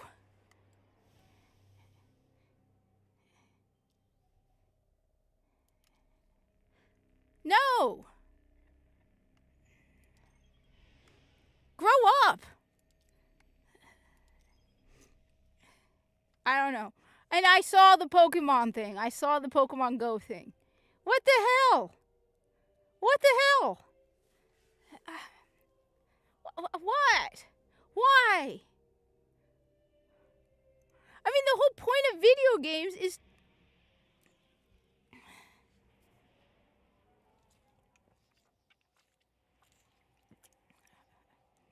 I mean, I love the people who are like, oh my God, Pal World, you enslave pals. I'd love to see your response to my kill count in Warframe. Probably throw a fit. Anyway. That's me. So. How do you see if there's any chatting from the X? Because I don't know how to see that. Do people actually chat in the live on X thing? I mean, is there a way to see that? Because I don't know if anybody's saying anything or ranting at me or telling me I'm an idiot or something. Or cursing me out or calling me a phobe or an is.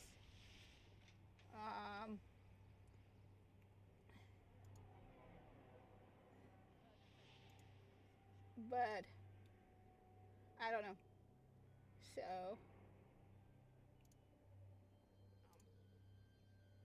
I don't know. Anyway, right. So that's me ranting as always because I am known for my rantingness. Is anybody here? I'm tired. The insanity of it all, eh? The insanity. Alright, where is my solar gun? see. Wait, all right, Bungie, I have a suggestion for you, all right? I got a suggestion for you, all right? At this point. Hey, what's up? So, did you miss my ranting? I was ranting. Bungie, bring the adept exotic guns to Xur. That would be awesome. Thank you very much. But yes, no, I totally agree with you. I'm so tired of these whiny women who need to get a life, who need to stop. I mean, first of all, prove to me that you were even going to buy the game, because I bet you were not even going to buy the game. I mean, seriously, just prove to me that you were even going to buy the game, because I bet you weren't even going to buy the game that you're whining about. I'm just saying, you probably weren't even going to buy it. I'm just no. Okay?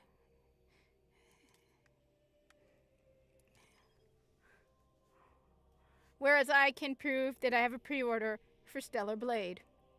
I do have a pre-order for Stellar Blade. Now, honestly, I mean, you're talking to the wrong person when it comes to appearance in game. All right? Like, when you see me in Warframe, right?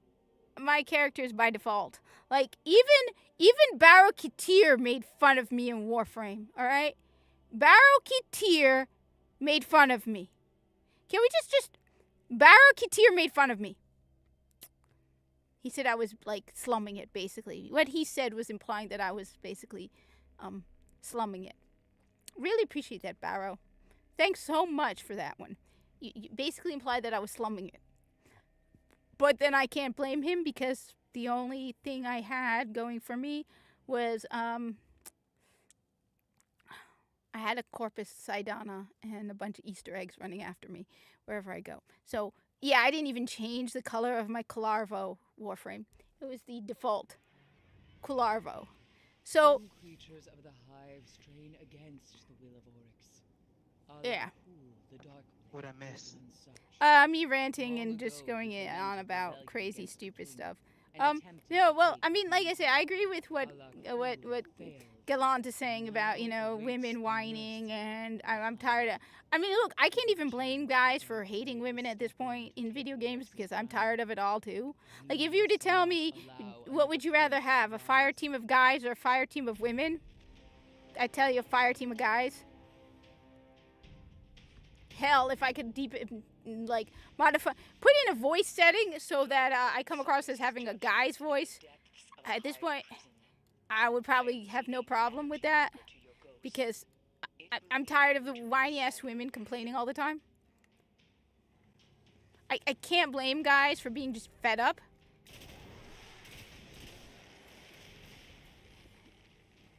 No. Mentioned that you wanted Well, what? a hijabi themed Corpus. No. Absolutely. Why the hell would I want that? I thought you mentioned that at one point. No, absolutely not. I don't want to. Nah. I don't want the hijab in anything. Absolutely anything. By the way, Henry, there's a dead ghost right over here, usually. I remember that one. No, I don't want. Look, the Corpus are not Muslim. All right? They have their own religion, their own way of life, their own. I don't want Islam inserted into Warframe. Okay, then I must have misheard you then.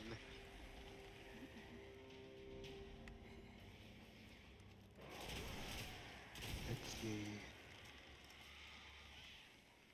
Detail appearance. Just, you look up a list. Okay, first off, there's a way to see which ones you have. There's a website, I think, that tells you how to.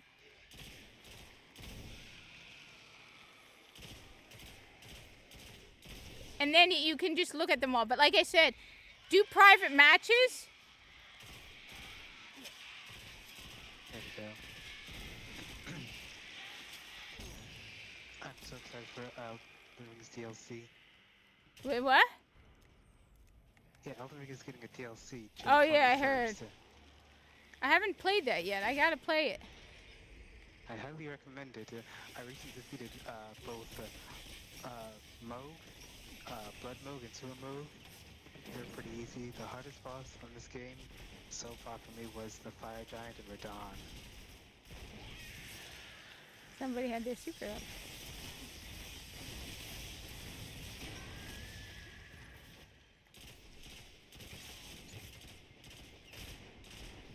Alright.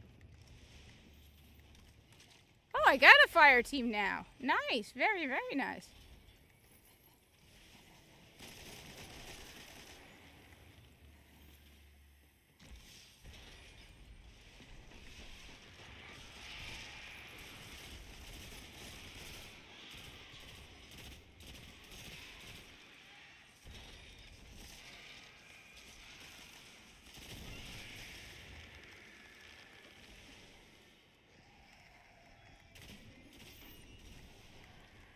All right. But anyway, so Oh, no, there's a ladder. Okay, I didn't see that part. no, Oh man. I 100% agree with you on that. I am genuinely, I am so tired, so tired. I'm so tired Well, of. I could say the same for movies as well. For Yeah. written female characters. I can sense a powerful incantation. I bet I could write a better female character. Hold the barn Whereas- door shut. I don't like writing female characters. My scan says the runes draw I've energy never from these liked tunnels. female characters. If you get Like I over said, it, I always In write. general? open the door. I just am not a big. I'm not. Like I said, I'm not very good at doing the. All right, don't read into it. Of course you did, because.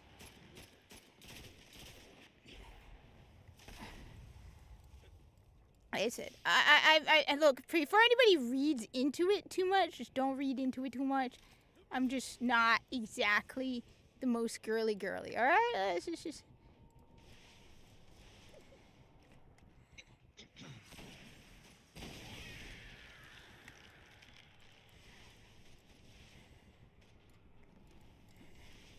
Okay, I've never been very female-y, all right?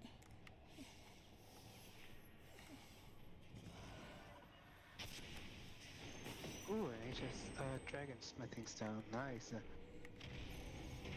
I can't use it, but it's nice. Let's get to the other battery.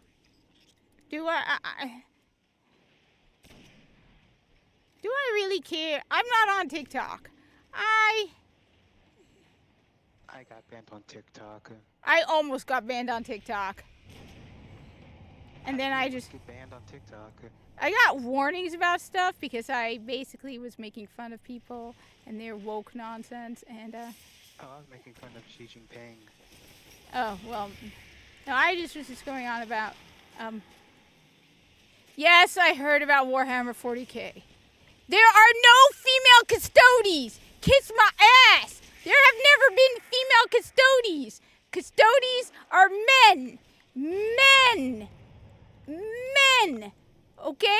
There are no female custodies.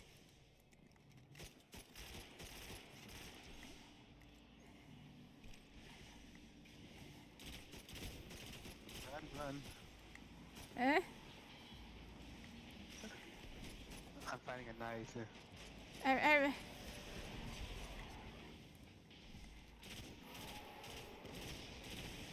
Haha, you did. Oh, wait, I can just go. I can switch out a spell too. Wait, there's nobody worth killing. Okay, that was dumb.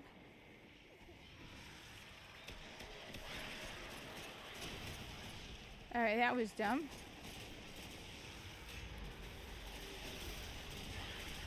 Oh, I wanted to tell you, I found out that in Syria there's a mosque that houses, I believe it's Saint John. I don't know. Okay, there are no female space marines, there are no female custodies, and that's all I'm going to say, alright? No.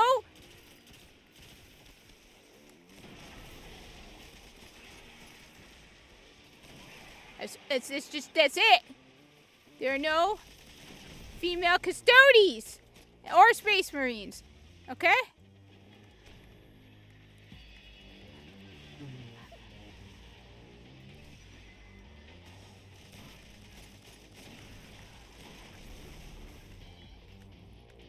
And there have never been female custodies.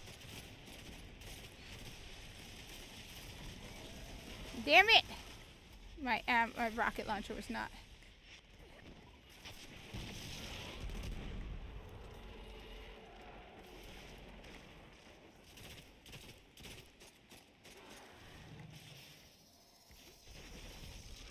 Okay.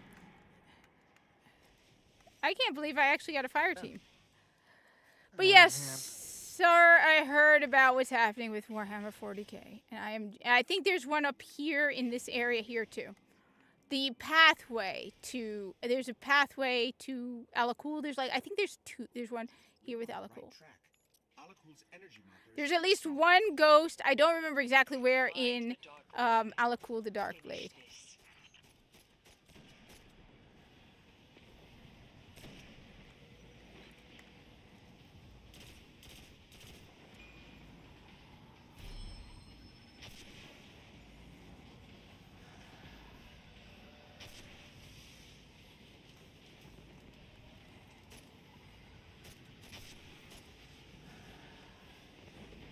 All right.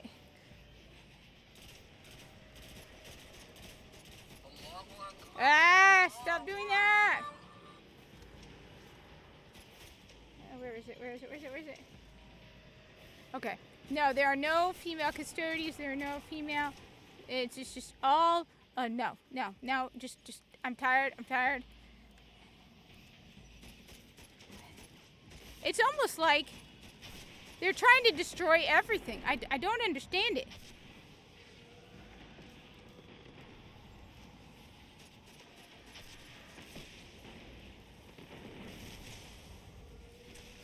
Oh, shoot.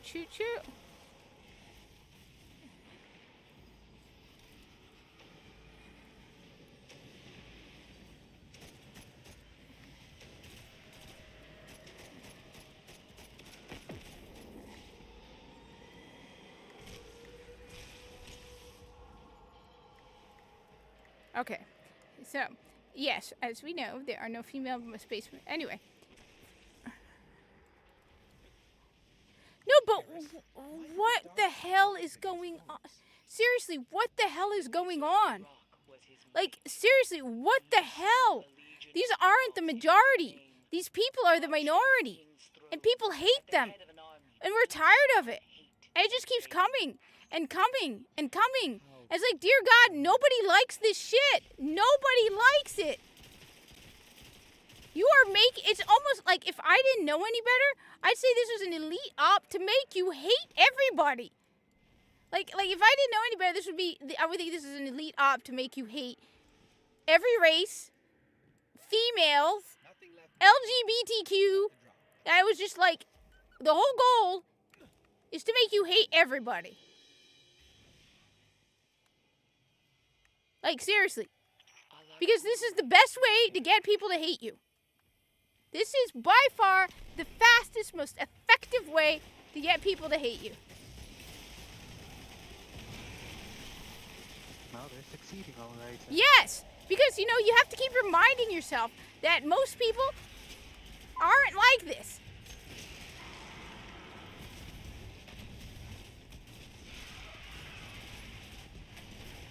You have to be like, oh, well, these are just, like, I'm tired of them all. I'm tired of all of them.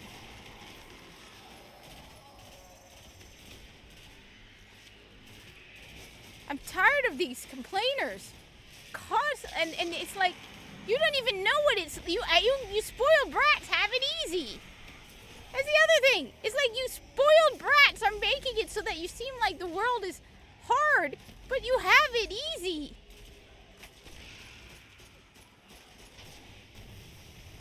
I'm sorry, but you do. You spoiled brats have it easy. The world...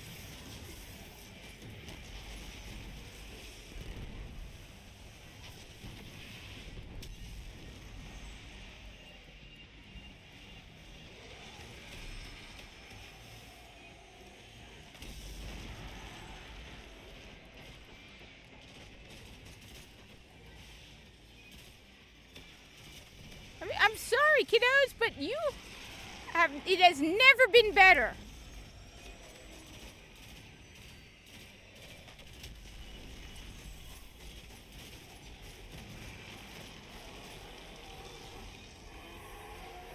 I have.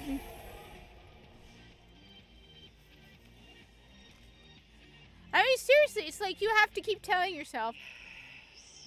Wait, I think I actually have. Soul goes screaming into the pit between the stars. The Eh. creatures of the hive are treacherous, Do I want to use a skeleton key? but they Nah. can still fall to infighting, to petty distractions of the flesh. That is why we must rise above. All right, Guardian. No, but I mean, seriously, they are driving it so that everybody hates you. At this point, you are making it so that people are fed up. We are absolutely fed up. I mean, you're also destroying everything we care about, right? You're absolutely destroying everything we care about, and that's how you get people to hate you, by doing this, by coming in and whining. There's nothing more annoying than that person who whines incessantly and is a complainer who just whining and being an okay? And that's what these people are. They whine and complain and act like they're the victim, and that we should do whatever the hell they want because these poor babies have struggled so much. And you look at them and you're like, you're complaining because somebody got your pronouns wrong. Well, I don't give a goddamn. I don't care about your pronouns. Like, flat out. I don't care. I will not use your pronoun. And the other thing is when you threaten. That's the other thing these people do not understand, all right? When you threaten people, they'll do what you want. But that doesn't mean they like you. That doesn't mean that they want to do it. That doesn't mean that they don't resent you. If I were to, like I said, I know cases where, if you don't use the right pronouns, you're risking your job, right? You really think they like you? You really think that they're using those pronouns you want them to use because they are being nice or because they care? No, they are secretly, they resent you for it. They hate you for it. They will not like you because you threatened them. I mean, seriously, this is one of those things that I don't understand. Where it's like, are you really that dumb? That you think the world, that by threatening people... Disruption resolved.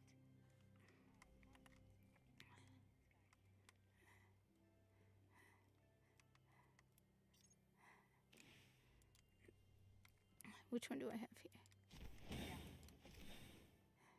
Seriously, just pause a moment. Do you really think... I mean it. I can't even imagine what you're going through because I'm pissed off by the state of Destiny. Alright? And I haven't been in Destiny nearly as long as you have been in Warhammer. And it's just, it's freaking tiring. Yes, Guardian. Acknowledged. And yet we're the horrible people.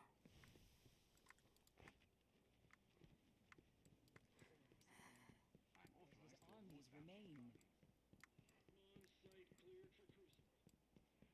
But let's just say I've noted. Oh, I think we have a newbie here. All right, let's see what we got. So we got. All right, we got old player, old player, old player, old player, new player. Okay, one new player. All right, again, one new player. Okay, I bet you 2 new players. All right, we got 2 new people. We got 2 new people. Yeah, I'm not interested. First off, it's overpriced crap. Second of all, it's another one of their... Alright. Yes, you should be out there, Cade.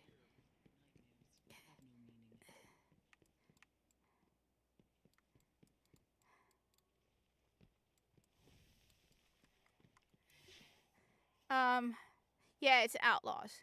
And they're already predicting it's going to bomb. Of course, if the price doesn't say anything about it.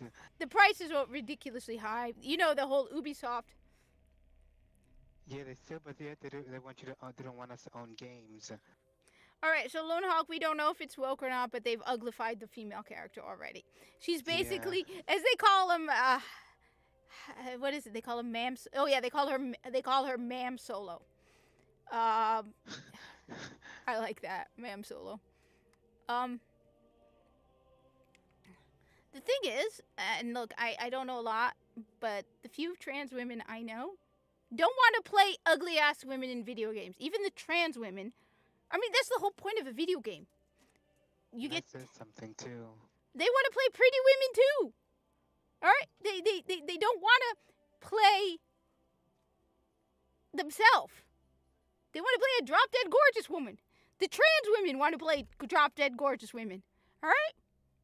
I play guys because I like to piss people off. Yeah, black girl gamers. I only play straight white men now in my video games. Yeah. They've made her ugly. They call her Ma'am Solo. The pricing is ridiculous. You know, I think one of the things that also lost people's confidence is the whole Ubisoft thing saying where gamers need to get used to not owning their video games. Yeah. No.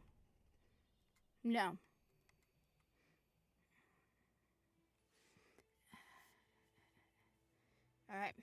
Hi, Snooty. What you doing, sweetie? What you doing? At this point, all right. I don't trust anything. All right? Absolutely nothing.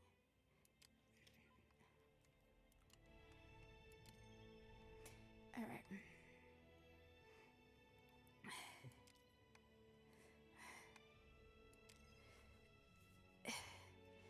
Anything made by the big publishers, I'm going to wait until somebody else reviews it first. Somebody I trust before I buy it. Now, Stellar Blade is not being made by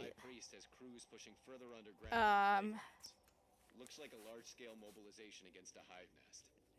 An army of hive. Out of curiosity, do you watch Angry Joe? sometimes, intermittently. Not always. He sometimes annoys me because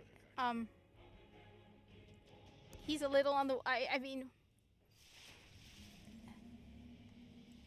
All right. There's a series of old missile silos near the bunker. oh shit. Sounds like the place to be. What happened? You know what's the Nightfall? The hardest strike in the game. I have never even Ibontis was like I can't not cheese this one. Like this one.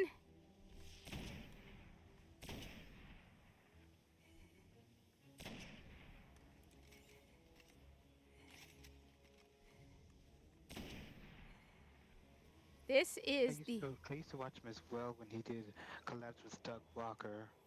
I like sometimes watching Angry Joe because his videos, I don't watch them as reviews. I watch them because he does funny little skits about the video game sometimes.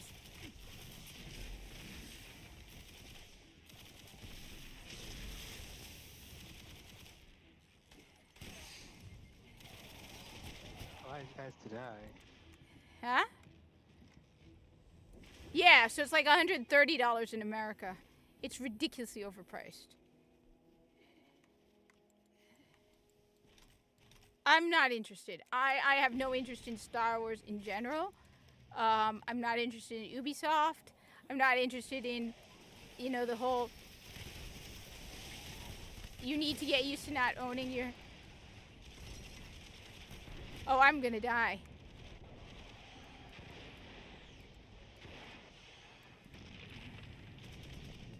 Never mind, I didn't.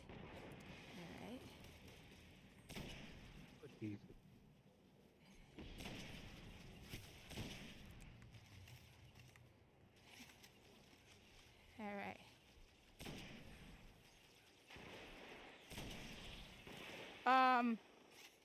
What is it?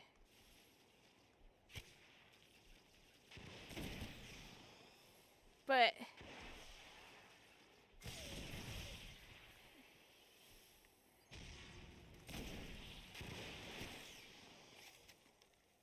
I mean, unless like someone like I'm not talking Andrew, unless someone like Geeks and Gamers or like Az or something said it's a great game, I'm not getting it. I'm not even pre-ordering it. I think, like I said, one big thing that turned me off of Ubisoft was just the whole gamers need to get used to not owning their video games. All right, so they're like, okay, no. I think that's bad. Former Activision boss, CEO, wants to have tips for the developers where Oh, you yeah. have to pay them. Yeah, no. No. You gonna tip me?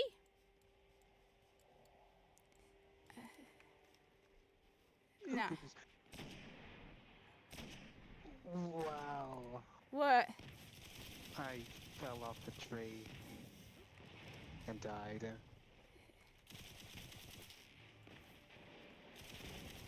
I mean, I said, I like what Grum said. We should basically boycott all AAA games for the next 2 years so we can get the message across. And you know what?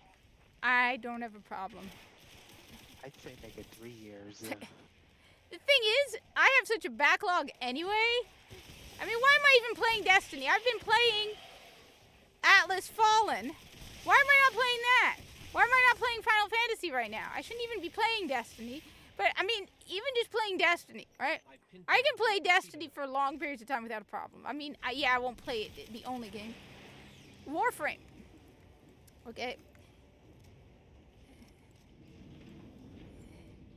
دولة ولا حاجة انت فاكرنا لوتو يعني اللي ضايقني بس ان احنا اللي يعني انت واحد من الناس الوحيد اللي ممكن اتكلم معاه بالعربي فلا افهم انا كمان اسفت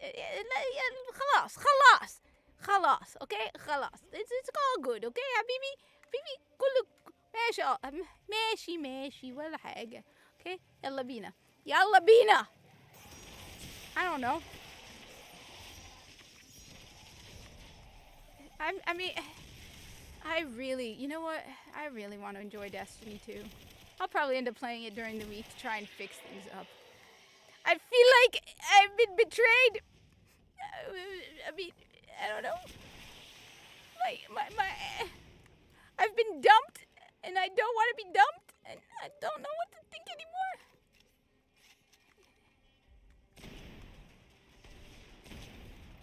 I don't know. I don't know what I'm thinking anymore.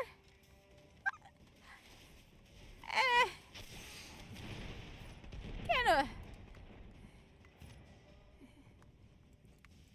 وانت كمان شكرا تعرف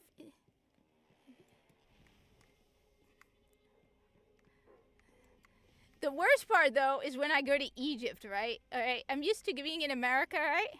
And talking to people in Arabic and, like, nobody understanding, right? It's like talking to my parents around people and be like, just start talking in Arabic and you're like, yeah, secret language, nobody understands, right?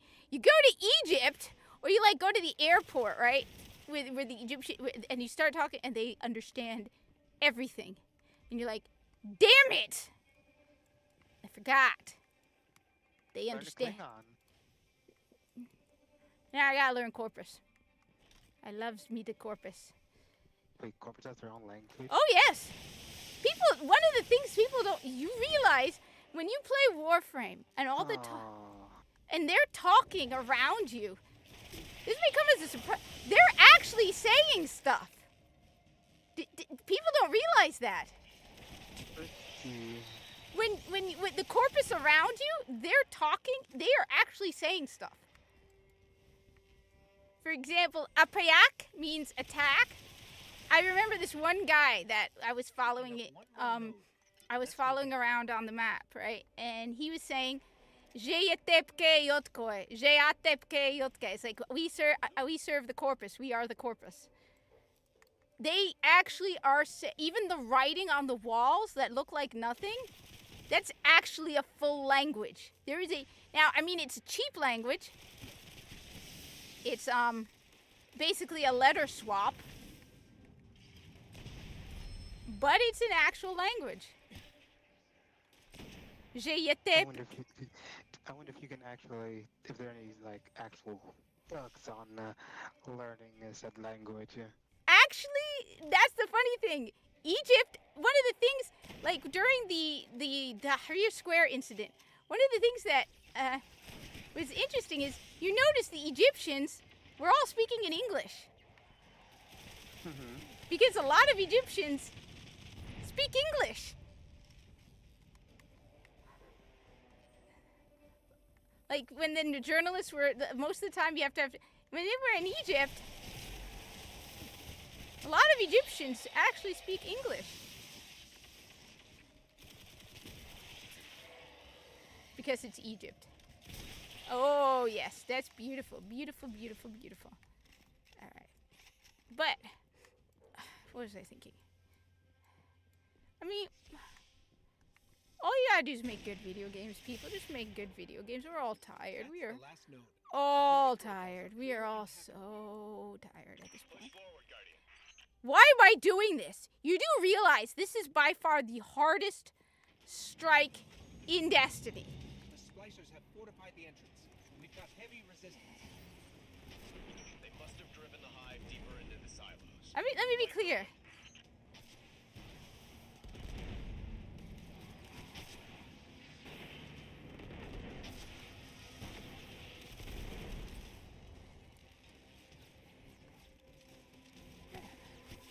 No.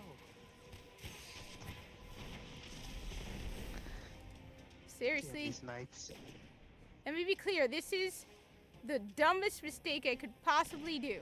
I am a masochist. Like, if you go to Egypt, most of the signs and stuff are in English. It drives us nuts. We're like, You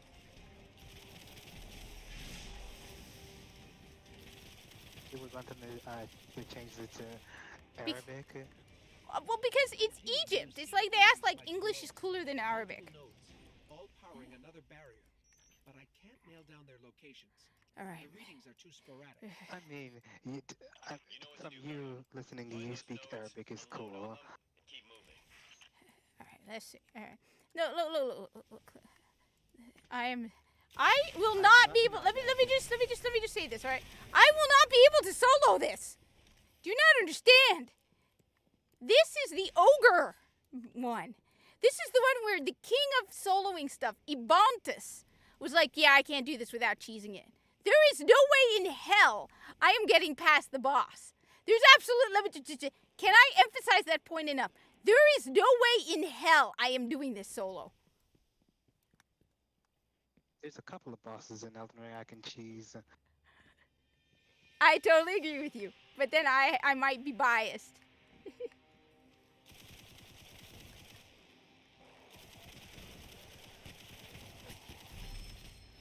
I am so thoroughly out of my mind.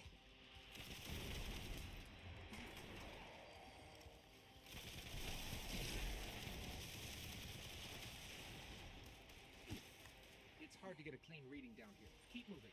The closer we get to each node, the easier Shut up, they are to Ghost. map. I'm stressed out.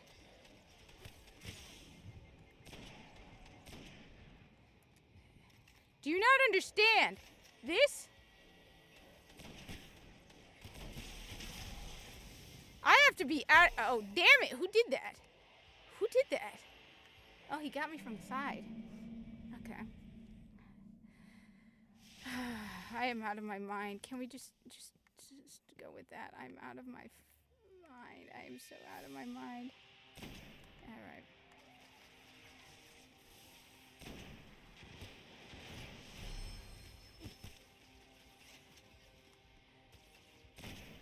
I swear, if I solo this, I am a master. All right? As I said, this is by far the hardest strike in all of Destiny.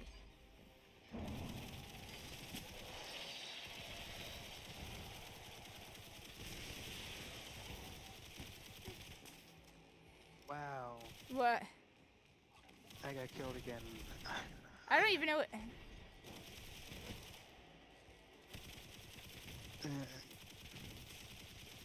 There we go. Nice. It's hard to get a clean read. All right. Keep moving. The closer you get Ghost, to each node, the I am easier they stressed are to out. match. All right, let's just go with. I am absolutely 100% stressed out right now. Oh, I love Japanese. I have always wanted to learn Japanese. Oh, I didn't know that. Yeah, I love Japanese. I think Japan is awesome. Who doesn't? Oh, but I recently got into Japanese 80s music. Well, I mean, I fell in love with Japan long before of the anime craze. Like when I was very, very young. I think Japanese just looks cool. I even took a couple classes in Japanese years and years and years ago. The other thing I absolutely love is medicine. I've said this before. I love freaking. I like freaking out. Like not freaking them out, just startling doctors. Like if I ever go to a doctor, right? Like. I mean, the one that always takes doctors by surprise is I've been in the operating room. I've seen surgery, and they usually just double take. Like, wait, what? It's like, yeah, I've seen surgery.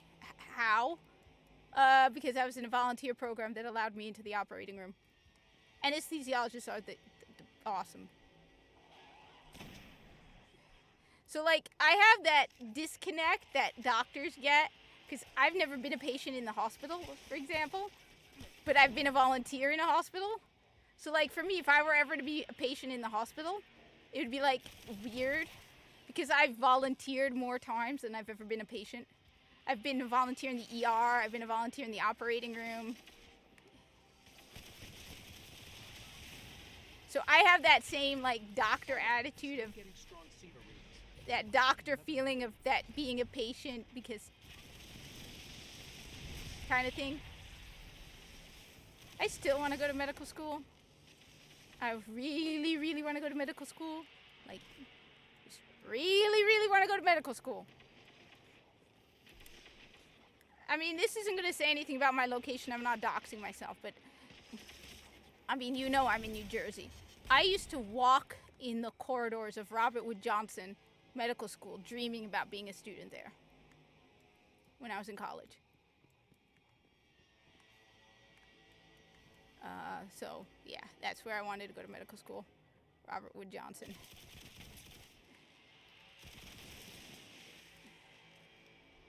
And it's just hitting me more than usual lately. It's like, oh, I want to go to medical school. I want to go to medical school. I want to go to medical school.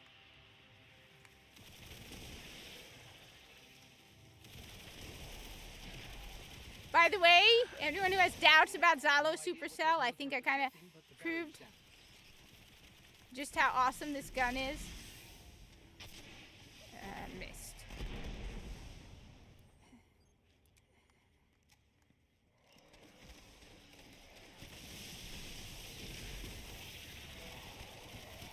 Because we have arc burn, so yes.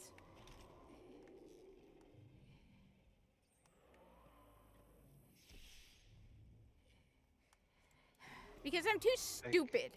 Alright? Flat out, I'm too stupid.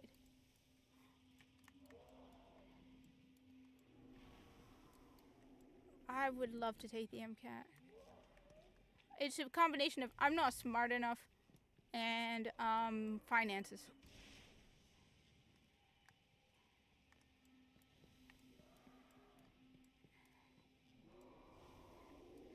Oh God, I'm out of my mind. You're all that stands between the Splicer's High Priest and whatever mad science he's cooking I'm up currently down pinned down. There's the guy. Alright. Alright, here goes nothing. I am out of my mind. Got you. I am out of my mind. Alright. You do realize I am absolutely out of my mind, right? Have I mentioned that I'm out of my mind? No, no it doesn't, Ghost. No, Ghost, this is a bad idea.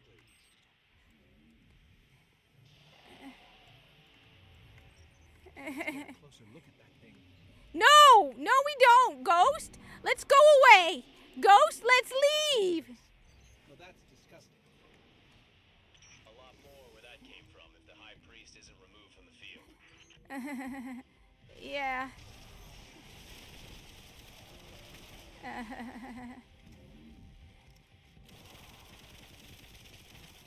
Why am I doing this?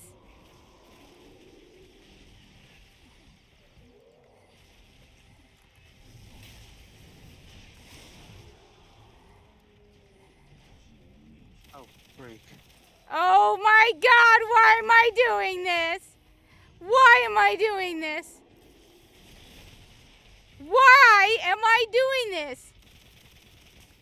By void and by profit, why am I doing this?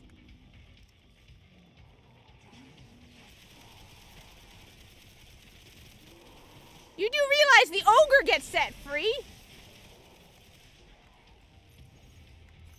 By void and by...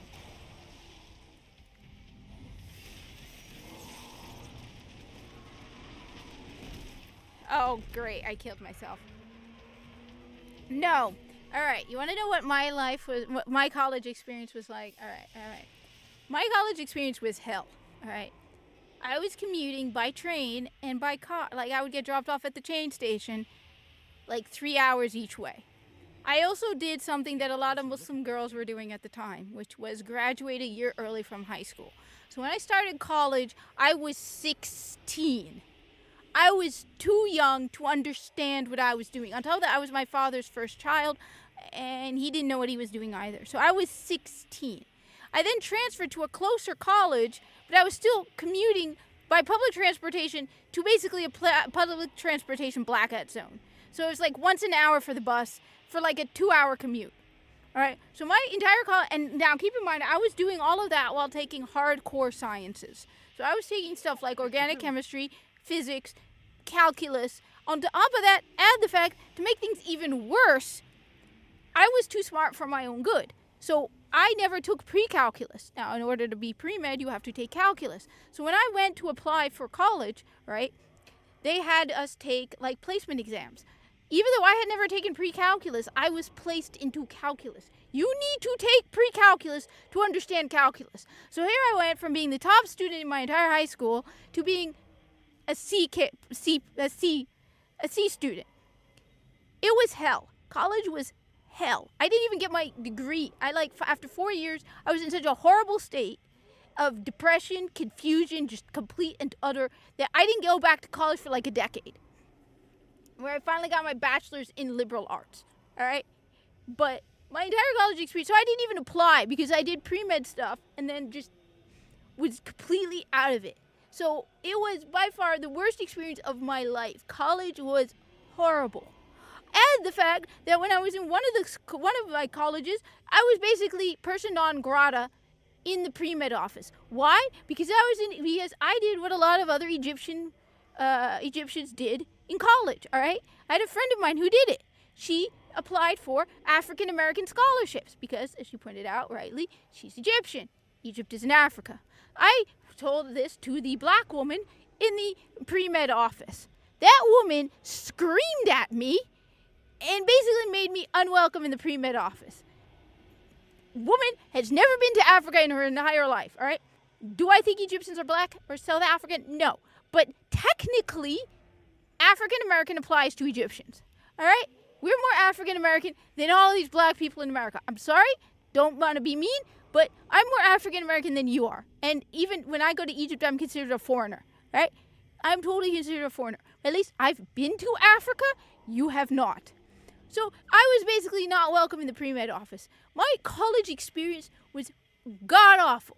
Finally, when I was allowed to take pre-calculus, when they realized the mistake of putting me into calculus was a dumb idea, I took pre-calculus, and then I took calculus. I was the top student in the class. Like, and the funny thing is I had a Jewish professor who I was like his favorite student. He was away for one class, and this other professor who was always Jewish, who was also Jewish, was nasty to me, and every person, and like I ended up leaving in the middle of the class in tears because the professor started yelling at me for no reason. Like, at first I thought it was just, because your opinion of things is biased. The way you view things is biased. No, every student came after class and was trying to comfort me, and like, yeah, that guy was discriminating against you. It wasn't right. And the following week, when our original professor came in, they're like, that guy was horrible.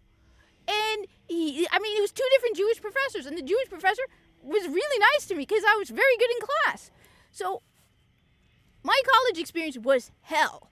On top of that, I took a creative writing class, and the woman, again, that's why when people tell me, all right, when people tell me, oh, you don't understand discrimination, bitch, you don't. I had a professor tell me that if I didn't drop out of her class, she was going to give me an F for no reason. So I went to the English department, and they're like, what are you doing?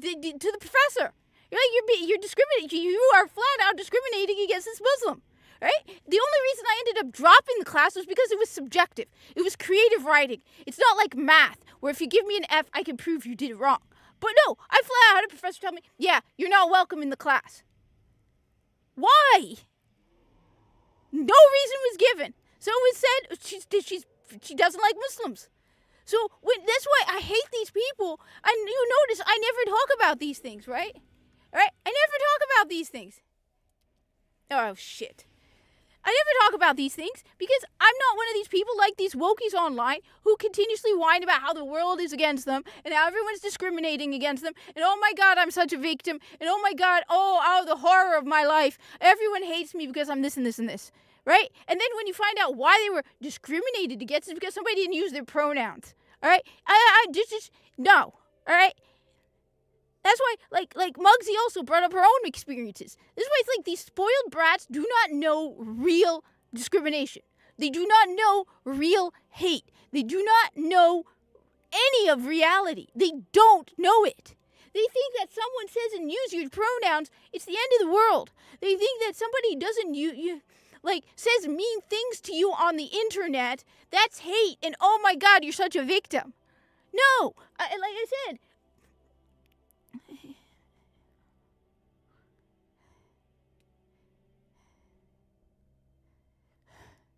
so, I mean, that's why I listen to these spoiled brats who cry online like they're babies, like, oh my god, they got my pronouns wrong, they didn't do this and this and this. It's like, honey, I've said this before, because this one, when you think about it, it's just terrifying. It's like I was within a mile of my home in suburbia when somebody threw garbage at me and cursed at me, okay? That's terrifying when you really think about it, because I didn't think about it at the time, and it's like, wait a minute, we're talking about somebody who lives in my town, okay, who did that, okay? And the funny thing is, a couple of years ago, right, I went back and I took a college course at the local community college, I took human anatomy, okay? I took human anatomy. I was so good at it that the professor based the curve on me. Like, there was one exam I got a B in. Every other exam I got an A in. There was one exam I got a B in. Everybody else did terrible, but I got a B in the exam, right? And the professor turns and says, yeah, I didn't explain those concepts well enough. I'm going to drop this exam because I got a B. Here he's like, yeah, when I didn't get an A on the exam, he didn't do something right. Okay? So I took human anatomy, which is why, like, when my doctor asked me my pronouns, it's like, dude, I don't care what pronouns you use for me. Just know I probably did better at human anatomy than you did. Okay? That's what matters to me. Getting my pronouns, I don't care. But, like, I probably got a better grade than you in human anatomy. So that's why I have very, very, very, very little patience with these people. When they come and they tell me, I got mean emails where they threatened me. Do you really think there's any substance to that? No. Anybody can write that garbage. I'm sorry. Until you tell me you genuinely lost out. You talk in generalities. And I've already mentioned another thing that is another problem that people have. And that's why every single time when I did get discriminated against, I didn't even view it that way. Because the way you look at the world, it tells me how you look at the world. Because there are things that you can consider discrimination and it's not. It's how you look at it. The best example I've often given people is, all right, whenever I go on an airplane, right, everyone's like, oh, you must hate traveling, right? You must hate going on an airplane. It must not be fun wearing the hijab going on an airplane. No, it's not. But you want to know something? If they didn't search my bag, I'd be more concerned. Because you want to know how many electronics I carry with me? I carry like a dozen electronics, an iPad, Game Boy Advance, PS Vita, you name it. My backpack is just electronics, all right? So yeah, I understand why they searched my bag. It's not because I'm a Muslim and hijab. It's because I'm literally carrying an entire Best Buy in my backpack. Okay? That's why. Another story I give.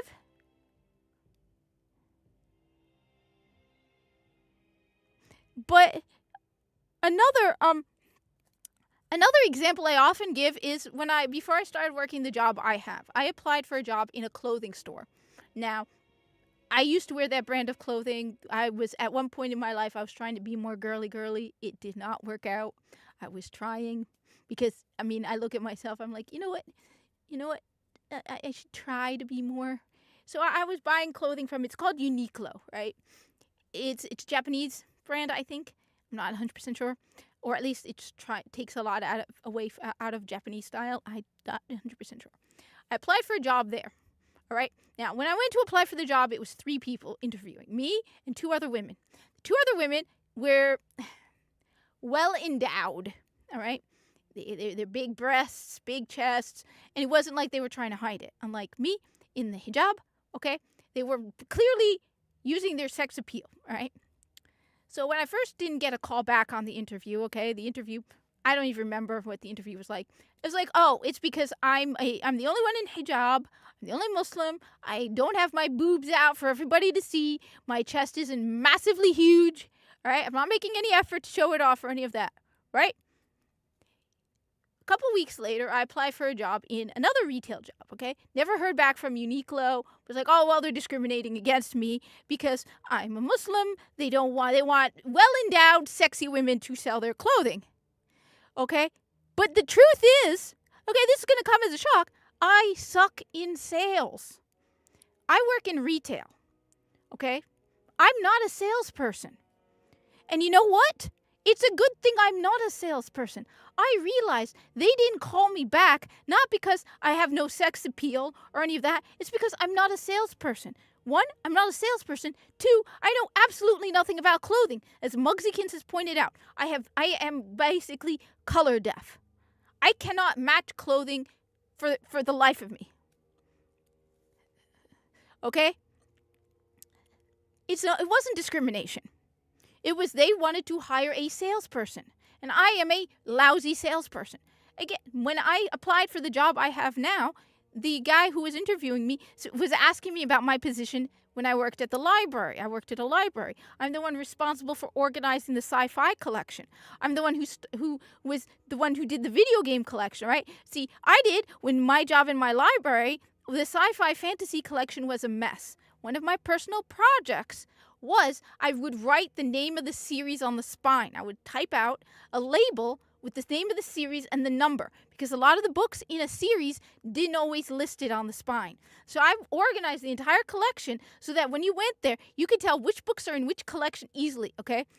So he was like, I'm interested in how you organized all of this.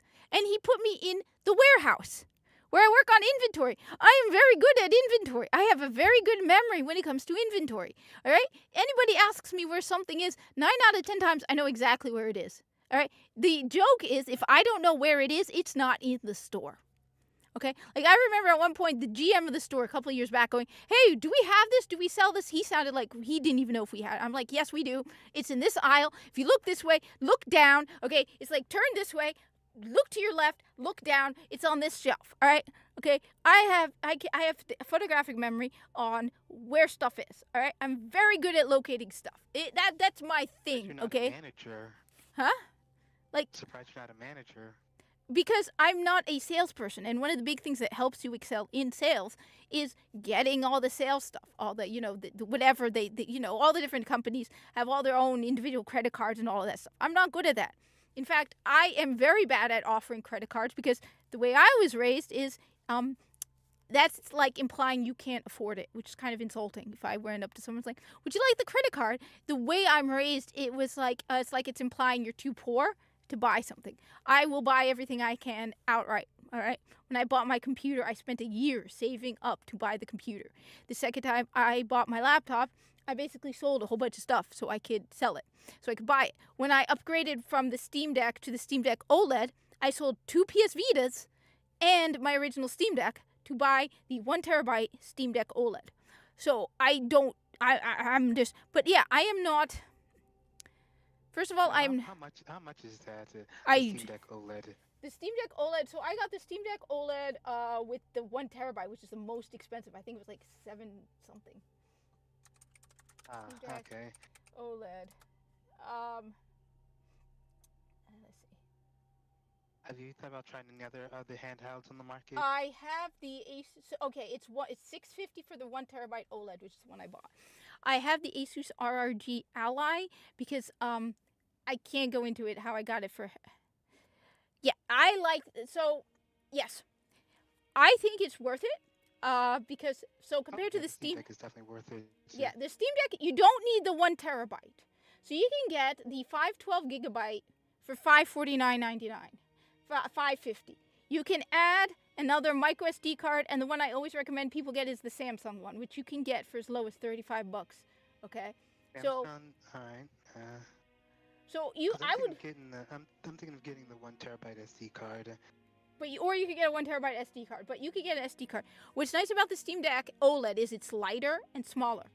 Well, not smaller. It's lighter. It's thinner. It's more convenient to use. So if you're gonna, I think they're not even gonna be offering the originals, the LCD anymore. So for $450 you could get the I mean you might. So for $450 you can get the LCD, or for $550 you could get the 512 LCDs for $450. The 512 OLED is $550. Might as well just put the extra $100 towards it, save up and get it. But on top of that, I'm not political. I'm not a people person, right? I'm not the type of person. Like, my family have joked that if I were a manager, I would be a terrifying manager because I'd be the one who'd be like, so it looks like you don't know how to downstock. We are all coming in on Saturday bright and early, and we're going to learn how to do it. And yes, there's an improvement on the battery life. The battery life is a lot better even than the Asus ROG Ally. Yes, there is an improvement on the battery life. So let's see here. Okay, it's got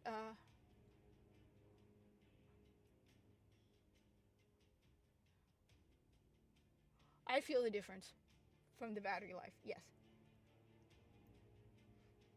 So it says here you get a 50 watt-hour battery versus the 40 watt-hour battery. The LCD has 2 to 8 hours of gameplay, content dependent, whereas the OLED has 3 to 12 hours of gameplay dependent. So yes, it does have a difference. I'm seeing right here. There's one. There's a 2 terabyte, but it's very cheap, and I'm thinking it's a scam. On top of that, you need to be very, very careful because if you get the raw, they can. You want to be sure. Let me see, because as I said, the Samsung is a good deal. I would go with the Samsung. Let me see. Why is this? Sam.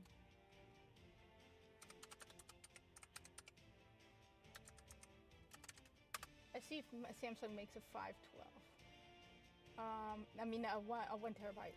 Because I know they make the 512 and the 512 micro from Samsung. I've seen it on sale for as low as like $35. I would just one like for $101. Be very, very, very careful. Now I'm only seeing up to 512 for Samsung. Just be very, very careful because there are scams with micro SD cards, and there are cheaply made ones, and you don't want a cheaply made micro SD card. On top of that, you will be surprised how much you can get with 512 of space. So like, I mean, I went with the 1 terabyte because it's like I had more than enough. I bought, like I said, I sold 2 PS Vitas and my Steam Deck, so I was like, oh, you know what? I might as well just put it all towards the Steam Deck and get for the 650 1 terabyte. But you really don't need to. I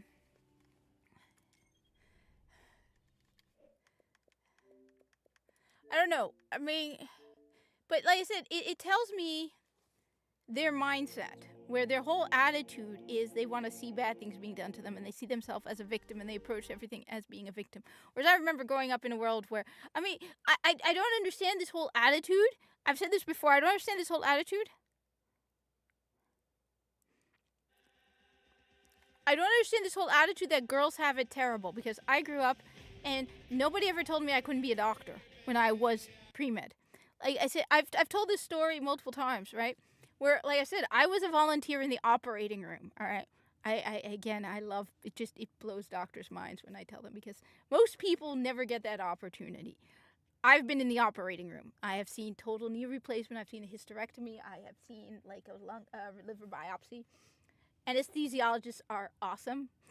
But when I went to volunteer in the OR, right, I was wearing hijab, all right, and they went out of their way to make it possible for me. And this wasn't within the last 10 years. So this wasn't during the whole diversity, equity, inclusion crap.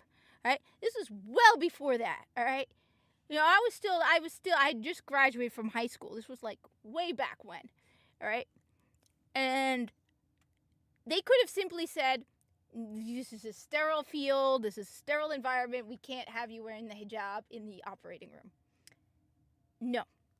They made sure to make it possible for me to volunteer in the operating room even with hijab. I was the only Muslim in the program. I was the only Muslim just flat out the only Muslim. I was the only Muslim in hijab in my entire high school. That's why, again, when people are like, I don't feel safe when there are people who are different around me, I need to be around people just like me. It's like, honey, I was the only Muslim girl in my entire high school in hijab, so shut up. All right, I didn't have a problem. Did not have a problem at all. All right? They went out of their way to make it possible. And it was this, like I said, this was before the whole DEI crap, all right? Nobody said, well, we can't because, no. I got to volunteer. We, like I said, so that's why all of this, these girls need to realize they can become anything they want to be. Yes, that wasn't a problem when I was a kid. My aunt was a doctor, all right, in Egypt, okay? So just no, absolutely not. Absolutely not. I'm tired. Okay, all right. Right. You got it. All right. She's trying. Huh? Okay.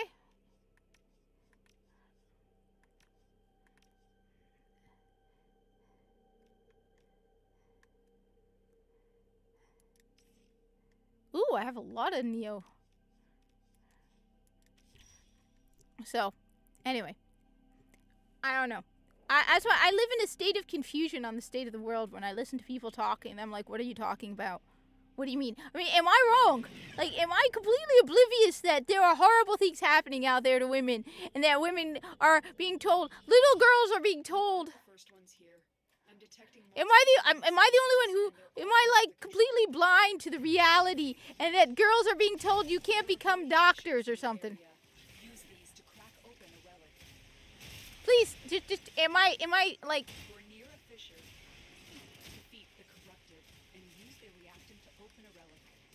Please correct me, because so as far as I know. Stay focused. There's a heavy unit approaching. The thing is, a desktop will be cheaper. Think about it. Let's clean up their mess. A desktop will be cheaper. A desktop is always cheaper.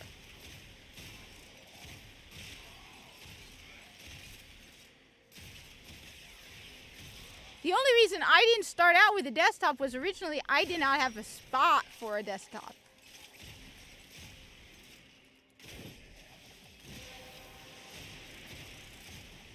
That's it. You opened the relic. Finish your mission and we'll take a look inside.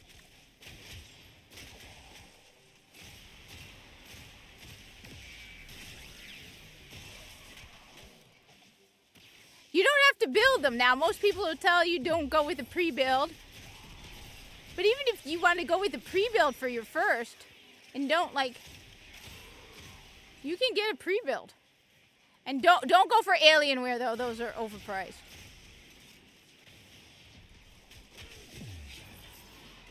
I mean, I'm not an expert. Keep in mind, I work in a warehouse. Alright, I can tell you how my store works, which I can't tell you because I'm not telling you where I work. Because I love my job. Yes, I know, I love my job. And like I said,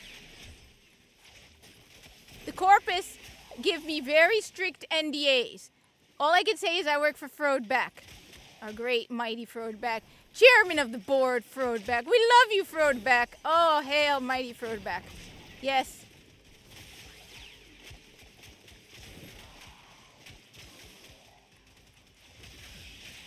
Seriously.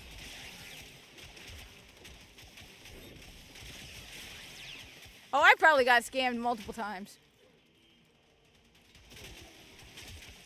Because I'm a warehouse person. I'm just a warehouse monkey. Alright.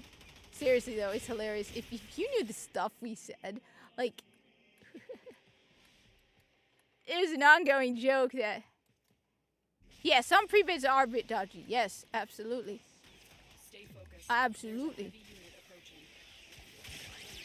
But so are laptops. Just don't go with meta PCs. I don't care what they say. Meta PCs are overpriced. I wish I could tell you more. Like I said, let's just say I got my computer, my desktop I got because of bad circumstances. So what happened was, alright, with my desktop, alright? My first desktop was a pre-build, right? Okay. So my first desktop was my first desktop computer ever. And I was like, alright, I don't know how to build a computer, alright? I want to buy a computer. I'm going to be lazy. I'm going to go with a pre-build, alright? I went with a pre-build. I got the warranty on my pre-build, alright? About a year and a half, I think the hard drive fried on my desktop. Now, the warranty was such that because it has a glass side, they don't send it out for repair. So my original pre-build had one of those glass sides, and they're like, yeah, we don't send those out for repair. It's too risky. It'll probably break. We're going to give you store credit. All right? Now, it could be Walmart. It could be Target. It could be, Circuit City, the Micro Center. I'm not saying where I got it from. But they're like, all right. The problem is, when my computer died, it was during the big, scarcity time when you couldn't get a computer, where every store didn't have a computer. So I had 3 choices, all right? Because there was nothing available. And even this one took 2 weeks for me to get, all right? It was either I get a 2070 Ti, which was weaker than my computer, all right? I get a 6800, an AMD 6800 XT for $1,500 more, which thankfully I had the $1,500 because it was during COVID. I still had the money, some of the money left over from COVID. Or a 3090 for over $5,000. I would have had to put over $3,000 into this computer, in addition to the money I got back from my damaged computer because of the warranty. So that's why I have a 6800 XT for my desktop. Now my goal is hopefully for my next computer to learn how to build it. However, I also have a decent laptop. I don't know what I'm doing. You know what? I have no idea what I'm doing right now. Honestly, I'm sticking with my computer right now because I feel like the economy is about to go in the trash. And while I can probably afford to buy and build my own computer right now because I have money saved, I'm not going to do it. Because I fear things are looking bad. All right? I'm going to say, I think we are in for a bad time. All right? And I would rather have money set aside right now. I think maybe it's just me. I'm being paranoid, right?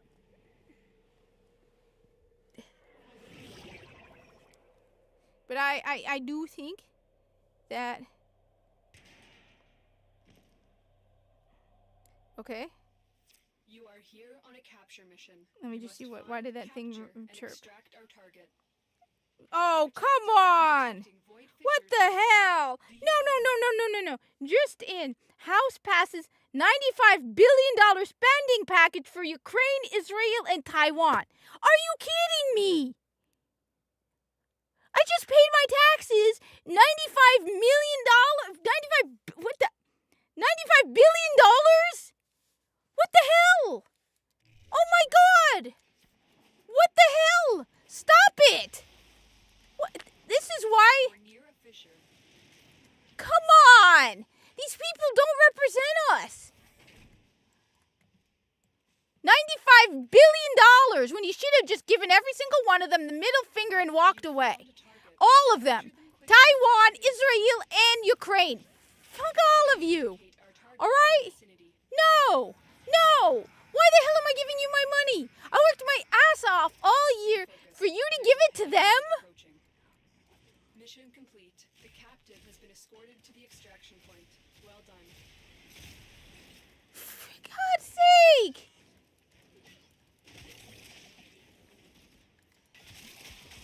Are you kidding me? To crack open a relic. Don't forget the reactant. You need more to open that relic. Oh, come on. Burn in hell, Joe Biden. Come on. We have Americans who can't afford medical care, food, shelter, and you're giving our money to Ukraine? Fuck Ukraine. I don't care about Ukraine. I'm sorry. I don't care about any of these countries. Are you kidding me?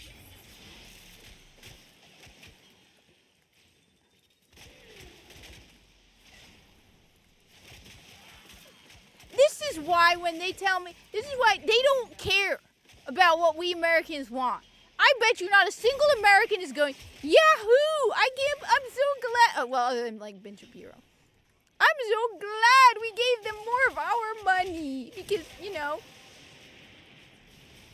Well done, Tenno. Your relic is open. Shut up, woman.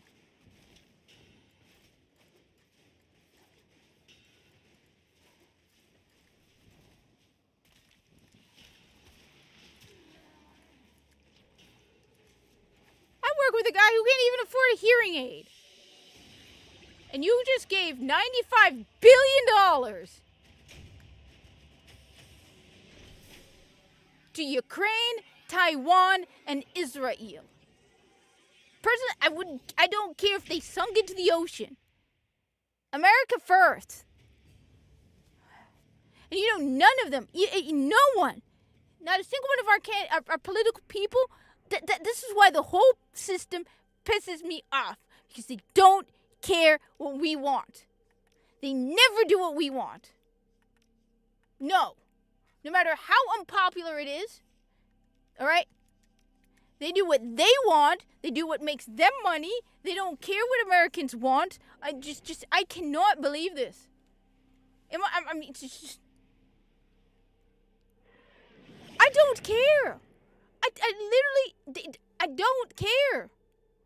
I don't care about Taiwan. I don't care about Israel, and I do not care about Ukraine. We received intel that some Americans enemy operations is here. Find them and capture them. can't even. Yeah. Fissures in the area. Would you apply that same logic to World War II? You're near a fissure. Corrupted foes are dropping reactant. Use it to crack open a relic. Keep fighting. Look for more reactant. I don't know. You found a target. The thing is, I don't know what the people at the time were aware of. I don't know what was going on. Keep in mind, also, the circumstances in World War II were very, very different. Where it was, yeah, they were, Germany was literally taking over all of Europe. Okay? Has been escorted to the extraction point. Right now, on the other hand, I hate to say this, we are not at risk from Ukraine falling to Russia. On the contrary, personally, I'm of the mindset that we should actually be on friendly terms with Russia.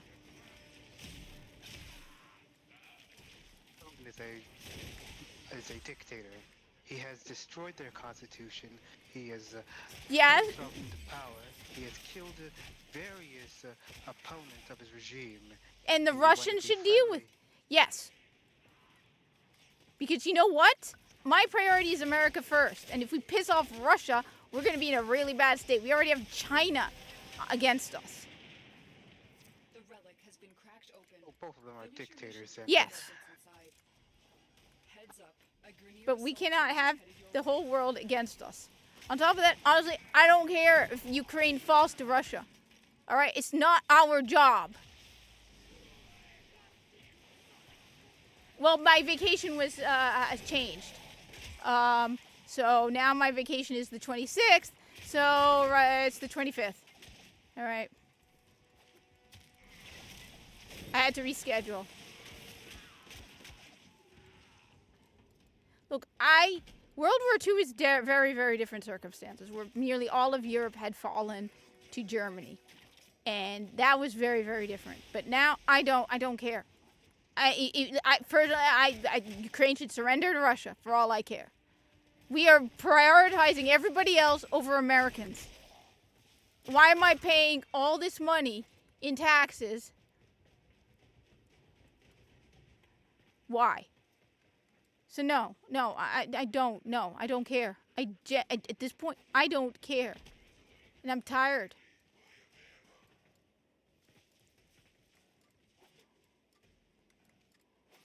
I mean, it's not like we aren't friends with other dictators.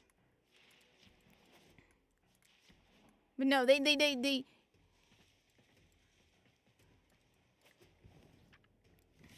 on top of that, I don't even believe entirely everything. One of the things that I find hilarious is, right, okay, everybody says don't trust the media. But then they believe things that come out of the media. I know a guy in Russia who's Russian, right, who wants to go back to Russia. And a lot of the stuff that we say in the news, he says isn't true about Russia. So, like, this is someone who has family in Russia, who's Russian, who the only reason he hasn't returned to Russia is because his wife wants to stay. All right. So, how can we say they lied about certain things and believe them about other things? So, again, it's not my job. It's not my job to pay money to help. At this point, we have enough problems in America. I mean, again, I have a colleague who can't even get a hearing aid from his insurance. All right? On the other hand, he can get his weenie chopped off if he wants, and it'll get covered. Which I find hilarious, but You can withstand their fury. You're near a fissure. but no, I'm tired at this point. No, to hell with all of them. To hell with all of them. We need. Disbanded? Huh? Do you think NATO should be disbanded? I don't care about NATO. I don't care. I don't care at this point. I am tired of my money that I work my ass off being The capture target has vital information that we will need being sent overseas. We need our subject brought back I mean, alive. it makes sense why it should be because it was created to go up against the Soviet Union. The captive has been escorted But to the honestly, I extraction don't point. care. Well done.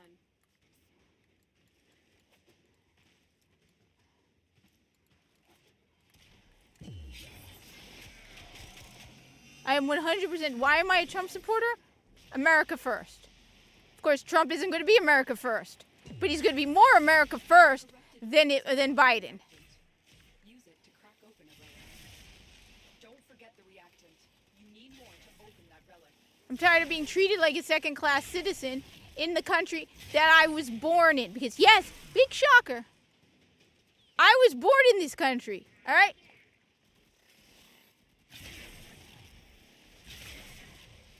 I mean, people don't grasp that. That's the problem. A lot of Americans do not understand. The money being sent overseas is from your paycheck. That if you were, if your taxes were cut, it is literally your hours paying a portion of what you work is being paid overseas. If you work 40 hours a week, 30 of them, I'm being generous when I say 30 of them is what you keep. It's probably less than even that. Marines inbound. So no. Until we're in a state where Russia has control over most of Europe and is basically threatening us. Because keep in mind also that Japan and Germany were allies during World War II, and Japan declared war on America, which actually, I watched this whole this video where they were talking about how one of the biggest mistakes that was made by Germany was allying with Japan, because getting America into the war was dumb. America got involved into the war because of Pearl Harbor. So basically America had been attacked. Have we been attacked? Have we been bombed? No. Even if it's somebody overseas, American citizens killed over, again, you're overseas, it's probably, they wouldn't be doing it on purpose. So no, I'm tired of this. I'm tired of working my butt off every day. Working my butt off, coming home from work exhausted. I mean, I like I said, if I were governor of New Jersey, I would be cutting so much. Because, like,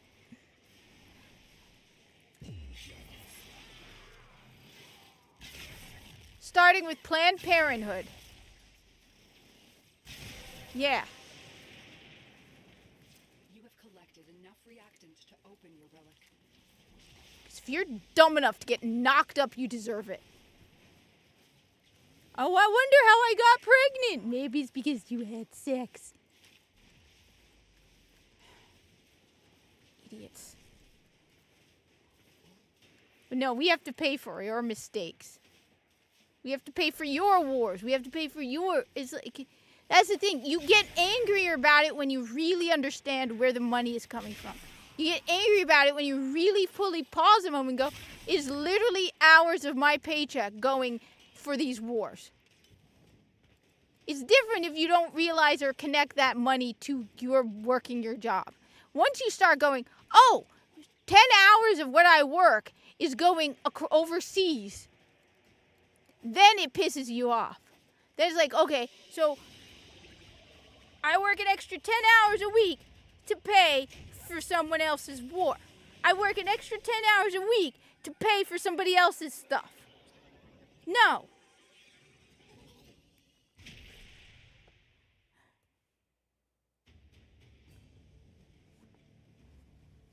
And what made me even more bitter about the whole thing was originally my idea, my understanding was, all right, you put money into the government and they'll help, like, different circumstances, right? When you need help, the government will help, right?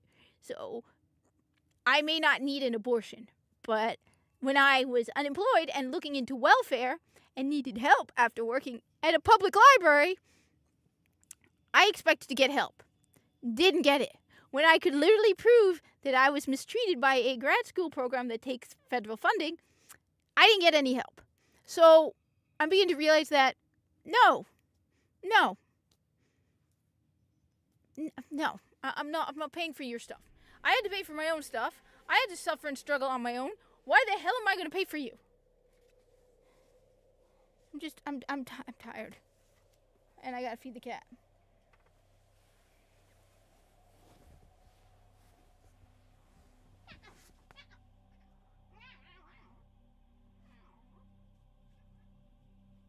Is that you or Buster?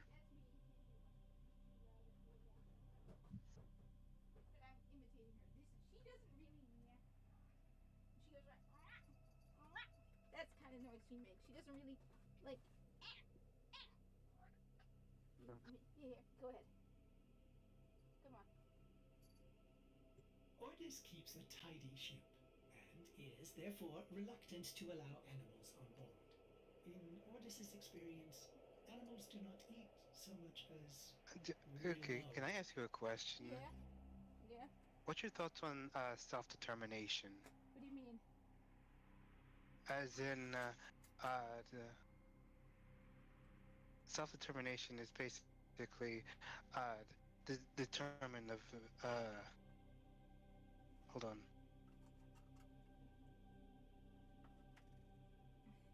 As in, do we have free will? Yes, the believing in controlling your own destiny. Oh, so the way Islam puts it is the only one who knows the future is God.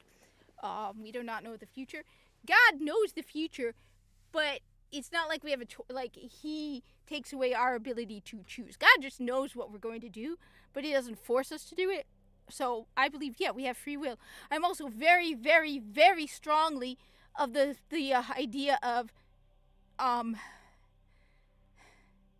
self responsibility. So like a lot of people say, well, you can't, like, what is the term that they use? It starts with an I. Instigate violence. Whereas I'm more of the mindset of you decide for yourself. So like if I were to go online and start saying, all who follow me, we must go and kill in the name of the feline army. If you love cats, you will do this. And somebody does something dumb, it's not my fault. It's your fault because you know what is right and what is wrong. That's why, whereas most people blame World War II, welcome back to America, Johnny. Whereas most people, when they talk about World War II, they blame the leadership. I blame the people more than I blame the leadership. I put more blame on the individual citizens of Germany and less blame on Hitler. Because at the end of the day, he was only in power because the people put him in power in the first place.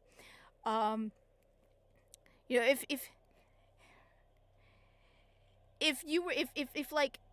for example, if Biden were to tell me to do something that I know is morally wrong, where that would go against my religion, I don't care the consequences. I will not do it. So like that's the thing. If I know, oh yeah, trust me, I know what that is like. Having traveled internationally, 100% I know what that is like.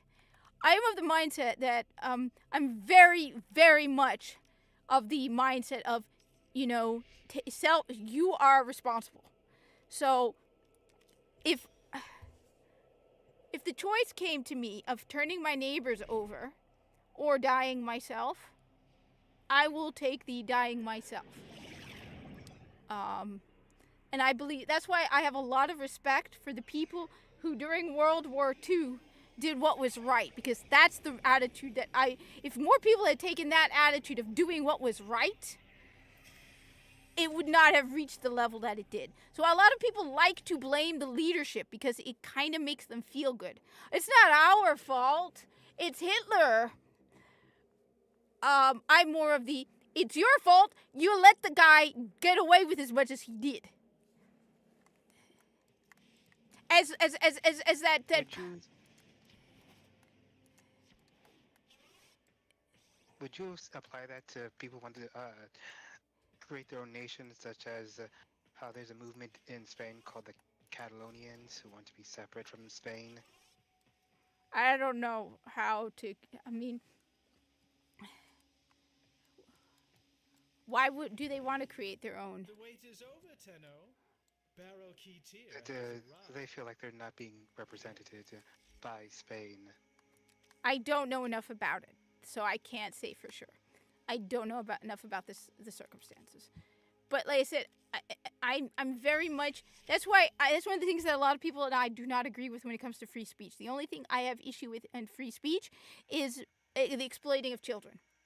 Anything about kids, yeah, I agree, should not be allowed online because I know where it comes from, because I watched a whole bunch of true crime about children being taken and used for these things. And it's horrific that they kidnap kids.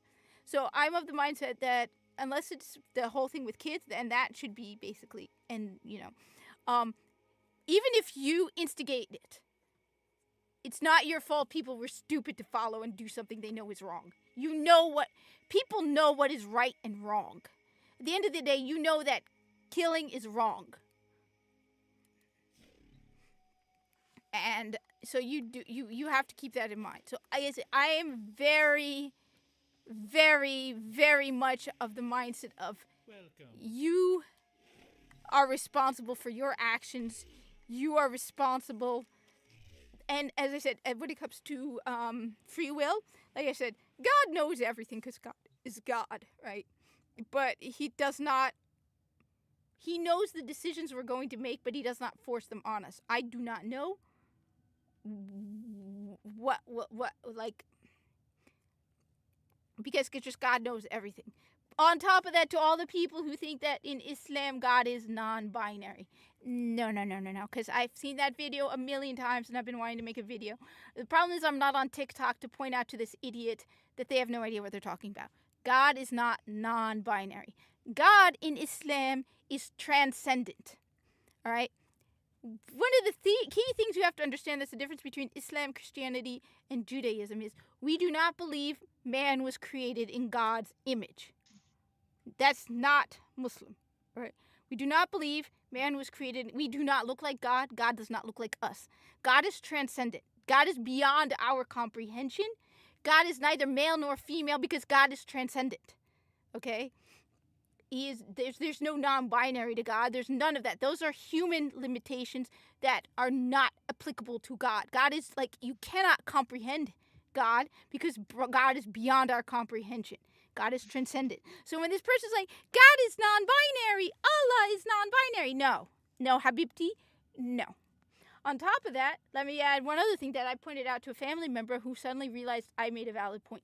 You cannot practice Islam and be non-binary because Islam has certain rules for men and certain rules for women. Put aside all of the theological reasons why, which I can go into why theologically I will never call you they them. Never, because that is 100% against my religion. I will not call you they them. Even if you're nice, I will not call you they them. Okay? Men in Islam cannot wear gold. It always fascinates me when I see non-Muslim men wearing gold wedding rings because my dad has silver. Men cannot wear gold. It is a haram for men to wear gold. Men can also not wear silk. So I remember when I was younger and my dad would be buying men's button-down shirts, he always had to make sure there was no silk. There are certain rules for men and there's certain rules for women. What are you going to do? Alternate on the days of what you feel like? What side of the mosque are you going to go into if you're non-binary? The women's side or the men's side? You cannot practically practice Islam by calling yourself non-binary. It does not work. Just on a practical level, it doesn't work. Okay? It doesn't make sense. Flat out, this isn't me being mean. This is just on a practical level, right? That is like, saying I can't fly, like just I don't have wings kind of thing, right? It just, you practically can't do it. As for the theological reasons, as I listened to a video by not Hamza Yusuf, another Hamza Yusuf, where he pointed out that it's because this whole idea that male and female and the genders was a colony thing, a colonizer thing, right? That's a load of kip. Because the Quran was written 1,500 years ago, all right? And it says in the Quran, and you can even go in the Bible, it also says it, so it's even further back, all right? So it's not a European thing, all right? The Quran, which has no European influence, all right? It's the original, okay? It says God created man and woman. For you to say that you are non-binary is to say that you are above God's creation. No, you are either man or woman. That's it, all right? Don't argue. I'm not calling you they, them, because you are basically saying you are above God's creation. You are not above God's creation. So that's the theological reason. But you don't even need to go into the theological one. It's just downright practical. All right, Mr. or Miss non-binary person, what side of the mosque are you going to use? What bathroom are you going to use? Are you going to wear silk or not? Are you going to wear gold? I mean, it doesn't make practical sense. So this whole Allah is non-binary is a load of kip. Allah literally means God, so you don't even have to be like Allah, like you're talking about a totally different person. Allah literally means the God, okay? Christians actually use Allah because it means God in Arabic, okay? It's not like a name it literally means the God, okay? Not non-binary. Do not put human limitations on someone who is transcendent and beyond our comprehension. Okay? Are we good now? Are we good? I said I'm not on TikTok, so I can't tell this person this. But that one was like, yeah, It's cute. Very, very cute. Or the way the person described the study book on the study group on the Quran as a book club. No, that's kind of insulting. It's not a book club, like getting together to read a novel. All right, it's a lot more complicated than that. But I mean, as I said, on a practical, like I pointed out to a family member because the person in my family hadn't thought about it. Now that family member isn't non-binary. I was just like, you do realize that actually makes absolutely no sense, right? You can't be a Muslim. You can't practice on a practical level.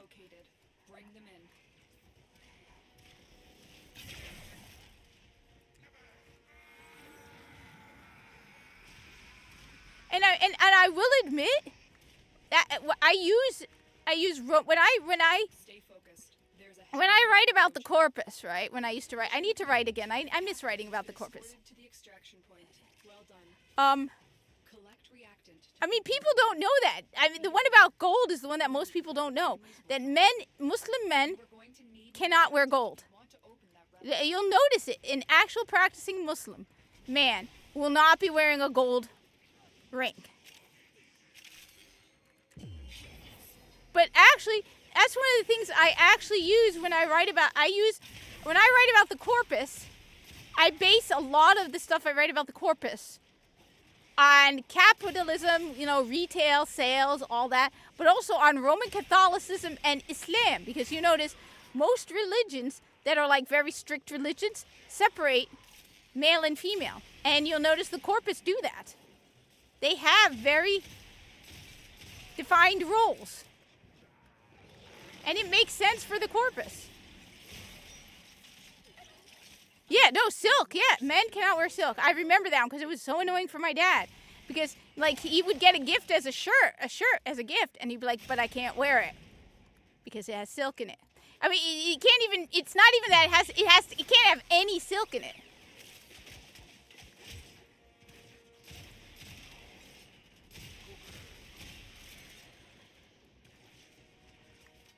So,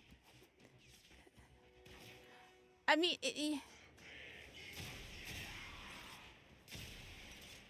but yeah, if you heard the Corpus, they're saying stuff. They're actually saying stuff. Yatase means Warframe. All right, there we go. Oopsies! Right through the hole in the floor. But yeah, so that's my religious lecture for the day. Because that video keeps popping up because everybody makes fun of that person, and it's like, I wish I could respond to that. I mean, I wish, there was another video I saw that was shared by someone, and I'm like, can I contact this person? Because I'm like, who are you listening to? I also, and you know what? Tweet at her. Ariella Scarcelli? Look, I will talk to her, Ariella Scarcelli, privately. But she has a lot of misunderstandings about Islam. And look, it's not even like I don't want to do a YouTube channel video with her. I don't. From Iraq, had a stone I went to as a kid.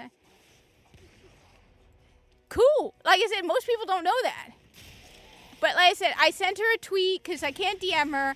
But look, I'm willing to just at least one-on-one in private correct some of her misunderstandings about Islam, because I'm tired of these people like, oh, these horrible. It's like, you don't understand enough about Islam to understand why things are the way they are.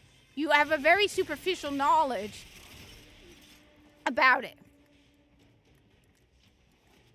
And so, as I said, I will talk with her one-on-one in private, because I would rather not go on a big YouTube channel like that and just, I'm not very good at this stuff, all right? I'm not very good at it. I do not want to go on her channel as well, because a lot of people are going to attack me, because the audience isn't going to like me. I mean, but at the very least, I would rather she get a correct understanding of Islam. I'm just grinding stuff right now because I want that gun. But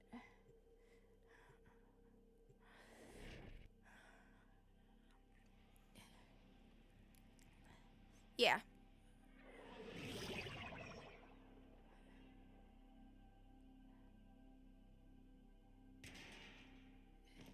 Yeah, no, I remember, yeah, but it's one of those things that you're unique. Most people don't know about it. Most people don't realize that. Most people don't realize that Muslim men do not wear gold or silk. But are you confident you can withstand their fury? A fisher. So it's like, but even if you didn't know that, it's like, okay, what side of the mosque are you going to go on?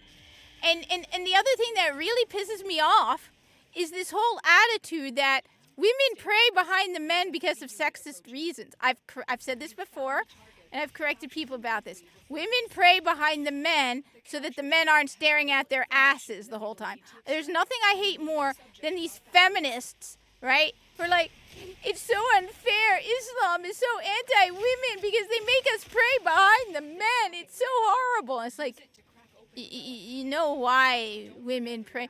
I hate these women who are so full of themselves. They're like, I want to pray in front of the men. I want to lead the men in prayer. Oh, sexism. Like, yeah, you aren't thinking about anybody but yourself, all right? Because you're going to distract all the men behind you who are going to be staring at your ass instead of trying to pray. You are a greedy woman who doesn't understand the religion, who doesn't understand why things are the way they are.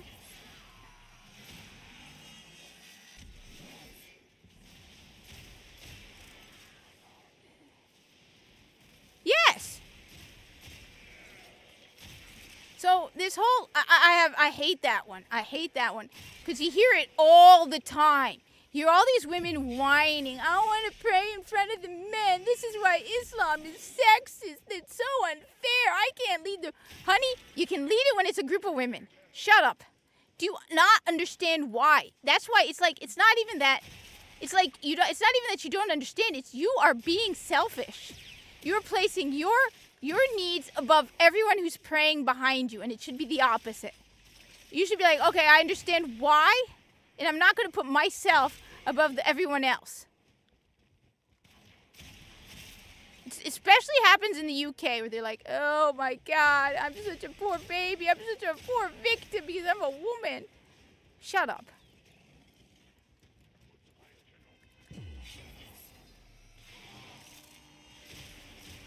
I say I have very little. I have very, very little patience at this point. Well done, Tenno. Your relic is opened. I'm detecting a large security force heading your way. It's the Grenier. Oh my God! I would never have known. It's not like I'm on Earth surrounded by Grenier. It's the Corpus. I mean, it's hard enough to pay attention to prayer when you're trying to pray as it is. But then you add in women with their butts in the air. Yeah, oh, come on, women, come on. Ah, I got a forma. Which is good, but also kind of bad. Oh, that's why, like, for example, my dad was like, he prays when he goes to the beach, he goes early in the morning because he doesn't have to worry about women all over the place. That's one of the things I like about Islam because it acknowledges our weaknesses. It doesn't tell us that we have to be, it's like, yeah, men, look, that's reality. All these people, all right, all these wokies complaining about the male gaze.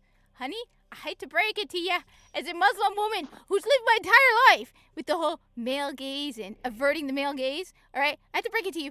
Men look. It's just reality. And not to mention there's the female gaze too. Though it's not as much as the male gaze. But they don't want to acknowledge that part. Oh no, they don't. They live in their little freaking crazy world of La La Land. And that's one of the reasons why I said it's like, okay, Islam acknowledges reality. It's like, yeah, men are gonna look. Do what you can, but it's a reality. It's one of those things. You see, that's one of the things that I was stupid when I was young, okay? Because I was like, why do I have to wear the hijab because men are going to look? Why don't they just not look? And then now that I've gotten older, I'm like, no, men are going to look. That's reality. Accept it. Move on. That's just how it is. I don't understand it. Down quickly. Mission complete. The captive has been escorted to the extraction point. Well done. But that's reality. Reactant to open your relic. And trying, and the thing is, you can't change it. All right? Just telling men Look for more reactant. what's wrong with you. It's just, you can't change it. That's reality. Screaming about it and screaming feminism and, I mean, oh, okay, you want to know how to make men not woke? Non-binary land whales. Then don't worry, honey. Nobody's looking at you.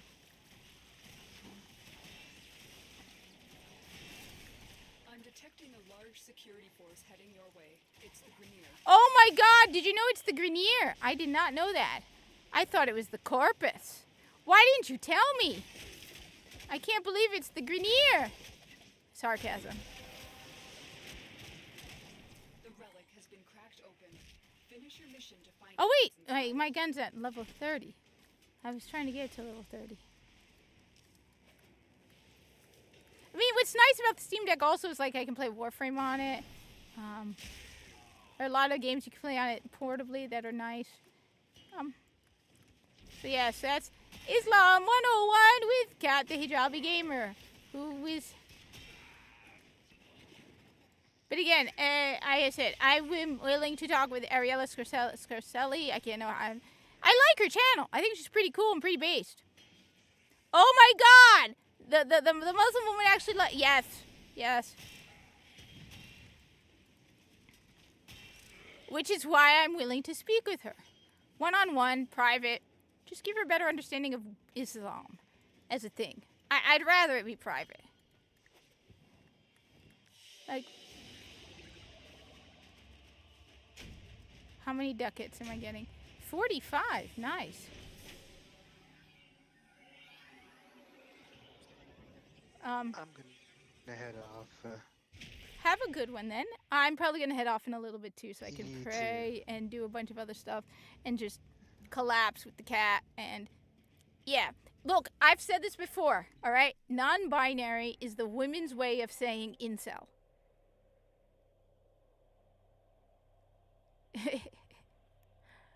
Look, I've said this before. All right, I stand behind it. Non-binary is the women version of incel. Where it's like, I can't get me some, so I'm going to make myself... I mean, we literally had... There's this video, I think it's CNN, I don't know where it is, or something, where they were talking with this woman, and she's like...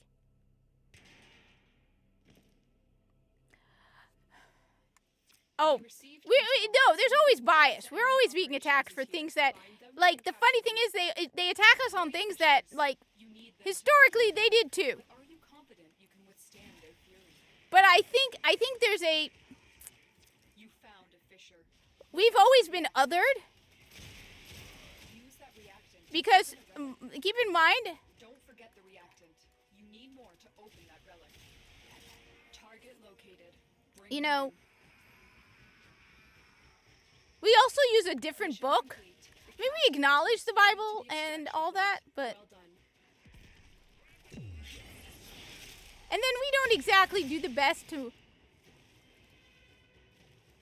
I don't know. Stay focused. There's a heavy unit approaching.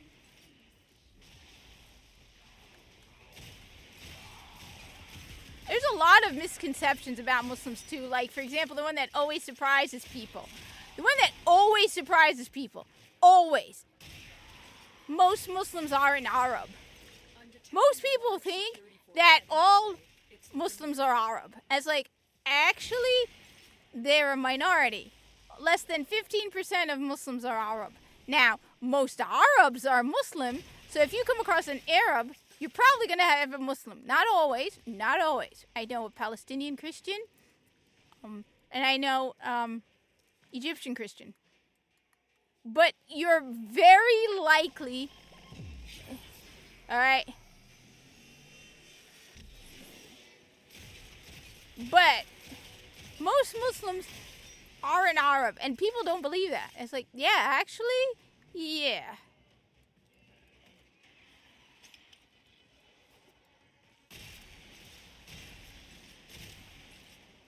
And I just...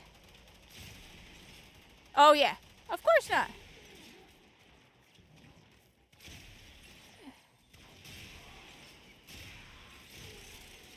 I mean, some of the things they say about the Prophet.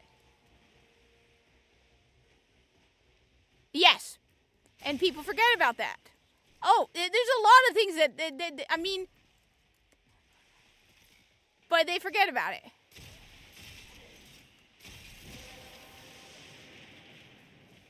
The relic has been cracked I said, open. all I do, you know what? Find out what's inside. It's just, I just want people to be like, okay, yes, I happen to be Muslim. I also happen to be perfectly normal. I'm also very much on the Gamergate side of things. I'm also very much on the let's keep gaming sane. All right. Like I like you said, I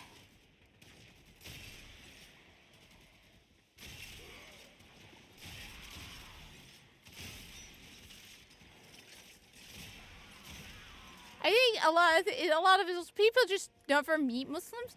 Like, one of the biggest surprises for me when I was being told by people who were in my live stream that I was like the first Muslim they'd ever interacted with, because I was under the impression, okay, that here in America, keep in mind, I'm in New Jersey, all right? So one of the things to keep in mind is I'm in New Jersey. There's a lot of Muslims here. There's a lot of Arabs here.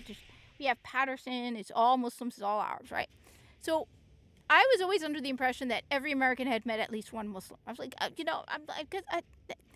have like, at one point I have like 3 Muslims I'm working with. Yes, no, I agree. But one of the biggest surprises to me was people telling me during my live streams that I was the first Muslim they'd ever interacted with. I was like, wait a minute, that doesn't... And then I realized that most of America isn't like New Jersey. So I'm like, hey, hi. I'm perfectly normal, obviously. Islam is a small part of who I am. You know, most of the time when I go to work, the fact that I'm Muslim never comes up. I mean, some of the things we joke about at work, the ongoing joke right now about bottom surgery, that just would get me into so much trouble online. Just the stuff we say at work with you.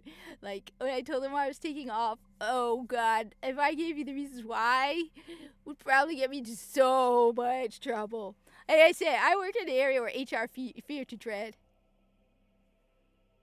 Yes. No, I don't blame them. The funny thing is, and one of the things that I've seen people blame people, right? They're like, oh, these horrible Westerners, they hate all Muslims. No, even the people who hate Muslims, most of them, it's not because they hate Muslims. It's because they've never met Muslims. They don't know Muslims. All they've ever seen about Muslims is what they see on the media. So when you actually meet Muslims, then you realize that most of us are not crazy lunatics. So that's the thing. I don't even blame people who hate me, because a lot of them have never interacted with a Muslim. So I tend to be like more lenient about it. I mean, unless someone really like I said, like I've had, like, for example, the woman in the pre-med office, right? Who was like, you can't call yourself an African American. How dare you? I was like, honey, have you ever even been to Africa? Because I have. I don't even like I look back now on 9/11 and all of that, and I realize, yeah, a lot of the people who said a lot of nasty things about Muslims is because they didn't know any better and were angry and scared, and I can't blame them for that. Like, back then it was different, but now when I look back, I'm like, yeah, I don't blame most of the people for saying some of the things they did or supporting some of the things they did, because they were scared, they were confused. Many had never met a Muslim in their life. Many have no idea what a Muslim is. Many of them have horrible views about us. And like for example, I point out, my aunt is a doctor. Wait, yes, the one who lives in Egypt. I have a cousin who's a lawyer who dresses like me. Okay? When I was a kid, I wanted to be a doctor, and nobody told me no. Okay? So a lot of the people who responded to after 9/11, I can understand now as I've grown older why. They were scared, they were confused, they knew nothing about Muslims except what the media was telling them. And a lot of them, when you actually just talk to them, you're like, yeah, I totally agree with you. I'm an American. Okay? Like my dad was in the city on that day. You don't think we weren't scared? There were Muslims who died in 9/11. I'm an American. I was born here. I mean, you could tell from the fact that I'm pissed about money. If you were to tell me that those $96 billion were to go to Palestine as well, I'd be like, no, I don't want our money. I was born here, right? America first, all right? At one point, they were going over the budget, and they're like, why is all this money going to Egypt? It's like, look, my family is in Egypt. I don't want our money going to Egypt. I don't want our money going anywhere. I want our money staying with Americans. And like I said, I have a lot of family in Egypt. But I still don't want our money going to Egypt. Because I work my butt off. It was fear. It was understandable fear of the unknown, of people they don't know. They don't know anything. They don't know anything about Islam. Like, when I was a kid, most people had never met a Muslim. They had no idea what a Muslim was. And they didn't understand. And that's one of the reasons why, like I said, one of the reasons why I come out here and I live stream is to be like, hey, I know you don't see a lot of Muslim women in hijab, and you can't say, Kat, you play first-person shooters for attention. Because obviously, I love first-person shooters. So it's not like, oh, you're doing it for attention. Okay? I just happen to be playing first-person shooters because I love them. But I could also be like, yes, there are Muslim women who like first-person shooters. We are normal people. I have a job just like you. I don't hate Americans. On the contrary, one of my favorite people who, whenever he's around, Behemoth, one of these days I'm going to visit him because he's taking me shooting. All right? Jeremy from Geeks and Gamers, you tell him I haven't forgotten you and Ryan and promised to take me shooting. One of these days I'm heading down to Florida, Ryan. Jeremy, you're taking me shooting. I haven't forgotten, Jeremy. You tell him. You go and you tell Jeremy from Geeks and Gamers. Kat hasn't forgotten. Okay? One of these days I'm headed down to Florida and be like, Jeremy, you said you were going to take me shooting. All right? You tell him that. You go. Next time, Tuesday night's main event, you tell him Kat has not forgotten. She wants to go shooting. All right? I want to hang out one of these days. I want to go down to Florida, all right? Hang out with Jeremy and Ryan and be like, yeah.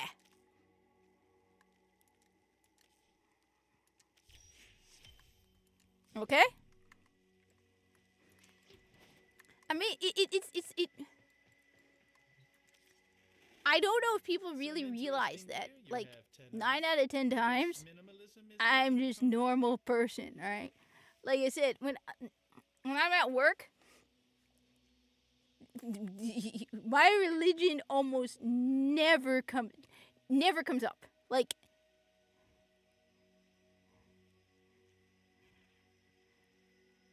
and I'm lucky too. I like, but a lot of people don't have that luxury. So yeah, like I said,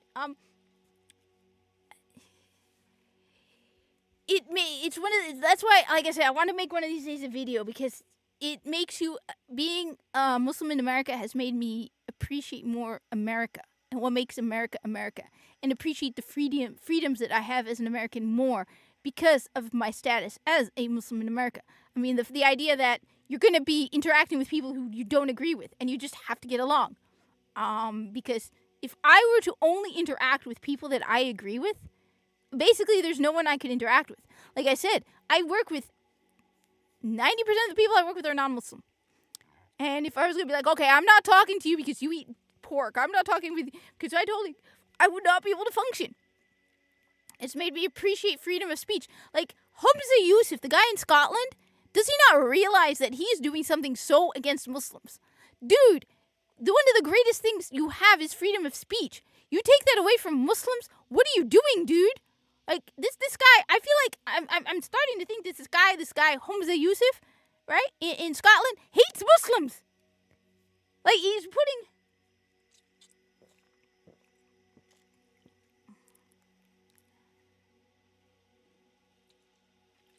It does. On top of that, I have complimented my father multiple times because my father has opened my eyes in a lot of ways. Because, for example, when I was a kid at one point, I was like, why can't we make pictures of the Prophet illegal? All right? Because there's nothing... Look, the thing you don't understand... The thing that... People always focus on the fact that we don't like the Prophet Muhammad, peace and blessings upon him, drawn. right? It isn't just him. It's all of the prophets. So, like, we have, in a way, we have more respect for Jesus because we do not draw him. We do not illustrate him because we have so much respect for him. We don't know what he looks like. We do not put images of him, all right? So it's not just the Prophet Muhammad. It's all of them. So I'm like, Dad, why can't we make that illegal? And my dad pointed it out when I was a kid and made me think that your popular opinion today could be the unpopular opinion tomorrow, right? Like, okay, tomorrow, what you thought was popular today could no longer be popular and be censored. So my father taught me the idea that freedom of speech is standing up for the right for people to say things you disagree with. My dad was like, he would not want to live in America where being a Nazi is illegal because freedom of thought, as long as you are not breaking the law, as long as you do not have people in your basement, right, then you have the freedom to think whatever you want. I mean, that's one of the things that pisses me off about all these people who are like, oh, if you don't watch my movie, you're a misogynist, all right? I hate to break it to you, but you don't, if you can choose to not watch a movie because you're a misogynist. It's your money, all right? You could be a horrible person and not watch something. You could be like, I don't like to watch movies with women main characters. It's your right.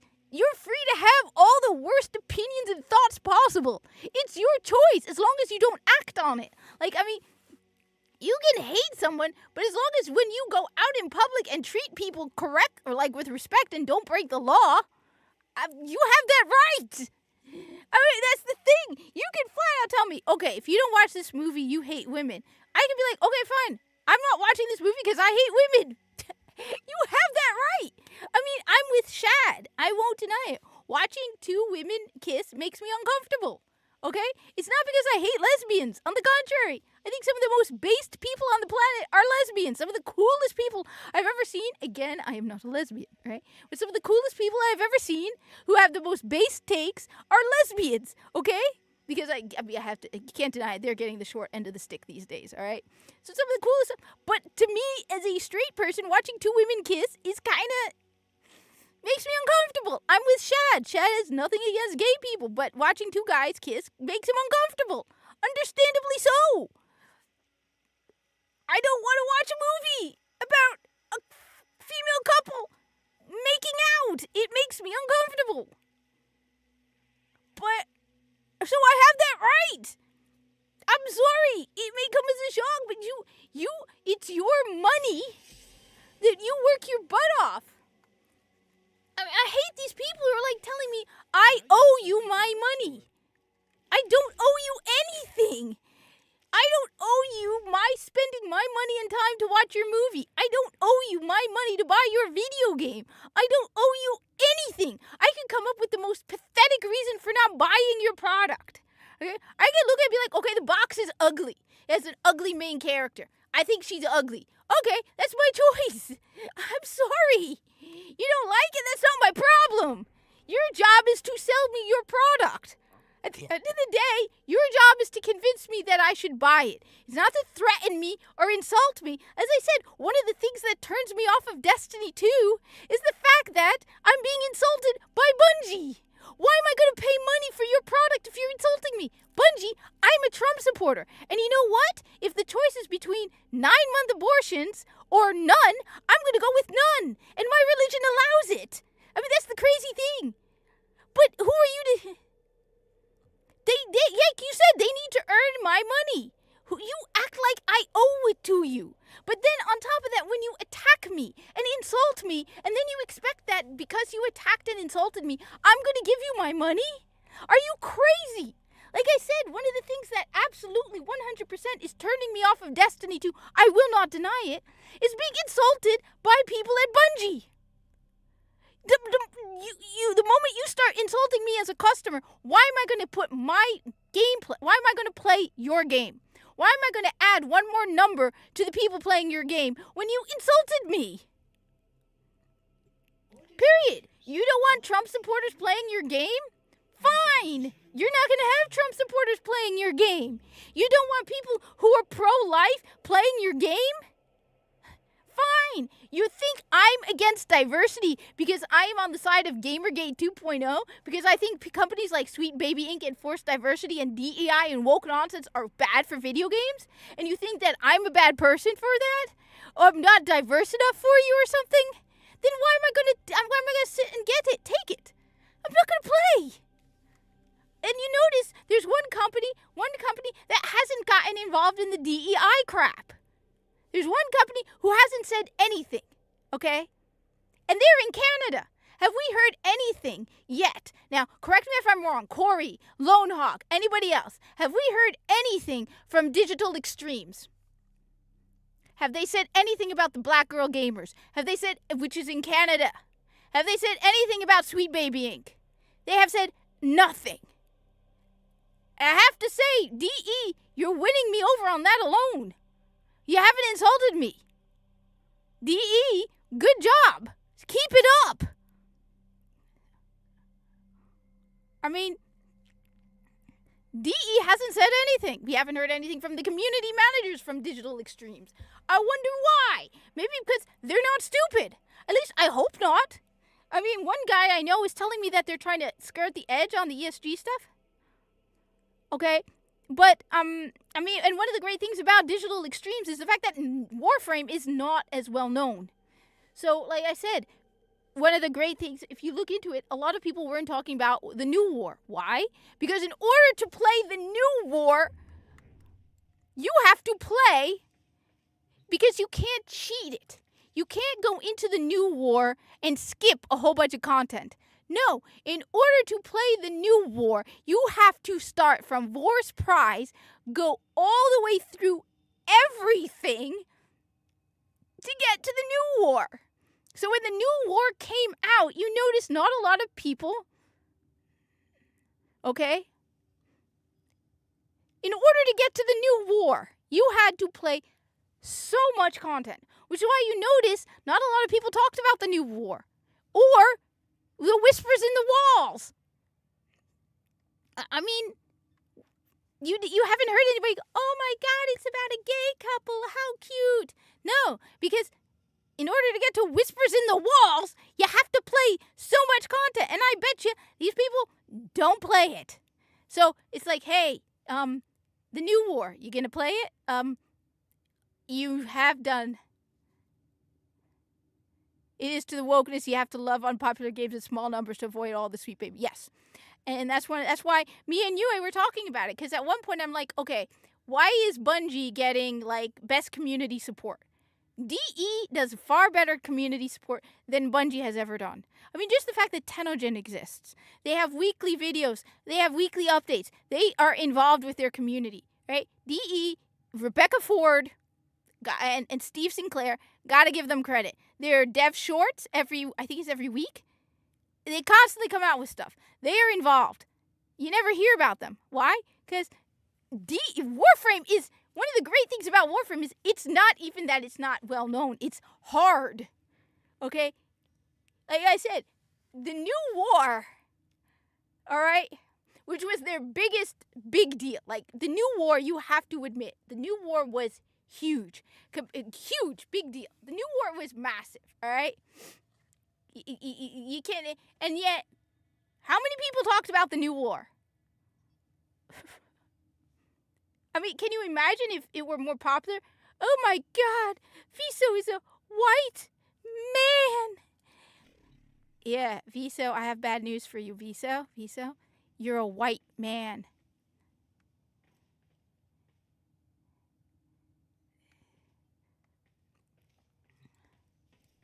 No, I agree. It was that's why. Guild Wars 2. Haven't heard anything from them. Yeah, Viso, I got bad news for you, Viso. Viso, you're a white man. I'm sorry, Viso. You're a cis white man. Stop crying, Viso. Call, where are you? Call, you're another white man.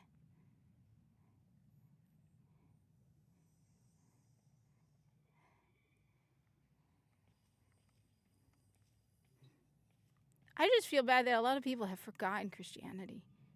You know, I have a lot of respect for people who actually practice Christianity. It's not easy. you know, I said I think the Abrahamics need to work together. We need, but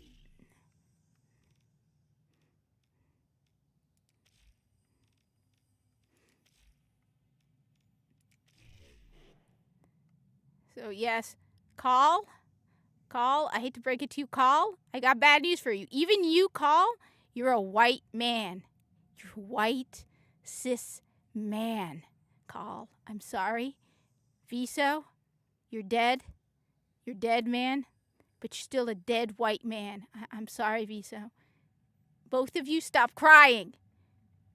Okay, go. Just no words, Viso. Call, I hate to break it to you. You both are white men. Ooh, I have an Arthur floof.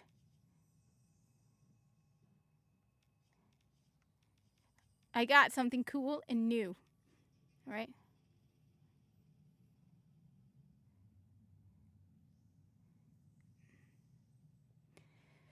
Like I said, I'm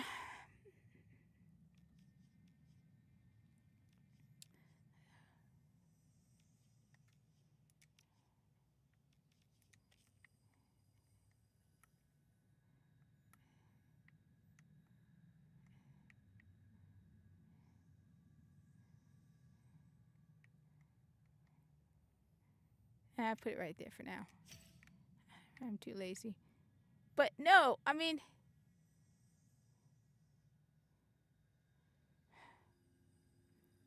I don't know anymore. I just okay.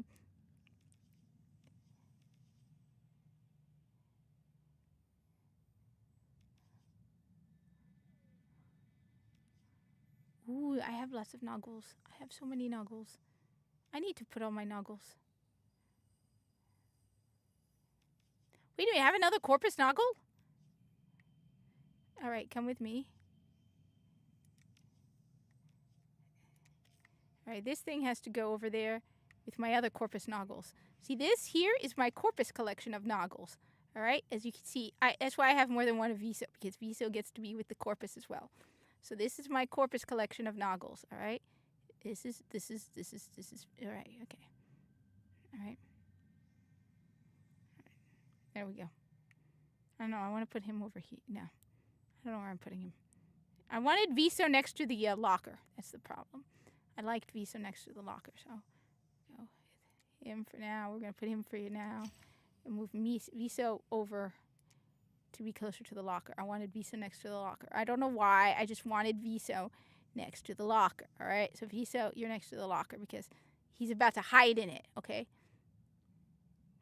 Oh, common sense is not as common as people think. So Viso, you get to be next to the locker. Okay. And this guy, as much as I don't like having two of them so close together, you can go over here because you look cool. You look cooler than Viso. Sorry, Viso, he looks cooler than you. He's got a cool gun. You have a Plinks, all right? Just accept it. It's because you're a straight white man, Viso.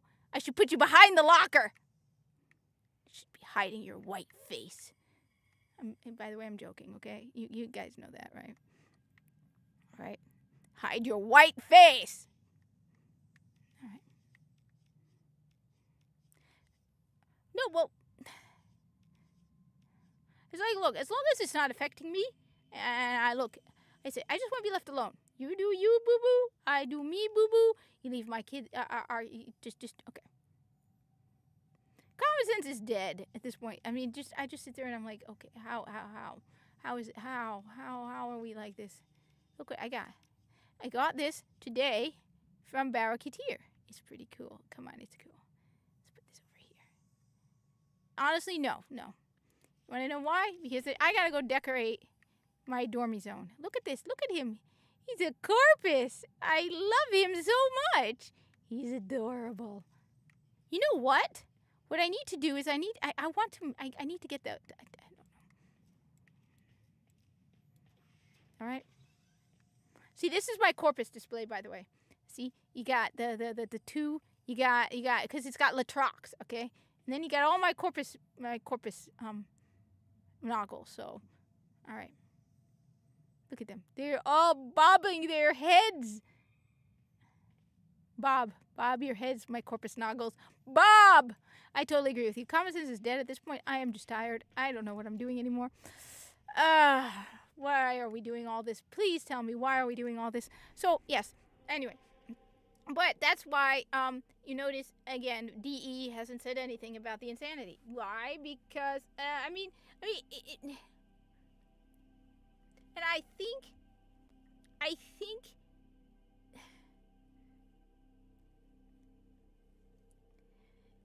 I notice a lot of things that DE does outside of Warframe that gives me confidence in Warframe. Like, for example, Wayfinder, which was being published by DE. DE knows that their moneymaker is Warframe. Don't insult the Warframe player base. I think they've seen look, I hope this doesn't change. Dear God, DE, do not change. But I feel like DE1 knows not to insult their player base, because you cannot afford to piss off your player base. DE cannot afford to do that, because you're talking about a free game, and you are entirely dependent on us. All right, we're the ones who spread Warframe. We're the ones who talk about Warframe. Have a good one, Corey. It's been nice, and I will try to be online tomorrow. I don't know what I'm doing, because one of the things, I want to get my 3D printer running, because I want to start making miniatures, because there's a cool dude on Twitter who's telling me I need to make cat Astartes. Look, I'm just going to say it, all right? If you can have female custodes, all right, if the lore doesn't matter, all right, and you can have female custodes, then I'm telling you, Buster can be an Astarte. All right? Come on. Tell me I am wrong. All right? All right? If you can have, all right, if you can have female custodes, well, enjoy your family, sir. Enjoy it. Have fun. Life is short. Enjoy it. Okay? I totally agree. I should be heading out soon, too, because I'm tired and there's stuff I want to do. But I just want to say this. All right? Tell me I'm wrong. But if lore doesn't matter and they can do female custodes, I demand feline Astartes. Okay? Buster wants to be a Primarch. Make your presence known. Watch out. I'm detecting void fissures. First rule of Warframe, again, there are some video game developers who have not gotten involved in this. All right? There are a few, they're like, yeah. And I think, look, I think one of the most important things that is very important is you need a social media policy.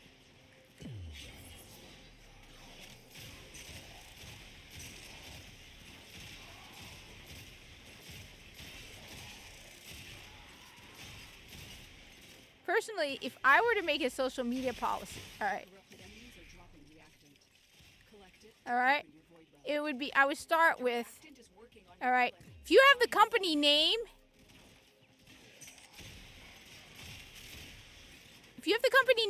in your bio, all right, or if you make it clear where you work,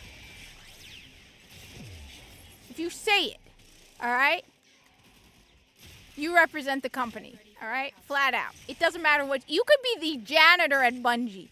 If you put in your bio that you are a janitor at Bungie, you talk for Bungie. Rule 1, all right, no flags. I don't care. All right, you could be like, not all flags are political. Like, why don't I have the Egyptian flag? I could put the Egyptian flag in my bio. I don't. No flags. You have the name of the company. No flags. I don't want any flags. You can call me whatever you want. No flags. No country flags. No nothing. All right?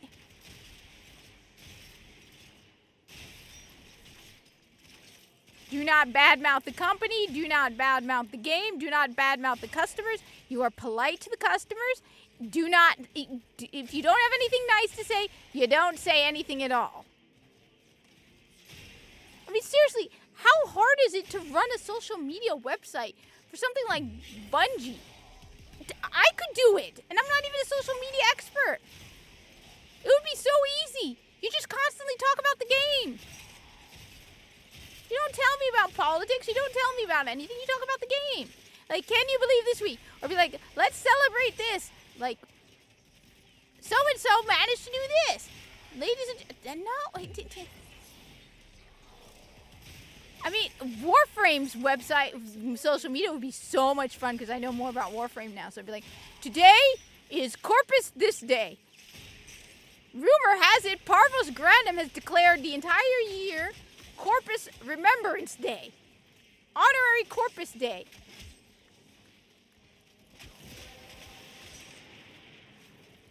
Well done, Tenno. Your relic is open.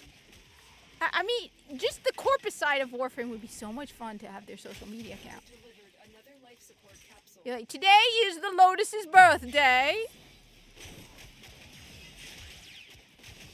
And make the Lotus's birthday Rebecca's birthday, because I made Visa's Memorial Day, because you know we got Martin Luther King Day, we got this, we got that. So I was like, okay, we need Viso-R Day, all right? So that is March 6th. Why is it March 6th? Because its voice actor's birthday is March 6th. That's about it.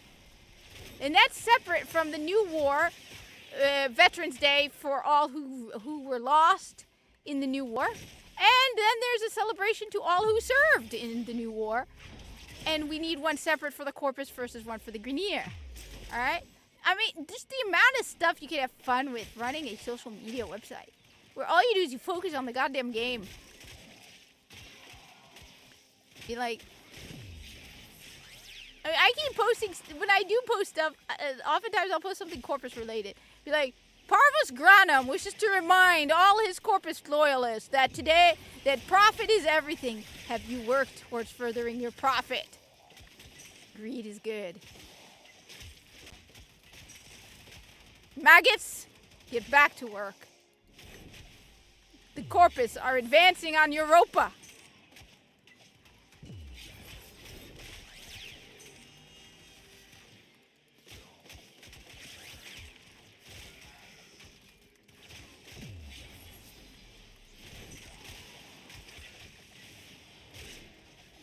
I don't know. You can have so much fun with that. And yet you need to get caught up in politics. No. All right, I'm gonna log off soon because I'm getting tired, and my head hurts from just sitting in front of a screen. And there's a fuzzy cat that I just want to pet on the chin. Our operative is making progress. This will help our cause. When you are ready, go to extraction. Woman, shut up. I go to extraction when Life support activated.